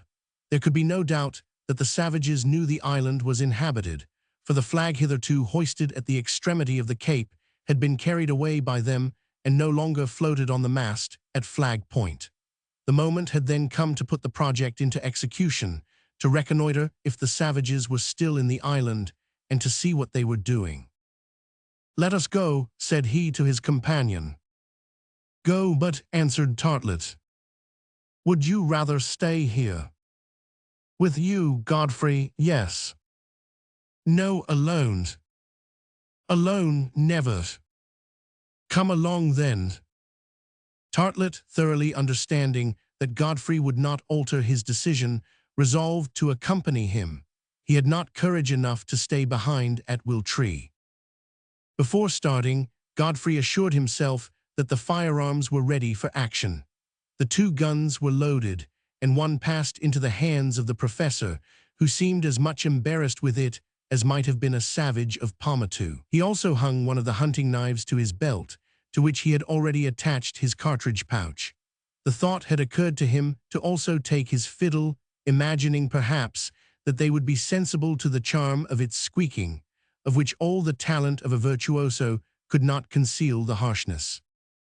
Godfrey had some trouble in getting him to abandon this idea, which was as ridiculous as it was impracticable. It was now 6 o'clock in the morning. The summits of the sequoias were glowing in the first rays of the sun. Godfrey opened the door, he stepped outside, he scanned the group of trees. Complete solitude. The animals had returned to the prairie. There they were, tranquilly browsing, about a quarter of a mile away. Nothing about them denoted the least uneasiness. Godfrey made a sign to Tartlet to join him. The professor, as clumsy as could be in his fighting harness, followed, not without some hesitation. Then Godfrey shut the door and saw that it was well hidden in the bark of the sequoia.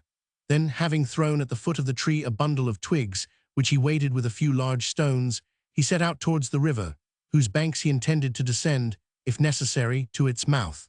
Tartlet followed him, not without giving before each of his steps an uneasy stare, completely round him up to the very limits of the horizon, but the fear of being left alone impelled him to advance. Arrived at the edge of the group of trees, Godfrey stopped. Taking his glasses from their case, he scanned with extreme attention all that part of the coast between the Flag Point promontory and the northeast angle of the island. Not a living being showed itself, not a single smoke wreath was rising in the air. The end of the cape was equally deserted, but they would there doubtless find numberless footprints freshly made. As for the mast, Godfrey had not been deceived. If the staff still rose above the last rock on the cape, it was bereft of its flag. Evidently, the savages, after coming to the place, had gone off with the red cloth which had excited their covetousness, and had regained their boat at the mouth of the river. Godfrey then turned off so as to examine the western shore. It was nothing but a vast desert from Flag Point right away beyond the curve of Dream Bay. No boat of any kind appeared on the surface of the sea. If the savages had taken to their proa, it only could be concluded that they were hugging the coast, sheltered by the rocks, and so closely that they could not be seen. However, Godfrey could not and would not remain in doubt. He was determined to ascertain, yes or no, if the proa had definitely left the island.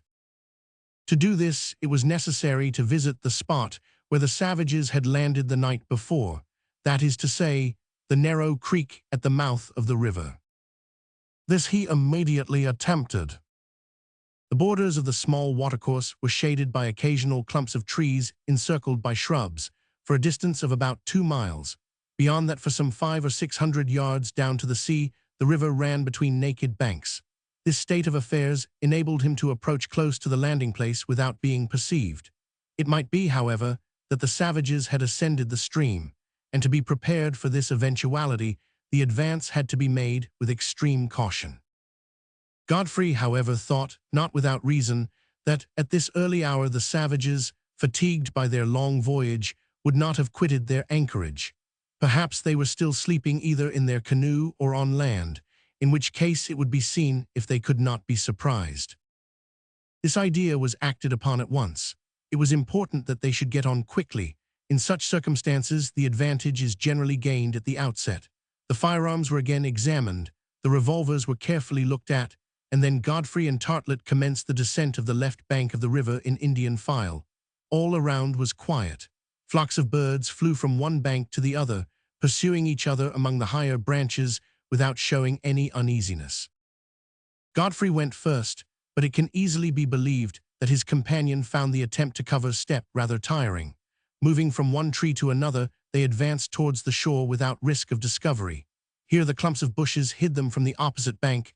There even their heads disappeared amid the luxurious vegetation. But no matter where they were, an arrow from a bow or a stone from a sling might at any moment reach them, and so they had to be constantly on their guard. However, in spite of the recommendations which were addressed to him, Tartlet, tripping against an occasional stump, had 2 or 3 falls which might have complicated matters. Godfrey was beginning to regret having brought such a clumsy assistant. Indeed, the poor man could not be much help to him. Doubtless he would have been worth more left behind at Will Tree, or, if he would not consent to that, hidden away in some nook in the forest. But it was too late. An hour after he had left the sequoia group, Godfrey and his companion had come a mile, only a mile, for the path was not easy beneath the high vegetation and between the luxuriant shrubs. Neither one nor the other of our friends had seen anything suspicious. Hereabouts the trees thinned out for about 100 yards or less. The river ran between naked banks. The country round was barer. Godfrey stopped. He carefully observed the prairie to the right and left of the stream. Still there was nothing to disquiet him, nothing to indicate the approach of savages. It is true that as they could not but believe the island inhabited, they would not advance without precaution. In fact, they would be as careful in ascending the little river as Godfrey was in descending it. It was to be supposed, therefore, that if they were prowling about the neighborhood, they would also profit by the shelter of the trees or the high bushes of mastics and myrtles which formed such an excellent screen. It was a curious, though very natural circumstance that, the farther they advanced, Tartlet, perceiving no enemy, little by little lost his terror, and began to speak with scorn of those cannibal laughing-stocks. Godfrey, on the contrary, became more anxious, and it was with greater precaution than ever that he crossed the open space and regained the shadow of the trees. Another hour led them to the place where the banks, beginning to feel the effects of the sea's vicinity, were only bordered with stunted shrubs or sparse grasses. Under these circumstances, it was difficult to keep hidden, or rather impossible to proceed, without crawling along the ground. This is what Godfrey did, and also what he advised Tartlet to do. "There are not any savages, there are not any cannibals, they have all gone," said the professor. "There are," answered Godfrey quickly in a low voice. "They ought to be here. Down, Tartlet, get down, be ready to fire, but don't do so till I tell you." Godfrey had said these words in such a tone of authority that the professor, feeling his limbs give way under him, had no difficulty in at once assuming the required position. And he did well. In fact, it was not without reason that Godfrey had spoken as he had. From the spot which they then occupied, they could see neither the shore nor the place where the river entered the sea. A small spur of hills shut out the view about 100 yards ahead, but above this near horizon, a dense smoke was rising straight in the air. Godfrey, stretched at full length in the grass, with his finger on the trigger of his musket, kept looking towards the coast. "This smoke," he said, "is it not of the same kind that I have already seen twice before? Should I conclude that savages have previously landed on the north and south of the island, and that the smoke came from fires lighted by them? But no, that is not possible, for I found no cinders, nor traces of a fireplace, nor embers. Ah, this time I'll know the reason of it." And by a clever reptilian movement, which Tartlet imitated as well as he could, he managed, without showing his head above the grass, to reach the bend of the river. Thence he could command, at his ease, every part of the bank through which the river ran. An exclamation could not but escape him. His hand touched the professor's shoulder to prevent any movement of his. Useless to go further, Godfrey saw what he had come to see. A large fire of wood was lighted on the beach, among the lower rocks, and from it a canopy of smoke rose slowly to the sky. Around the fire, feeding it with fresh armfuls of wood, of which they had made a heap, went and came the savages who had landed the evening before. Their canoe was moored to a large stone, and lifted by the rising tide, oscillated on the ripples of the shore. Godfrey could distinguish all that was passing on the sands without using his glasses. He was not more than 200 yards from the fire, and he could even hear it crackling. He immediately perceived that he need fear no surprise from the rear, for all the blacks he had counted in the proa were in the group. 10 out of the 12 were occupied in looking after the fire and sticking stakes in the ground, with the evident intention of rigging up a spit in the Polynesian manner.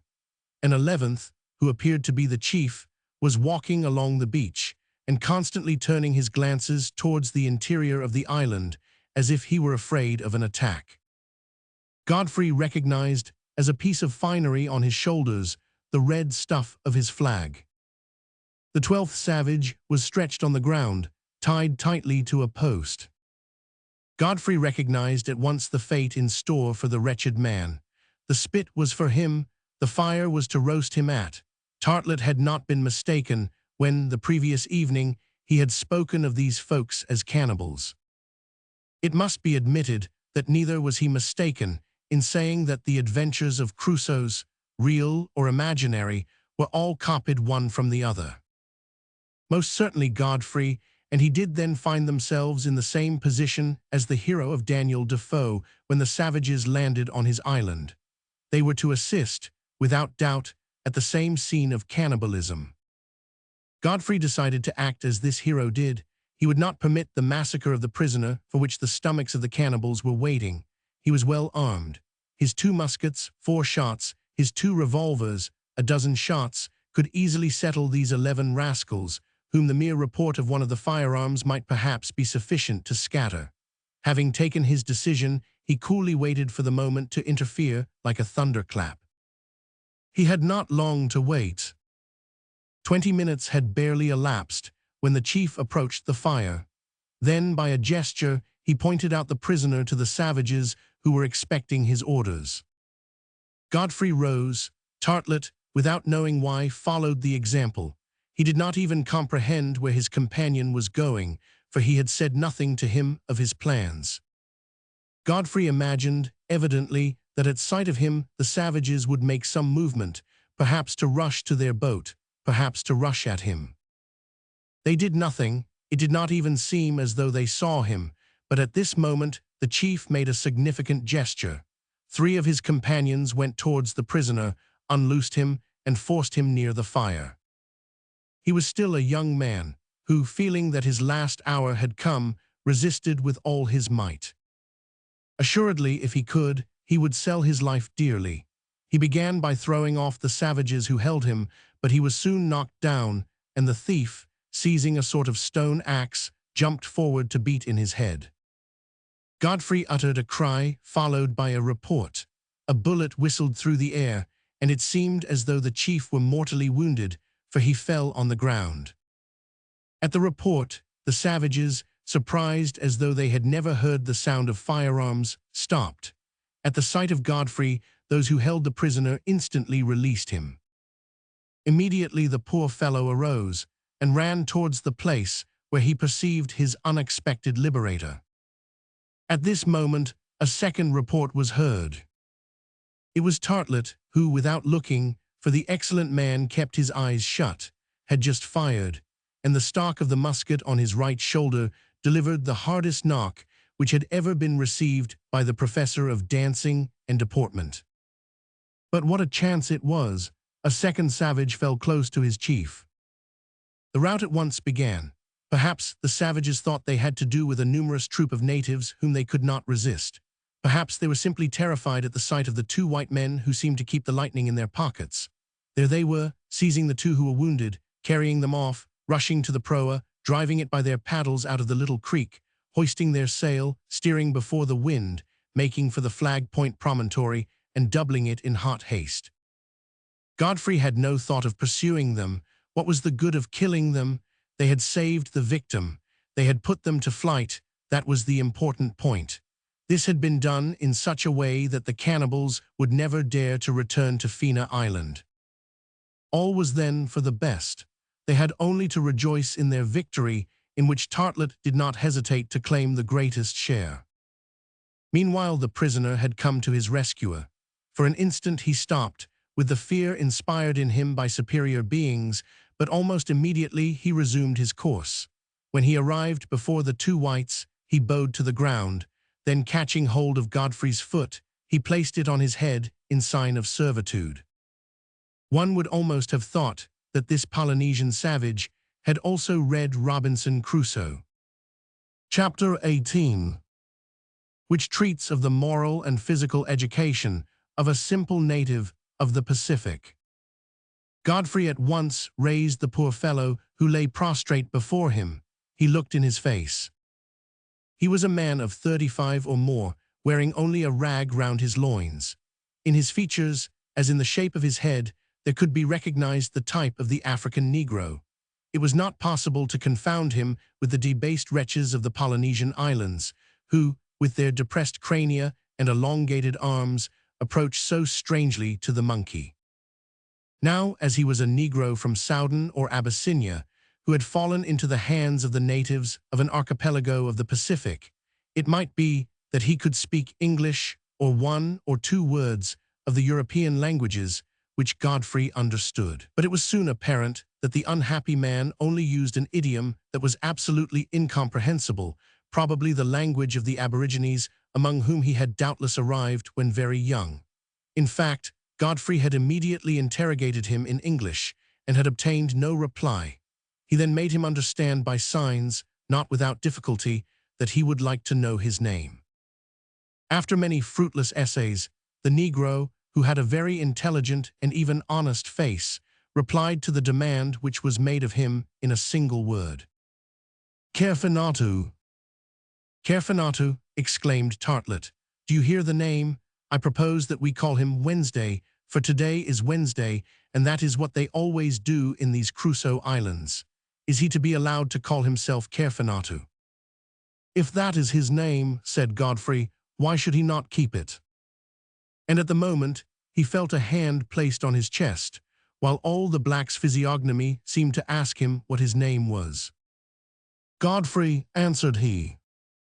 The black endeavored to say the word, but although Godfrey repeated it several times, he could not succeed in pronouncing it in an intelligible fashion.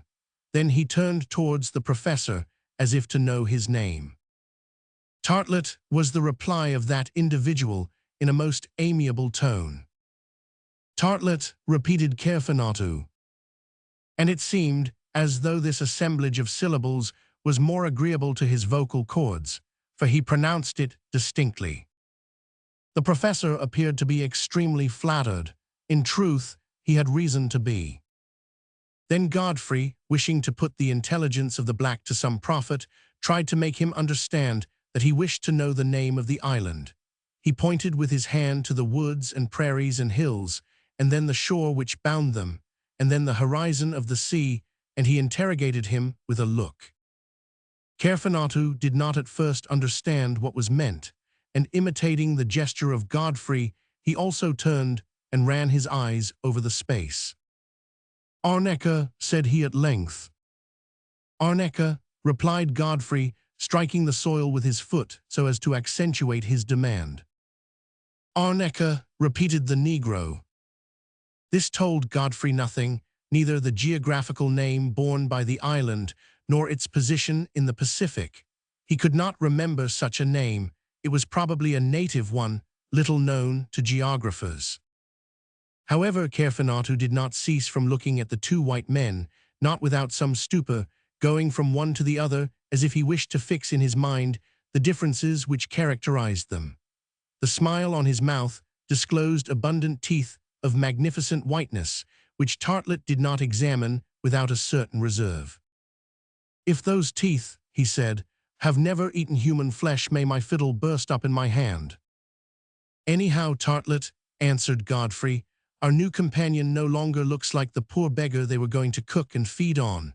That is the main point."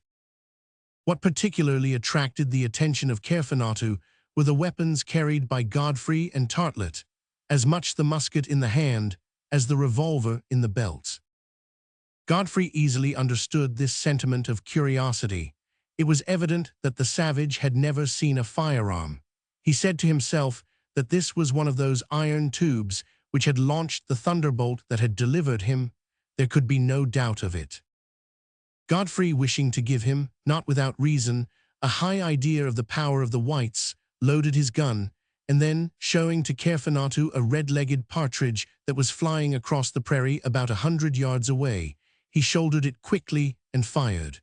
The bird fell. At the report, the black gave a prodigious leap, which Tartlet could not but admire from a choreographic point of view. Then, repressing his fear and seeing the bird with broken wing running through the grass, he started off and swift as a greyhound ran towards it, and with many a caper, half of joy, half of stupefaction, brought it back to his master. Tartlet then thought of displaying to Caerphilnatu that the Great Spirit had also favored him with the power of the lightning, and perceiving a kingfisher tranquilly seated on an old stump near the river was bringing the stalk up to his cheek, when Godfrey stopped him with, "No, don't fire, Tartlet." "Why not?" "Suppose that by some mishap you are not to hit the bird, think how we would fall in the estimation of the nigger." "And why should I not hit him?" replied Tartlet with some acerbity.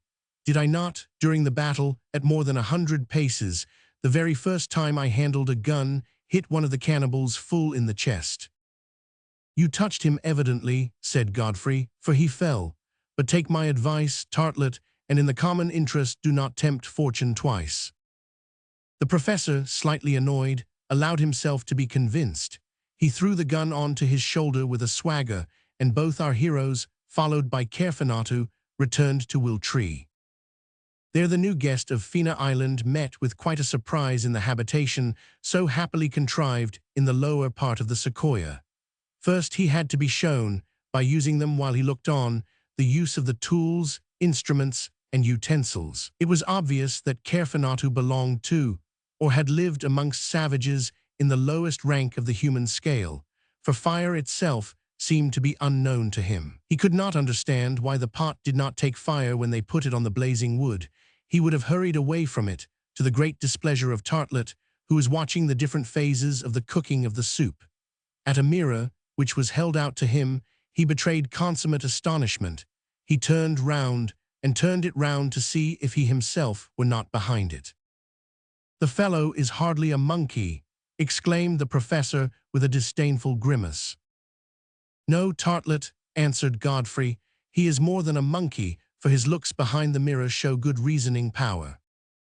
"Well, I will admit that he is not a monkey," said Tartlet, shaking his head as if only half convinced, "but we shall see if such a being can be of any good to us." "I am sure he will be," replied Godfrey. In any case, Caerphilnatu showed himself quite at home with the food placed before him.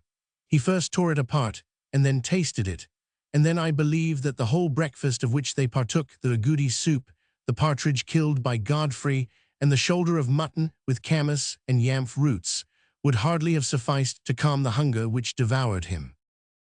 "The poor fellow has got a good appetite," said Godfrey. "Yes," responded Tartlet, "and we shall have to keep a watch on his cannibal instinct." "Well, Tartlet, we shall make him get over the taste of human flesh, if he ever had it." "I would not swear that," replied the professor. "It appears that once they have acquired this taste." While they were talking, Caerphilnatu was listening with extreme attention. His eyes sparkled with intelligence. One could see that he understood what was being said in his presence. He then spoke with extreme volubility, but it was only a succession of onomatopoeias devoid of sense, of harsh interjections with an O predominant, as in the majority of Polynesian idioms. Whatever the Negro was, he was a new companion.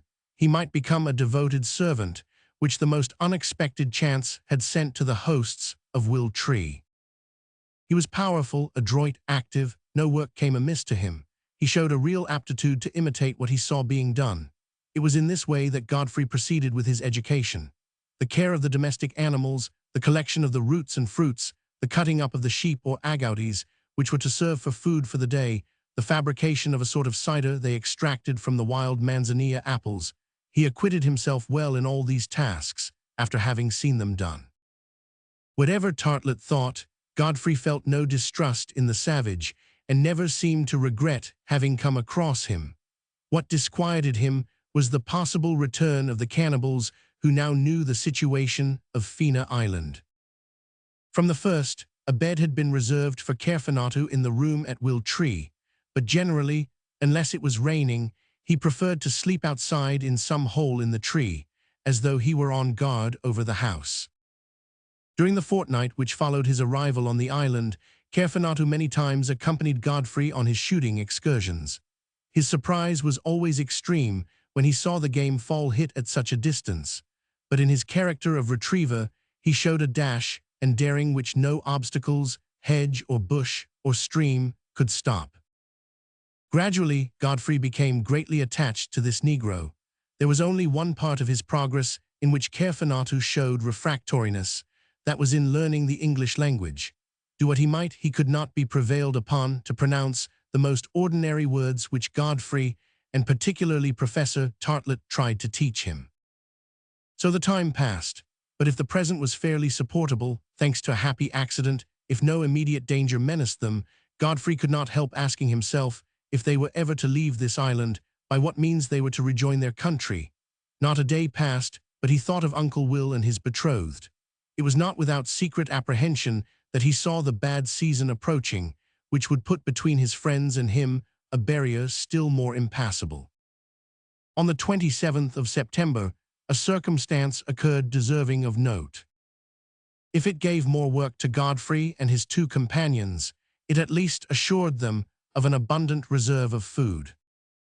Godfrey and Caerfanato were busied in collecting the mollusks at the extreme end of Dream Bay when they perceived out at sea an innumerable quantity of small moving islets which the rising tide was bringing gently to shore. It was a sort of floating archipelago, on the surface of which there walked, or flew, a few of those seabirds with great expanse of wing, known as sea hawks. What then were these masses which floated landwards, rising and falling with the undulations of the waves? Godfrey did not know what to think, when Caerfanato threw himself down on his stomach, and then drawing his head back into his shoulders, folded beneath him his arms and legs, and began to imitate the movements of an animal crawling slowly along the ground. Godfrey looked at him without understanding these extraordinary gymnastics. Then, suddenly, "Turtles!" he exclaimed. Caerfanato was right. There was quite a square mile of myriads of turtles swimming on the surface of the water. About 100 fathoms from the shore, the greater part of them dived and disappeared, and the sea hawks, finding their footing gone, flew up into the air in large spirals. But luckily, about 100 of the amphibians came on to the beach. Godfrey and the Negro had quickly run down in front of these creatures, each of which measured at the least from 3 to 4 feet in diameter. Now, the only way of preventing turtles from regaining the sea is to turn them on their backs, and it was in this rough work that Godfrey and Caerfanato employed themselves, not without great fatigue. The following days were spent in collecting the booty. The flesh of the turtle, which is excellent either fresh or preserved, could perhaps be kept for a time in both forms. In preparation for the winter, Godfrey had the greater part salted in such a way as to serve for the needs of each day, but for some time the table was supplied with turtle soup, on which Tartlett was not the only one to regale himself. Barring this incident, the monotony of existence was in no way ruffled. Every day the same hours were devoted to the same work.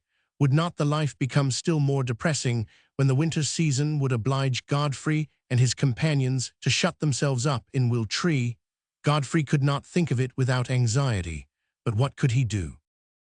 Meanwhile, he continued the exploration of the island, and all the time not occupied with more pressing tasks, he spent in roaming about with his gun. Generally, Caerfanato accompanied him, Tartlett remaining behind at the dwelling. Decidedly, he was no hunter, although his first shot had been a master stroke. Now, on one of these occasions, an unexpected incident happened, of a nature to gravely compromise the future safety of the inmates of Will Tree. Godfrey and the Black had gone out hunting in the central forest, at the foot of the hill which formed the principal ridge of Fena Island. Since the morning, they had seen nothing pass but 2 or 3 antelopes through the high underwood, but at too great a distance for them to fire with any chance of hitting them. As Godfrey was not in search of game for dinner, and did not seek to destroy for destruction's sake, he resigned himself to return empty-handed. If he regretted doing so, it was not so much for the meat of the antelope, as for the skin, of which he intended to make good use. It was about 3 o'clock in the afternoon. He and his companion after lunch were no more fortunate than before. They were preparing to return to Wiltree for dinner, when just as they cleared the edge of the wood, Caerphilatu made a bound. Then, precipitating himself on Godfrey, he seized him by the shoulders and dragged him along with such vigor that resistance was impossible. After going about 20 yards, they stopped. Godfrey took breath and, turning towards Caerphilatu, interrogated him with a look. The black, exceedingly frightened, stretched out his hand towards an animal which was standing motionless about 50 yards off. It was a grizzly bear, whose paws held the trunk of a tree, and who was swaying his big head up and down as if he were going to rush at the two hunters. Immediately, without pausing to think, Godfrey loaded his gun and fired before Caerphilatu could hinder him. Was the enormous plantigrade hit by the bullet? Probably. Was he killed?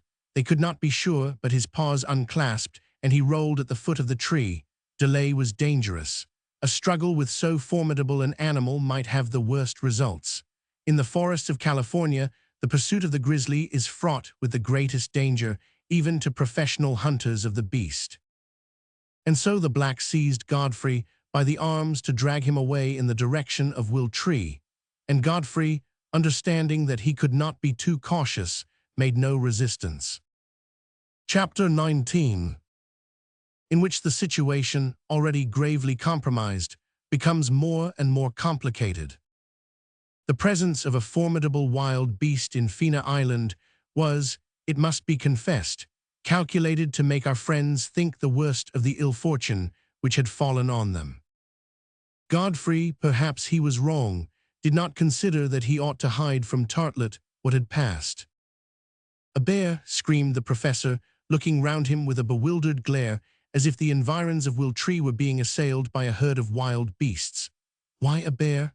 Up to now we had not even got a bear in our island. If there is one, there may be many, and even numbers of other ferocious beasts, jaguars, panthers, tigers, hyenas, lions." Tartlet already beheld Fina Island, given over to quite a menagerie, escaped from their cages. Godfrey answered that there was no need for him to exaggerate. He had seen one bear, that was certain. Why one of these animals had never been seen before in his wanderings on the island, he could not explain, and it was indeed inexplicable. But to conclude from this that wild animals of all kinds were prowling in the woods and prairies was to go too far. Nevertheless, they would have to be cautious and never go out unarmed. Unhappy Tartlet! From this day there commenced for him an existence of anxieties, emotions, alarms, and irrational terrors, which gave him nostalgia for his native land in a most acute form. "No," repeated he, "no, if there are animals, I have had enough of it, and I want to get off." He had not the power. Godfrey and his companions then had henceforth to be on their guard. An attack might take place not only on the shore side or the prairie side, but even in the group of sequoias. This is why serious measures were taken to put the habitation in a state to repel a sudden attack. The door was strengthened so as to resist the clutches of a wild beast. As for the domestic animals, Godfrey would have built a stable to shut them up in at least at night, but it was not easy to do so. He contented himself at present with making a sort of enclosure of branches not far from Wiltree, which would keep them as in a fold. But the enclosure was not solid enough nor high enough to hinder a bear or hyena from upsetting it or getting over it. Notwithstanding the remonstrances made to him, Caerphilatu persisted in watching outside during the night, and Godfrey hoped thus to receive warning of a direct attack. Decidedly, Caerphilatu endangered his life in thus constituting himself the guardian of Wiltree, but he had understood that he could thus be of service to his liberators, and he persisted, in spite of all Godfrey said to him, in watching as usual over the general safety. A week passed without any of these formidable visitors appearing in the neighborhood. Godfrey did not go very far from the dwelling unless there was a necessity for his doing so. While the sheep and goats grazed on the neighboring prairie, they were never allowed out of sight. Generally, Caerphilatu acted as shepherd. He did not take a gun, for he did not seem to understand the management of firearms, but one of the hunting knives hung from his belt, and he carried an axe in his right hand. Thus armed, the active Negro would not have hesitated to throw himself before a tiger or any animal of the worst description. However, as neither a bear nor any of his congeners had appeared since the last encounter, Godfrey began to gather confidence. He gradually resumed his hunting expeditions, but without pushing far into the interior of the island. Frequently the black accompanied him.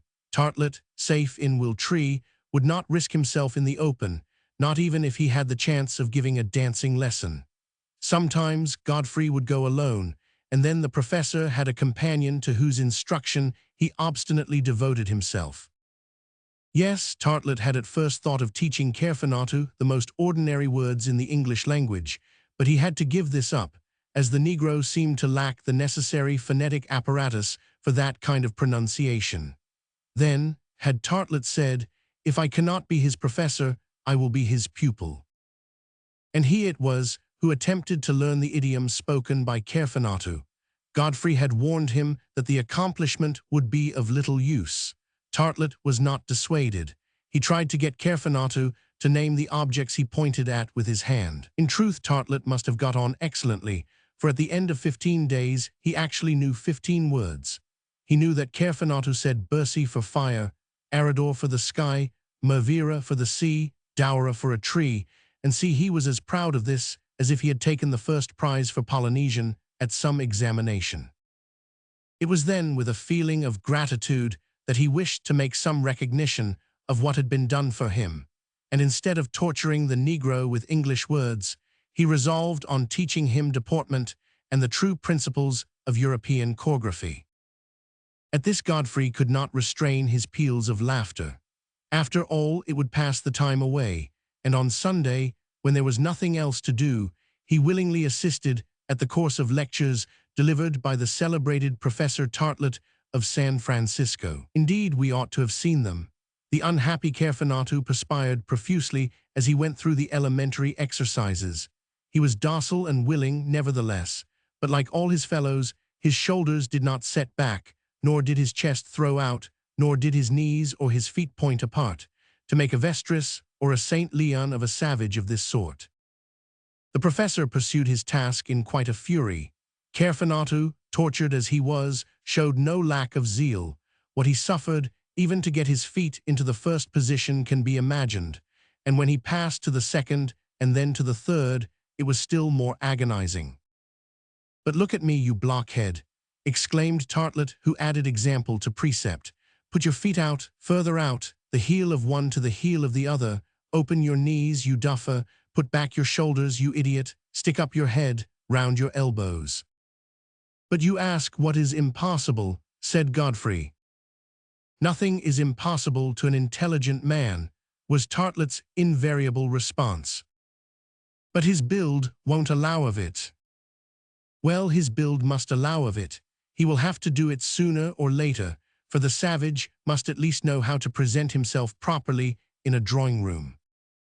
"But, Tartlet, he will never have the opportunity of appearing in a drawing-room." "How do you know that, Godfrey?" replied the professor, drawing himself up. "Do you know what the future may bring forth?" This was the last word in all discussions with Tartlet, and then the professor, taking his kit, would with the bow extract from it some squeaky little air to the delight of Caerphonatu. It required but this to excite him. Oblivious of choregraphic rules, what leaps, what contortions, what capers.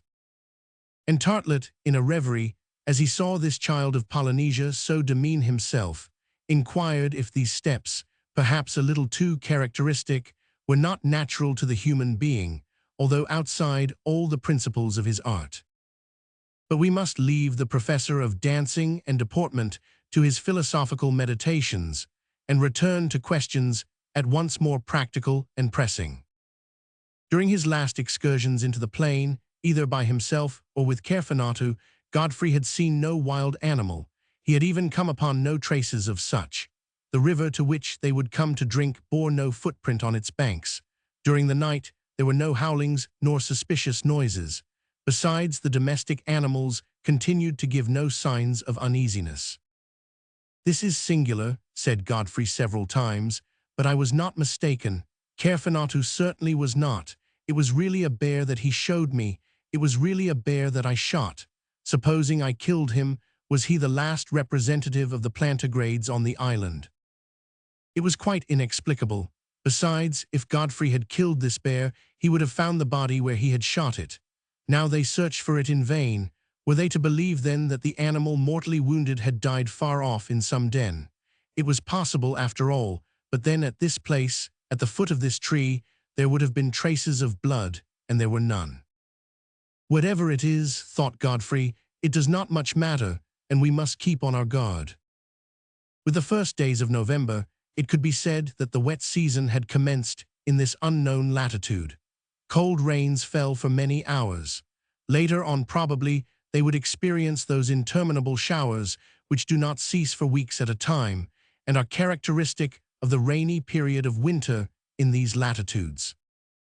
Godfrey had then to contrive a fireplace in the interior of Will Tree, an indispensable fireplace that would serve as well to warm the dwelling during the winter months as to cook their food in shelter from the rain and tempest. The hearth could at any time be placed in a corner of the chamber between big stones, some placed on the ground and others built up round them.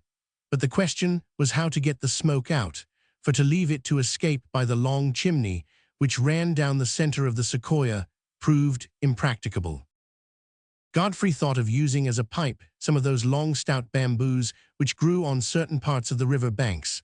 It should be said that on this occasion he was greatly assisted by Kerfenatu. The Negro, not without effort, understood what Godfrey required. He it was who accompanied him for a couple of miles from Will Tree to select the larger bamboos. He it was who helped him build his hearth. The stones were placed on the ground opposite to the door. The bamboos, emptied of their pith and bored through at the knots, afforded, when joined one to another, a tube of sufficient length, which ran out through an aperture made for it in the sequoia bark and would serve every purpose, provided it did not catch fire. Godfrey soon had the satisfaction of seeing a good fire burning without filling the interior of Will Tree with smoke. He was quite right in hastening on these preparations, for from the 3rd to the 10th of November the rain never ceased pouring down. It would have been impossible to keep a fire going in the open air. During these miserable days, they had to keep indoors and did not venture out, except when the flocks and poultry urgently required them to do so. Under these circumstances, the reserve of camas roots began to fail, and these were what took the place of bread, and of which the want would be immediately felt. Godfrey then one day, the 10th of November, informed Tartlet that as soon as the weather began to mend a little he and Kerfenatu would go out and collect some. Tartlet, who was never in a hurry to run a couple of miles across a soaking prairie, decided to remain at home during Godfrey's absence. In the evening the sky began to clear of the heavy clouds which the west wind had been accumulating since the commencement of the month. The rain gradually ceased. The sun gave forth a few crepuscular rays. It was to be hoped that the morning would yield a lull in the storm, of which it was advisable to make the most. "Tomorrow," said Godfrey, "I will go out, and Kerfenatu will go with me." "Agreed," answered Tartlet. The evening came, and when supper was finished, and the sky cleared of clouds, permitted a few brilliant stars to appear, the black wished to take up his accustomed place outside, which he had had to abandon during the preceding rainy nights. Godfrey tried to make him understand that he had better remain indoors, that there was no necessity to keep a watch as no wild animal had been noticed, but Kerfenatu was obstinate. He therefore had to have his way. The morning was as Godfrey had foreseen. No rain had fallen since the previous evening, and when he stepped forth from Will Tree, the first rays of the sun were lightly gilding the thick dome of the sequoias. Kerfenatu was at his post, where he had passed the night. He was waiting. Immediately, well armed and provided with large sacks, the two bid farewell to Tartlet and started for the river, which they intended ascending along the left bank up to the camas bushes. An hour afterwards, they arrived there without meeting with any unpleasant adventure. The roots were rapidly torn up and a large quantity obtained so as to fill the sacks. This took 3 hours, so that it was about 11 o'clock in the morning when Godfrey and his companions set out on their return to Will Tree. walking close together, keeping a sharp lookout, for they could not talk to each other. They had reached a bend in the small river where there were a few large trees, grown like a natural cradle across the stream, when Godfrey suddenly stopped. This time it was he who showed to Carfanatu a motionless animal at the foot of a tree, whose eyes were gleaming with a singular light. "A tiger!" he exclaimed. He was not mistaken. It was really a tiger of large stature, resting on its hind legs with its forepaws on the trunk of a tree and ready to spring. In a moment Godfrey had dropped his sack of roots. The loaded gun passed into his right hand. He cocked it, presented it, aimed it, and fired. "Hurrah, hurrah!" he exclaimed. This time there was no room for doubt. The tiger, struck by the bullet, had bounded backwards. But perhaps he was not mortally wounded. Perhaps rendered still more furious by his wound, he would spring on to them. Godfrey held his gun pointed and threatened the animal with his second barrel.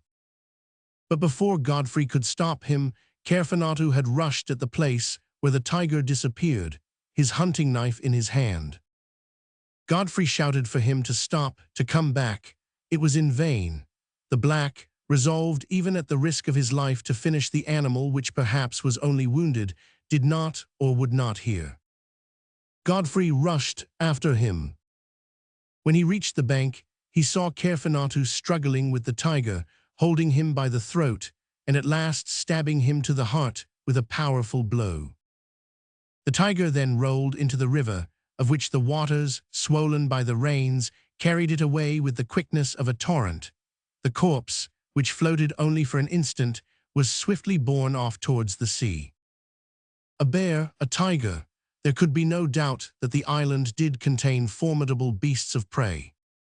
Godfrey, after rejoining Carfanatu, found that in the struggle the black had only received a few scratches.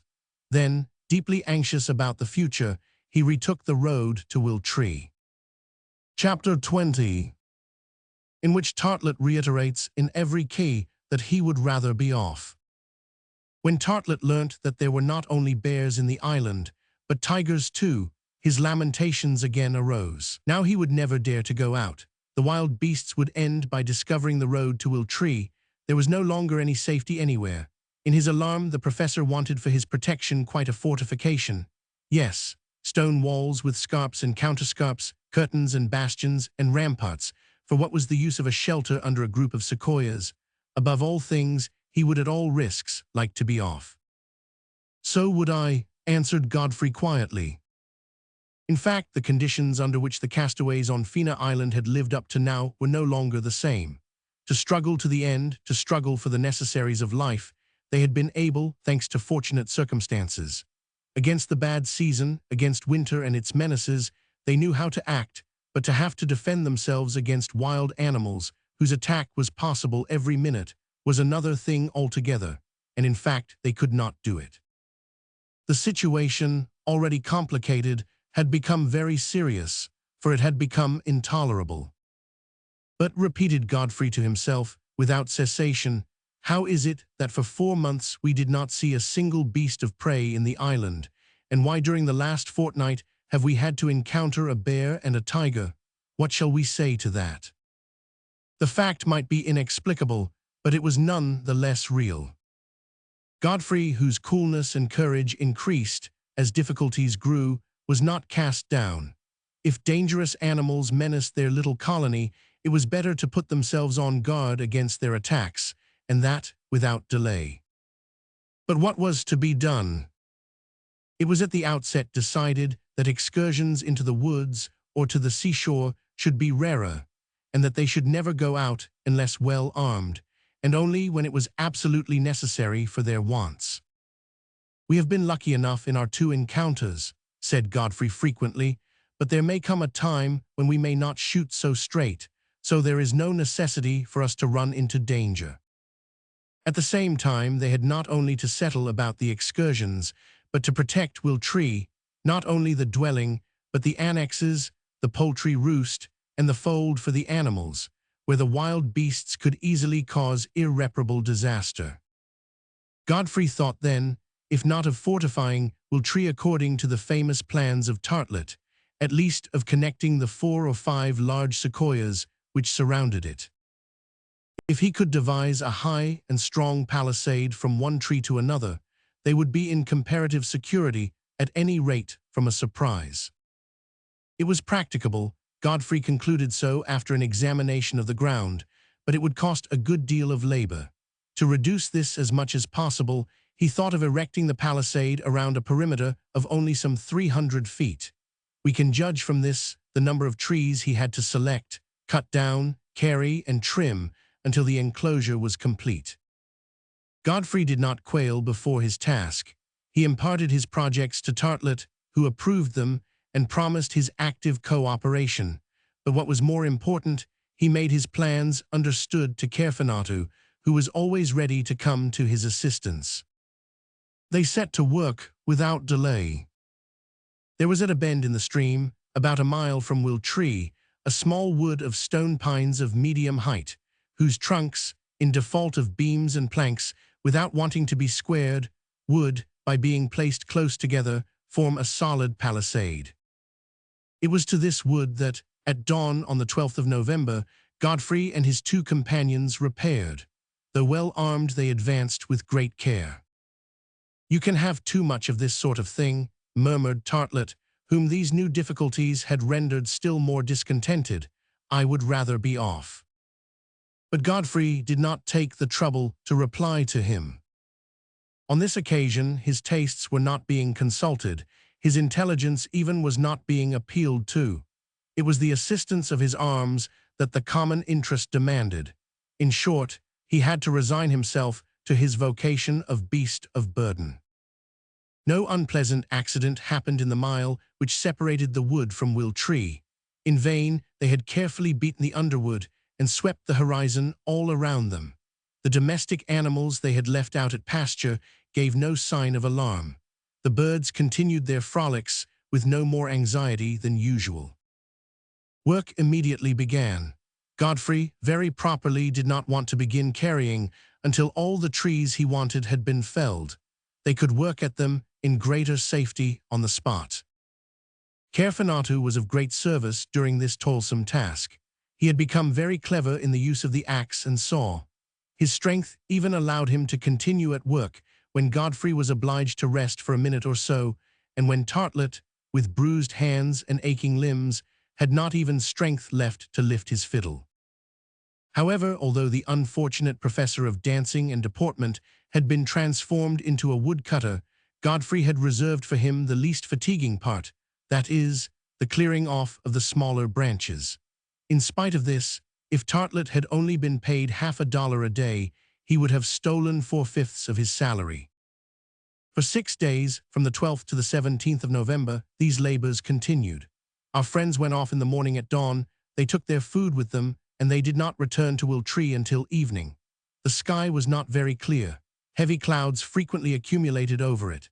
It was harvest weather, with alternating showers and sunshine, and during the showers the woodcutters would take shelter under the trees and resume their task when the rain had ceased.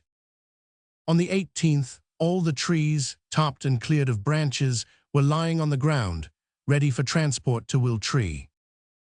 During this time, no wild beast had appeared in the neighborhood of the river. The question was, were there any more in the island, or had the bear and the tiger been, a most improbable event, the last of their species? Whatever it was, Godfrey had no intention of abandoning his project of the solid palisade so as to be prepared against a surprise from savages or bears or tigers. Besides, the worst was over, and there only remained to take the wood where it was wanted. We say the worst was over, though the carriage promised to be somewhat laborious. If it were not so, it was because Godfrey had had a very practical idea, which materially lightened the task. This was to make use of the current of the river, which the flood occasioned by the recent rains had rendered very rapid, to transport the wood. Small rafts could be formed, and they would quietly float down to the sequoias, where a bar formed by the small bridge would stop them. From thence to Will Tree was only about 55 paces. If any of them showed particular satisfaction at this mode of procedure, it was Tartlet. On the 18th, the first rafts were formed, and they arrived at the barrier without accident. In less than 3 days, on the evening of the 25th, the palisade had been all sent down to its destination. On the morrow, the first trunks, sunk 2 feet in the soil, began to rise in such a manner as to connect the principal sequoias which surrounded Will Tree. A capping of strong, flexible branches, pointed by the axe, assured the solidity of the wall. Godfrey saw the work progress with extreme satisfaction, and delayed not until it was finished. "Once the palisade is done," he said to Tartlet, "we shall be really at home." "We shall not be really at home," replied the professor dryly, "until we are in Montgomery Street with your Uncle Colderup." There was no disputing this opinion. On the 26th of November, the palisade was 3 parts done. It comprised among the sequoias, attached one to another, that in which the poultry had established themselves, and Godfrey's intention was to build a stable inside it. In 3 or 4 days, the fence was finished. There only remained to fit in a solid door, which would assure the closure of Will Tree.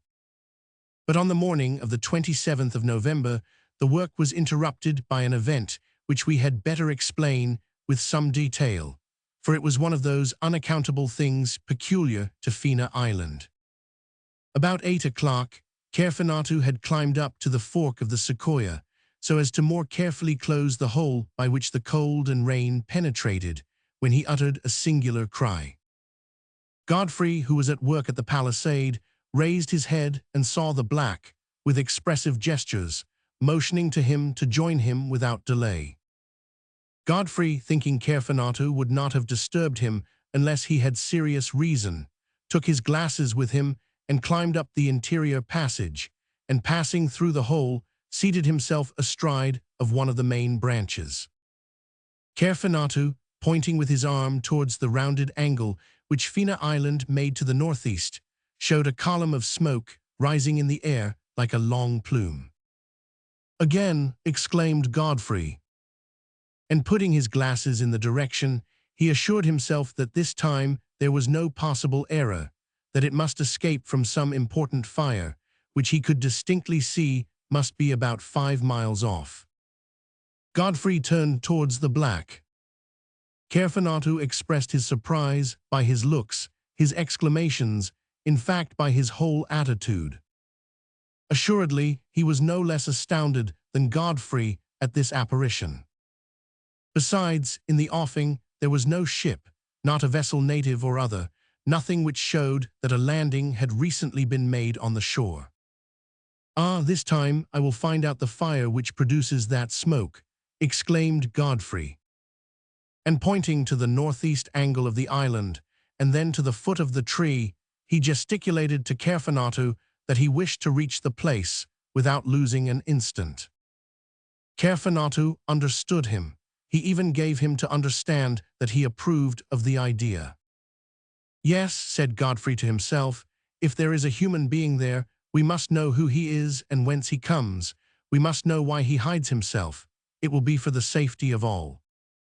A moment afterwards Caerphilatu, and he descended to the foot of Will Tree.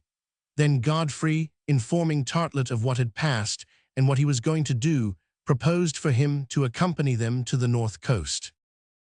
12 miles to traverse in one day was not a very tempting suggestion to a man who regarded his legs as the most precious part of his body, and only designed for noble exercises. And so he replied that he would prefer to remain at Will Tree. "Very well, we will go alone," answered Godfrey, "but do not expect us until the evening." So saying, and Caerphilatu and he carrying some provisions for lunch on the road, they set out, after taking leave of the professor, whose private opinion it was that they would find nothing, and that all their fatigue would be useless. Godfrey took his musket and revolver, the black the axe, and the hunting knife, which had become his favorite weapon. They crossed the plank bridge to the right bank of the river, and then struck off across the prairie to the point on the shore where the smoke had been seen rising amongst the rocks. It was rather more easterly than the place which Godfrey had uselessly visited on his second exploration. They progressed rapidly, not without a sharp lookout that the wood was clear, and that the bushes and underwood did not hide some animal whose attack might be formidable. Nothing disquieting occurred. At noon, after having had some food, without, however, stopping for an instant, they reached the first line of rocks which bordered the beach.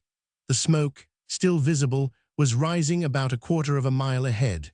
They had only to keep straight on to reach their goal. They hastened their steps, but took precautions so as to surprise and not be surprised. 2 minutes afterwards, the smoke disappeared, as if the fire had been suddenly extinguished. But Godfrey had noted with exactness the spot whence it arose. It was at the point of a strangely formed rock, a sort of truncated pyramid, easily recognizable. Showing this to his companion, he kept straight on. The quarter of a mile was soon traversed, then the last line was climbed, and Godfrey and Caerphilnautu gained the beach about 50 paces from the rock. They ran up to it. Nobody, but this time half-smoldering embers and half-burnt wood, proved clearly that the fire had been alight on the spot. "There has been someone here," exclaimed Godfrey. "Someone not a moment ago. We must find out who." He shouted, no response. Caerphilnautu gave a terrible yell. No one appeared.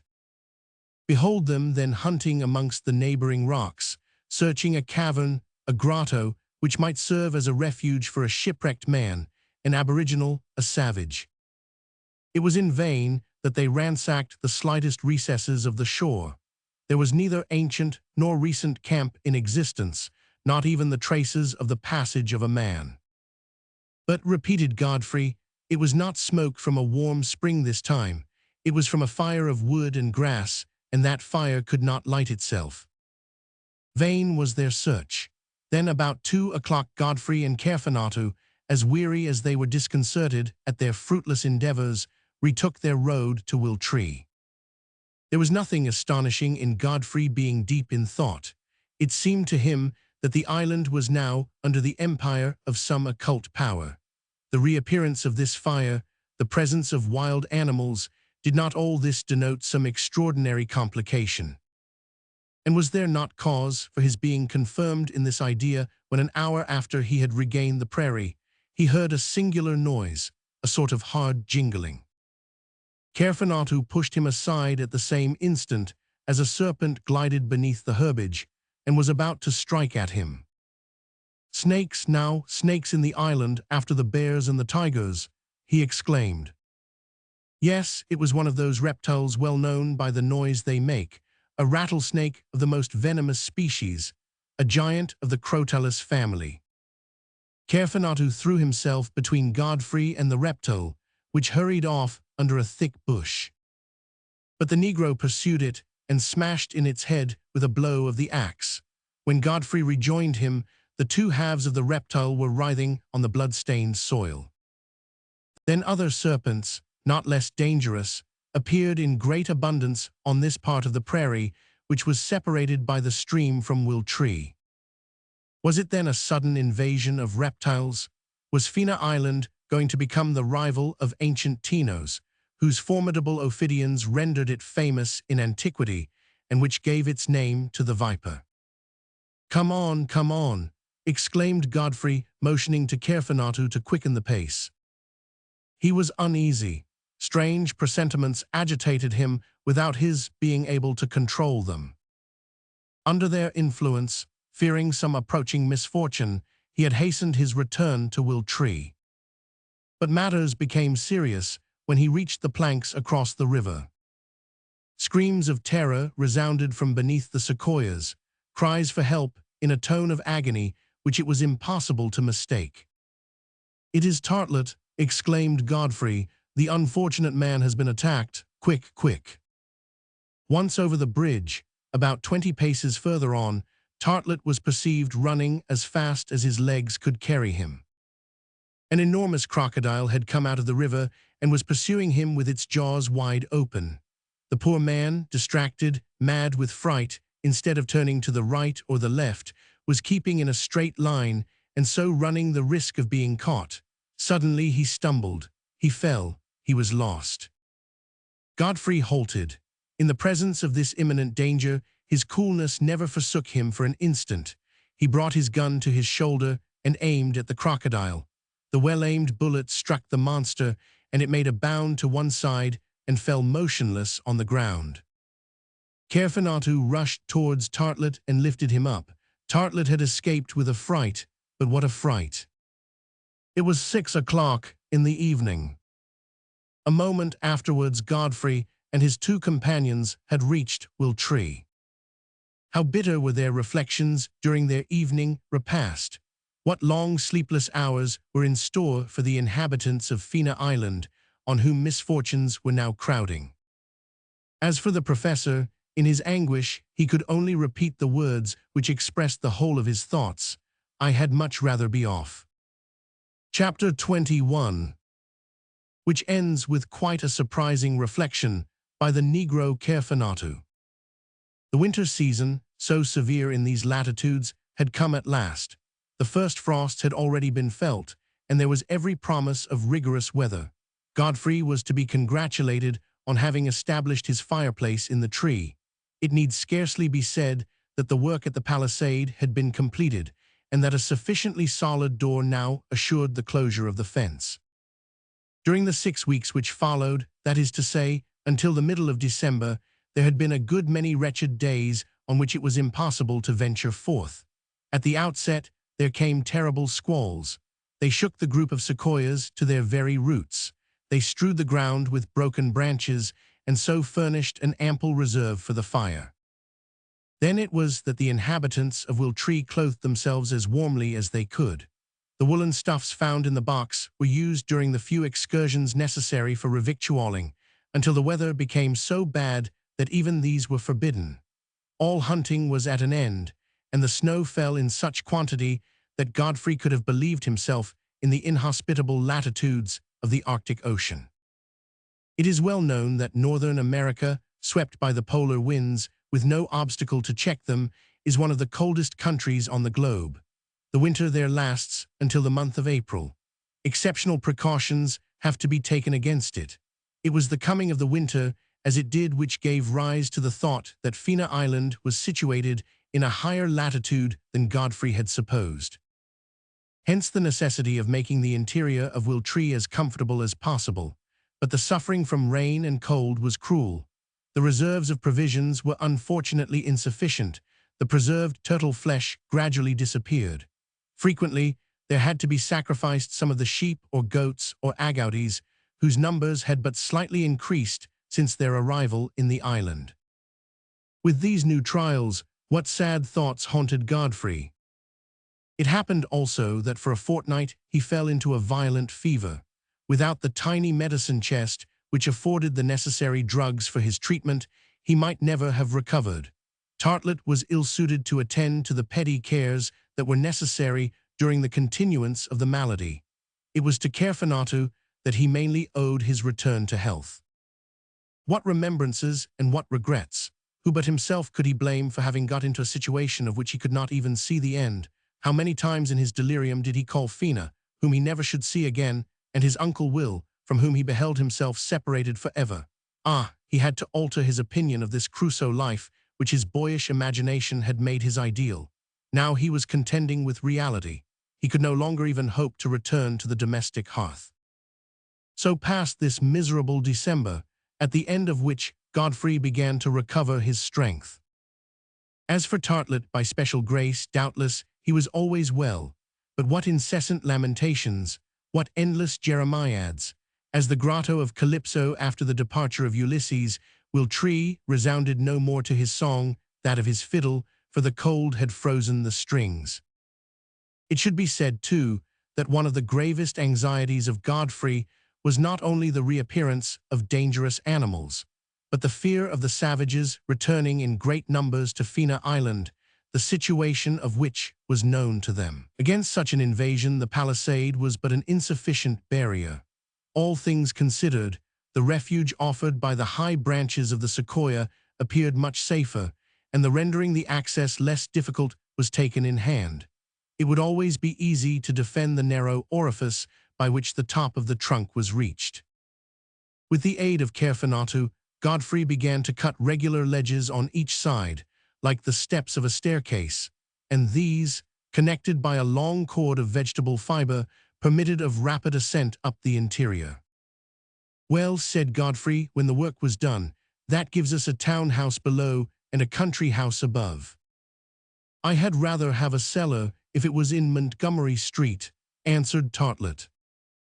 Christmas arrived. Christmas kept in such style throughout the United States of America. The New Year's Day, full of memories of childhood, rainy, snowy, cold, and gloomy, began the new year under the most melancholy auspices. It was 6 months since the survivors of the dream had remained without communication with the rest of the world. The commencement of the year was not very cheering. It made Godfrey and his companions anticipate that they would still have many trials to encounter.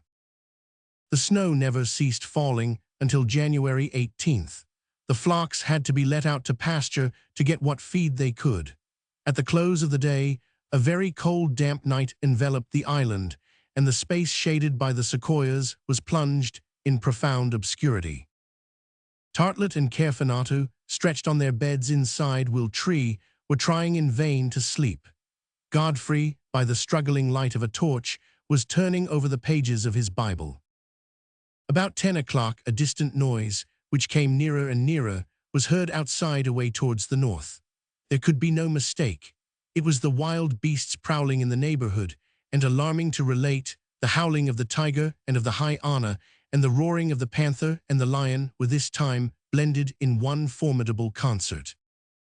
Godfrey, Tartlett, and the Negro sat up, each a prey to indescribable anguish. If at this unaccountable invasion of ferocious animals Carfanatu shared the alarm of his companions, his astonishment was quite equal to his fright. During 2 mortal hours all three kept on the alert. The howlings sounded at times close by, then they suddenly ceased, as if the beasts, not knowing the country, were roaming about all over it. Perhaps then Will Tree would escape an attack. "It doesn't matter if it does," thought Godfrey. "If we do not destroy these animals to the very last one, there will be no safety for us in the island." A little after midnight, the roaring began again in full strength at a moderate distance away. Impossible now to doubt but that the howling army was approaching Will Tree. Yes, it was only too certain, but whence came these wild animals? They could not have recently landed on Fena Island. They must have been there then before Godfrey's arrival. But how was it that all of them had remained hidden during his walks and hunting excursions, as well across the center as in the most out-of-the-way parts to the south? For Godfrey had never found a trace of them. Where was the mysterious den which vomited forth lions, hyenas, panthers, tigers? Amongst all the unaccountable things up to now, this was indeed the most unaccountable. Carfanatu could not believe what he heard. We have said that his astonishment was extreme. By the light of the fire which illuminated the interior of Will Tree, there could be seen on his black face the strangest of grimaces. Tartlett in the corner groaned and lamented and moaned again. He would have asked Godfrey all about it, but Godfrey was not in the humor to reply. He had a presentiment of a very great danger. He was seeking for a way to retreat from it. Once or twice Carfanatu and he went out to the center of the palisade. They wished to see that the door was firmly and strongly shut. Suddenly, an avalanche of animals appeared with a huge tumult along the front of Will Tree. It was only the goats and sheep and agoutis. Terrified at the howling of the wild beasts and scenting their approach, they had fled from their pasturage to take shelter behind the palisade. "We must open the door," exclaimed Godfrey. Carfanatu nodded his head. He did not want to know the language to understand what Godfrey meant. The door was opened, and the frightened flock rushed into the enclosure. But at that instant, there appeared through the opening a gleaming of eyes in the depths of the darkness, which the shadow of the sequoias rendered still more profound. There was no time to close the enclosure. To jump at Godfrey, seize him in spite of himself, push him into the dwelling and slam the door, was done by Caerphilnatu like a flash of lightning. New roarings indicated that 3 or 4 wild beasts had just cleared the palisade. Then these horrible roarings were mingled with quite a concert of bleatings and groanings of terror. The domestic flock were taken as in a trap and delivered over to the clutches of the assailants. Godfrey and Caerphilnatu, who had climbed up to the 2 small windows in the bark of the sequoia, endeavored to see what was passing in the gloom. Evidently the wild animals, tigers or lions, panthers or hyenas, they did not know which yet, had thrown themselves on the flock and begun their slaughter. At this moment, Tartlet, in a paroxysm of blind terror, seized one of the muskets and would have taken a chance shot out of one of the windows. Godfrey stopped him. "No," said he, "in this darkness our shots will be lost, and we must not waste our ammunition. Wait for daylight." He was right. The bullets would just as likely have struck the domestic as the wild animals, more likely in fact, for the former were the most numerous. To save them was now impossible. Once they were sacrificed, the wild beasts, thoroughly gorged, might quit the enclosure before sunrise. They would then see how to act to guard against a fresh invasion. It was most important, too, during the dark night, to avoid as much as possible revealing to these animals the presence of human beings, whom they might prefer to the flock. Perhaps they would thus avoid a direct attack against Will Tree. As Tartlet was incapable of understanding either this reasoning or any other, Godfrey contented himself with depriving him of his weapon. The professor then went and threw himself on his bed and freely anathematized all travels and travelers and maniacs who could not remain quietly at their own firesides. Both his companions resumed their observations at the windows. Thence they beheld, without the power of interference, the horrible massacre which was taking place in the gloom. The cries of the sheep and the goats gradually diminished as the slaughter of the animals was consummated, although the greater part had escaped outside, where death, none the less certain, awaited them. This loss was irreparable for the little colony, but Godfrey was not then anxious about the future. The present was disquieting enough to occupy all his thoughts. There was nothing they could do, nothing they could try, to hinder this work of destruction. Godfrey and Caerphilnatu kept constant watch, and now they seemed to see new shadows coming up and passing into the palisade, while a fresh sound of footsteps struck on their ears. Evidently certain belated beasts, attracted by the odor of the blood which impregnated the air, had traced the scent up to Will Tree. They ran to and fro, they rushed round and round the tree and gave forth their hoarse and angry growls. Some of the shadows jumped on the ground like enormous cats. The slaughtered flock had not been sufficient to satisfy their rage. Neither Godfrey nor his companions moved. In keeping completely motionless, they might avoid a direct attack. An unlucky shot suddenly revealed their presence and exposed them to the greatest danger. Tartlet, a prey to a veritable hallucination, had risen. He had seized a revolver, and this time, before Godfrey and Caerphilnatu could hinder him, and not knowing himself what he did, but believing that he saw a tiger standing before him, he had fired. The bullet passed through the door of Will Tree. "Fool!" exclaimed Godfrey, throwing himself on Tartlet, while the Negro seized the weapon. It was too late. The alarm was given, and growlings still more violent resounded without. Formidable talons were heard tearing the bark of the sequoia. Terrible blows shook the door, which was too feeble to resist such an assault. "We must defend ourselves," shouted Godfrey. And with his gun in his hand and his cartridge pouch round his waist, he took his post at one of the windows. To his great surprise, Caerphilnatu had done the same. Yes, the black, seizing the second musket, a weapon which he had never before handled, had filled his pockets with cartridges and taken his place at the second window. Then the reports of the guns began to echo from the embrasures. By the flashes, Godfrey on the one side and Caerphilnatu on the other beheld the foes they had to deal with. There in the enclosure, roaring with rage, howling at the reports, rolling beneath the bullets which struck many of them, leapt of lions and tigers, and hyenas and panthers, at least a score. To their roarings and growlings which reverberated from afar, there echoed back those of other ferocious beasts running up to join them. Already the now distant roaring could be heard as they approached the environs of Will Tree. It was as though quite a menagerie of wild animals had been suddenly set free on the island. Of lions and tigers, quite a score. Of lions and tigers, quite a score. However, Godfrey and Carfanato, without troubling themselves about Tartlet, who could be of no use, were keeping as cool as they could, and refraining from firing unless they were certain of their aim. Wishing to waste not a shot, they waited till a shadow passed in front of them. Then came the flash and the report, and then a growl of grief told them that the animal had been hit. A quarter of an hour elapsed, and then came a respite.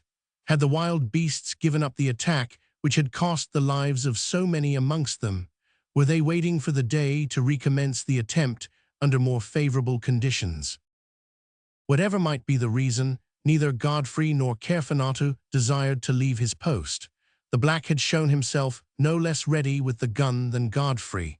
If that was due only to the instinct of imitation, it must be admitted that it was indeed surprising. About 2 o'clock in the morning, there came a new alarm, more furious than before. The danger was imminent. The position in the interior of Will Tree was becoming untenable. New growlings resounded round the foot of the sequoia. Neither Godfrey nor Carfanato, on account of the situation of the windows, which were cut straight through, could see the assailants, nor, in consequence, could they fire with any chance of success. It was now the door which the beasts attacked, and it was only too evident that it would be beaten in by their weight or torn down by their claws. Godfrey and the black had descended to the ground. The door was already shaking beneath the blows from without. They could feel the heated breath making its way in through the cracks in the bark. Godfrey and Carfanato attempted to prop back the door with the stakes which kept up the beds, but these proved quite useless. It was obvious that in a little while it would be driven in, for the beasts were mad with rage, particularly as no shots could reach them. Godfrey was powerless. If he and his companions were inside Will Tree when the assailants broke in, their weapons would be useless to protect them. Godfrey had crossed his arms. He saw the boards of the door open little by little. He could do nothing. In a moment of hesitation, he passed his hand across his forehead, as if in despair, but soon recovering his self-possession, he shouted, "Up we go, up, all of us!" And he pointed to the narrow passage which led up to the fork inside Will Tree. Carfanato and he, taking their muskets and revolvers, supplied themselves with cartridges. And now he turned to make Tartlet follow them into these heights, where he had never ventured before. Tartlet was no longer there. He had started up while his companions were firing. "Up," repeated Godfrey. It was a last retreat, where they would assuredly be sheltered from the wild beasts. If any tiger or panther attempted to come up into the branches of the sequoia, it would be easy to defend the hole through which he would have to pass. Godfrey and Carfanato had scarcely ascended 30 feet when the roaring was heard in the interior of Will Tree. A few moments more and they would have been surprised. The door had just fallen in. They both hurried along and at last reached the upper end of the hole. A scream of terror welcomed them. It was Tartlet, who imagined he saw a panther or tiger. The unfortunate professor was clasping a branch, frightened almost out of his life lest he should fall. Carfanato went to him and compelled him to lean against an upright bough, to which he firmly secured him with his belt. Then, while Godfrey selected a place whence he could command the opening, Carfanato went to another spot whence he could deliver a cross fire. And they waited. Under these circumstances, it certainly looked as though the besieged were safe from attack. Godfrey endeavored to discover what was passing beneath them, but the night was still too dark. Then he tried to hear, and the growlings, which never ceased, showed that the assailants had no thought of abandoning the place. Suddenly, towards 4 o'clock in the morning, a great light appeared at the foot of the tree. At once it shot out through the door and windows. At the same time, a thick smoke spread forth from the upper opening and lost itself in the higher branches. "What is that now?" exclaimed Godfrey. It was easily explained. The wild beasts, in ravaging the interior of Will Tree, had scattered the remains of the fire. The fire had spread to the things in the room. The flame had caught the bark, which had dried and become combustible. The gigantic sequoia was ablaze below. The position was now more terrible than it had ever been. By the light of the flames, which illuminated the space beneath the grove, they could see the wild beasts leaping round the foot of Will Tree. At the same instant, a fearful explosion occurred. The sequoia, violently wrenched, trembled from its roots to its summit. It was the reserve of gunpowder which had exploded inside Will Tree, and the air, violently expelled from the opening, rushed forth like the gas from a discharging cannon. Godfrey and Caerphilatu were almost torn from their resting places. Had Tartlet not been lashed to the branch, he would assuredly have been hurled to the ground. The wild beasts, terrified at the explosion and more or less wounded, had taken to flight. But at the same time, the conflagration, fed by the sudden combustion of the powder, had considerably extended. It swiftly grew in dimensions as it crept up the enormous stem.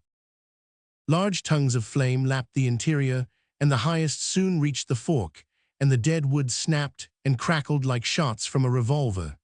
A huge glare lighted up, not only the group of giant trees, but even the whole of the coast from Flag Point to the southern cape of Dream Bay.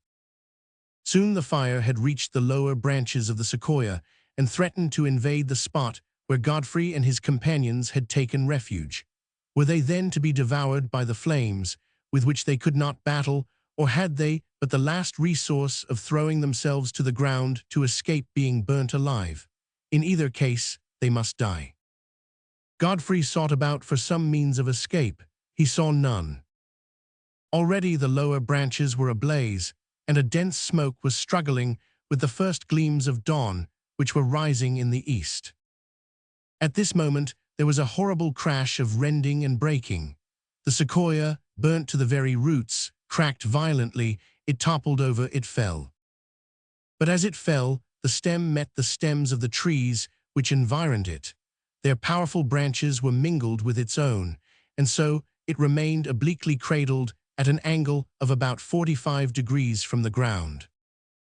At the moment that the sequoia fell, Godfrey and his companions believed themselves lost. 19th of January, exclaimed a voice, which Godfrey, in spite of his astonishment, immediately recognized. It was Caerphilatu. Yes, Caerphilatu had just pronounced these words, and in that English language which up to then he had seemed unable to speak or to understand. "What did you say?" asked Godfrey as he followed him along the branches. "I said, Mr. Morgan," answered Caerphilatu, "that today your uncle will ought to reach us, and that if he doesn't turn up, we are done for." Chapter 22, which concludes by explaining what up to now had appeared inexplicable. At that instant, and before Godfrey could reply, the report of firearms was heard not far from Will Tree. At the same time, one of those rainstorms, regular cataracts in their fury, fell in a torrential shower, just as the flames devouring the lower branches were threatening to seize upon the trees against which Will Tree was resting. What was Godfrey to think after this series of inexplicable events? Caerphilatu speaking English like a Cockney, calling him by his name, announcing the early arrival of Uncle Will, and then the sudden report of the firearms. He asked himself if he had gone mad, but he had no time for insoluble questions, for below him, hardly 5 minutes after the first sound of the guns, a body of sailors appeared hurrying through the trees. Godfrey and Caerphilatu slipped down along the stem, the interior of which was still burning. But the moment that Godfrey touched the ground, he heard himself spoken to, and by two voices which even in his trouble it was impossible for him not to recognize. "Nephew Godfrey, I have the honor to salute you. Godfrey, dear Godfrey.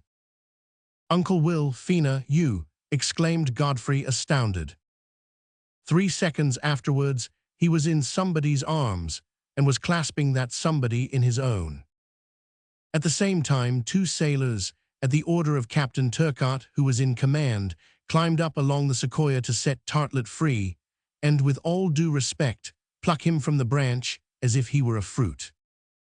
And then the questions, the answers, the explanations which passed. Uncle Will, you. Yes, me. And how did you discover Fina Island? Fina Island, answered William W. Colderup. You should say Spencer Island. Well, it wasn't very difficult. I bought it 6 months ago. Spencer Island. And you gave my name to it, you dear Godfrey, said the young lady. The new name is a good one, and we will keep to it, answered the uncle. But for geographers, this is Spencer Island, only 3 days' journey from San Francisco, on which I thought it would be a good plan for you to serve your apprenticeship to the Crusoe business.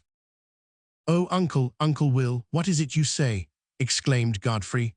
Well, if you are in earnest, I can only answer that I deserved it. But then, Uncle Will, the wreck of the dream. Sham, replied William W. Colderup, who had never seemed in such a good humor before. The dream was quietly sunk by means of her water ballast, according to the instructions I had given Turcotte. You thought she sank for good, but when the captain saw that you and Tartlet had got safely to land, he brought her up and steamed away.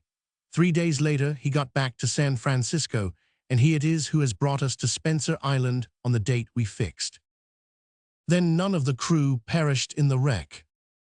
None, unless it was the unhappy Chinaman who hid himself away on board and could not be found. But the canoe. Sham, the canoe was of my own make. But the savages.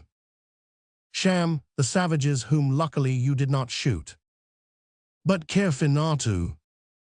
Sham, Kerfinatu was my faithful Jup Brass, who played his part of Friday marvelously well, as I see.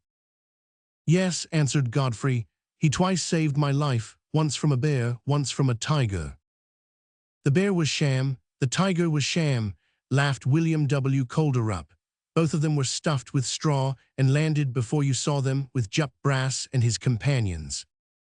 But he moved his head and his paws. By means of a spring which Jup Brass had fixed during the night, a few hours before the meetings which were prepared for you. What, all of them? Repeated Godfrey, a little ashamed at having been taken in by these artifices. Yes, things were going too smoothly in your island, and we had to get up a little excitement. Then, answered Godfrey, who had begun to laugh, if you wished to make matters unpleasant for us, why did you send us the box, which contained everything we wanted? A box, answered William W. Colderup. What box? I never sent you a box, perhaps by chance. And as he said so, he looked towards Fina, who cast down her eyes and turned away her head. Oh, indeed, a box, but then Fina must have had an accomplice. And Uncle Will turned towards Captain Turcotte, who laughingly answered, What could I do, Mr. Colderup? I can sometimes resist you, but Miss Fina, it was too difficult. And 4 months ago, when you sent me to look round the island, I landed the box from my boat. Dearest Fina, said Godfrey, seizing the young lady's hand. Turcotte, you promised to keep the secret, said Fina with a blush. And Uncle William W. Colderup, shaking his big head, tried in vain to hide that he was touched.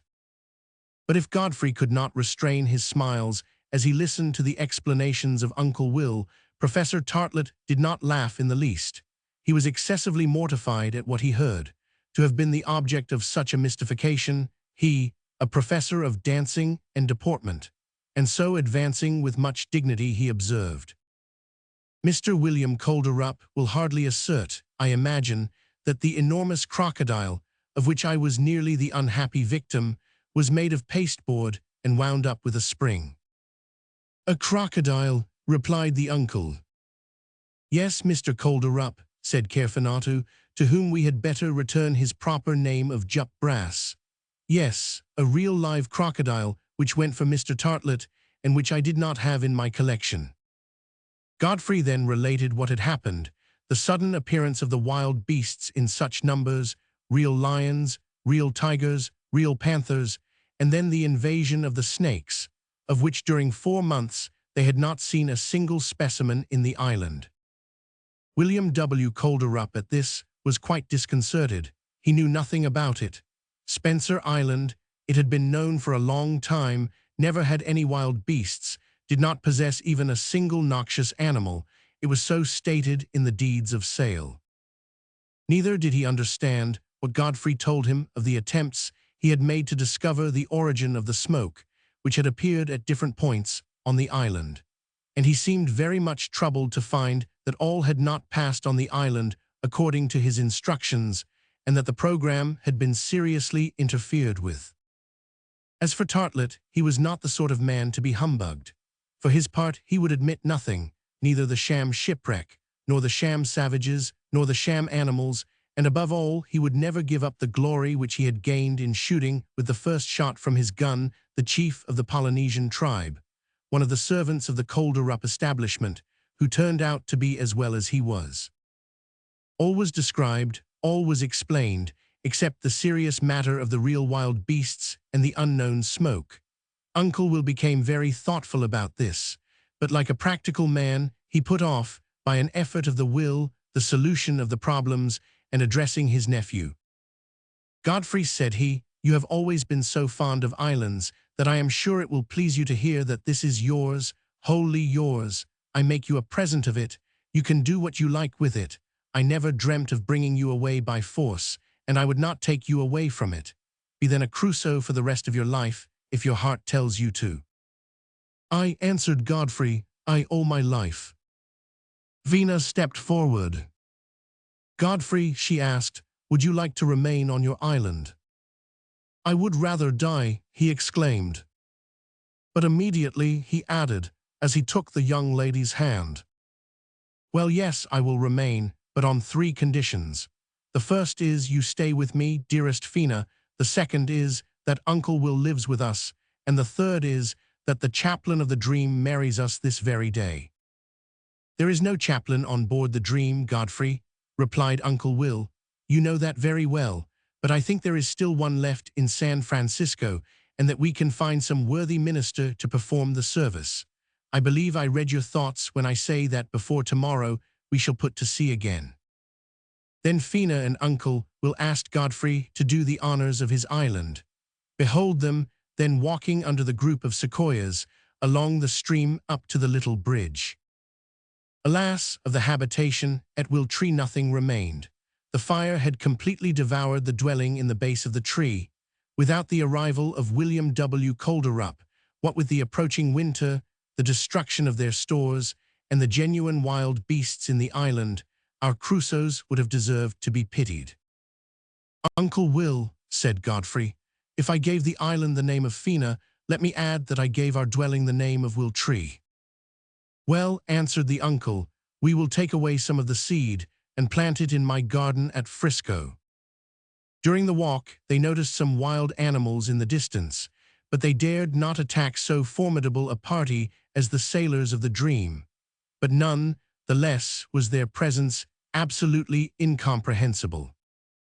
Then they returned on board, not without Tartlet asking permission to bring off his crocodile, a permission which was granted. That evening, the party were united in the saloon of the Dream, and there was quite a cheerful dinner to celebrate the end of the adventures of Godfrey Morgan and his marriage with Fina Hollaney. On the morrow, the 20th of January, the Dream set sail under the command of Captain Turcotte. At 8 o'clock in the morning, Godfrey, not without emotion, saw the horizon in the west wipe out, as if it were a shadow, the island on which he had been to school for 6 months, a school of which he never forgot the lessons. The passage was rapid, the sea magnificent, the wind favorable. This time the Dream went straight to her destination. There was no one to be mystified. She made no tackings without number as on the first voyage. She did not lose during the night what she had gained during the day. And so, on the 23rd of January, After passing at noon through the Golden Gate, she entered the vast bay of San Francisco and came alongside the wharf in Merchant Street. And what did they then see? They saw issue from the hold a man who, having swum to the Dream during the night while she was anchored at Fina Island, had succeeded in stowing himself away for the second time. And who was this man? It was the Chinaman, Seng Vu, who had made the passage back as he had made the passage out. Seng Vu advanced towards William W. Calderup. "I hope Mr. Calderup will pardon me," said he very politely. "When I took my passage in the Dream, I thought she was going direct to Shanghai, and then I should have reached my country, but I leave her now and return to San Francisco." Everyone, astounded at the apparition, knew not what to answer and laughingly gazed at the intruder. "But," said William W. Calderup at last, "you have not remained 6 months in the hold, I suppose?" "No," answered Seng Vu. "Where have you been, then?" "On the island." "You!" exclaimed Godfrey. "Yes." "Then the smoke. A man must have a fire. And you did not attempt to come to us to share our living." "A Chinaman likes to live alone," quietly replied Seng Vu. "He is sufficient for himself, and he wants no one." And thereupon this eccentric individual bowed to William W. Calderup, landed, and disappeared. "That is the stuff they make real Crusoes of," observed Uncle Will. "Look at him and see if you are like him. It does not matter.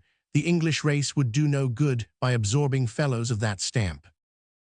"Good," said Godfrey. "The smoke is explained by the presence of Seng Vu, but the beasts—" "And my crocodile," added Tartlet. "I should like someone to explain my crocodile."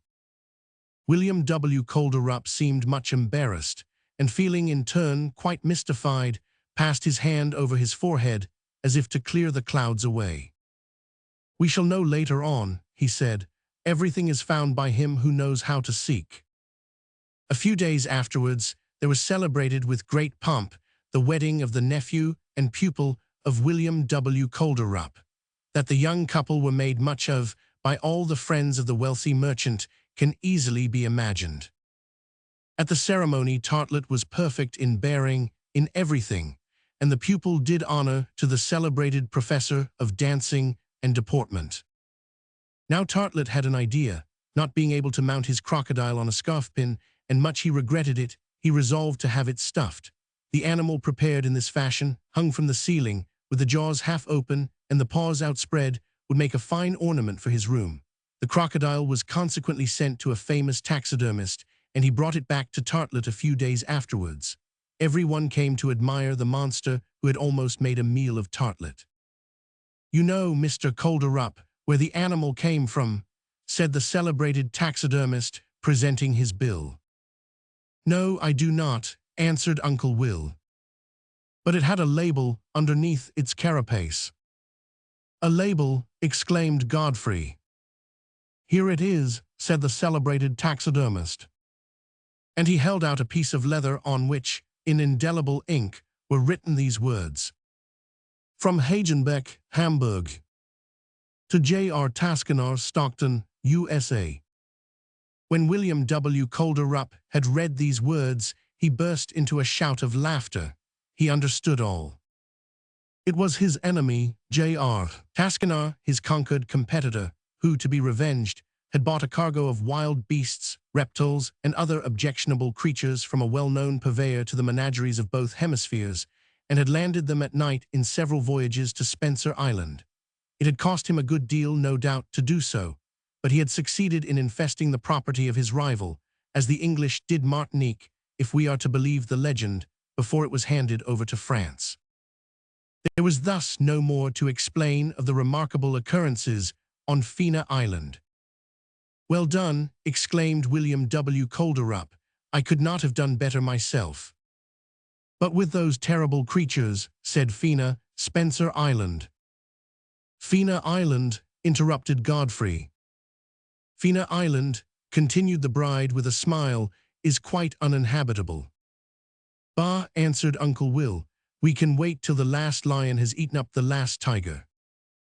And then, dearest Fina, said Godfrey, you will not be afraid to pass a season there with me.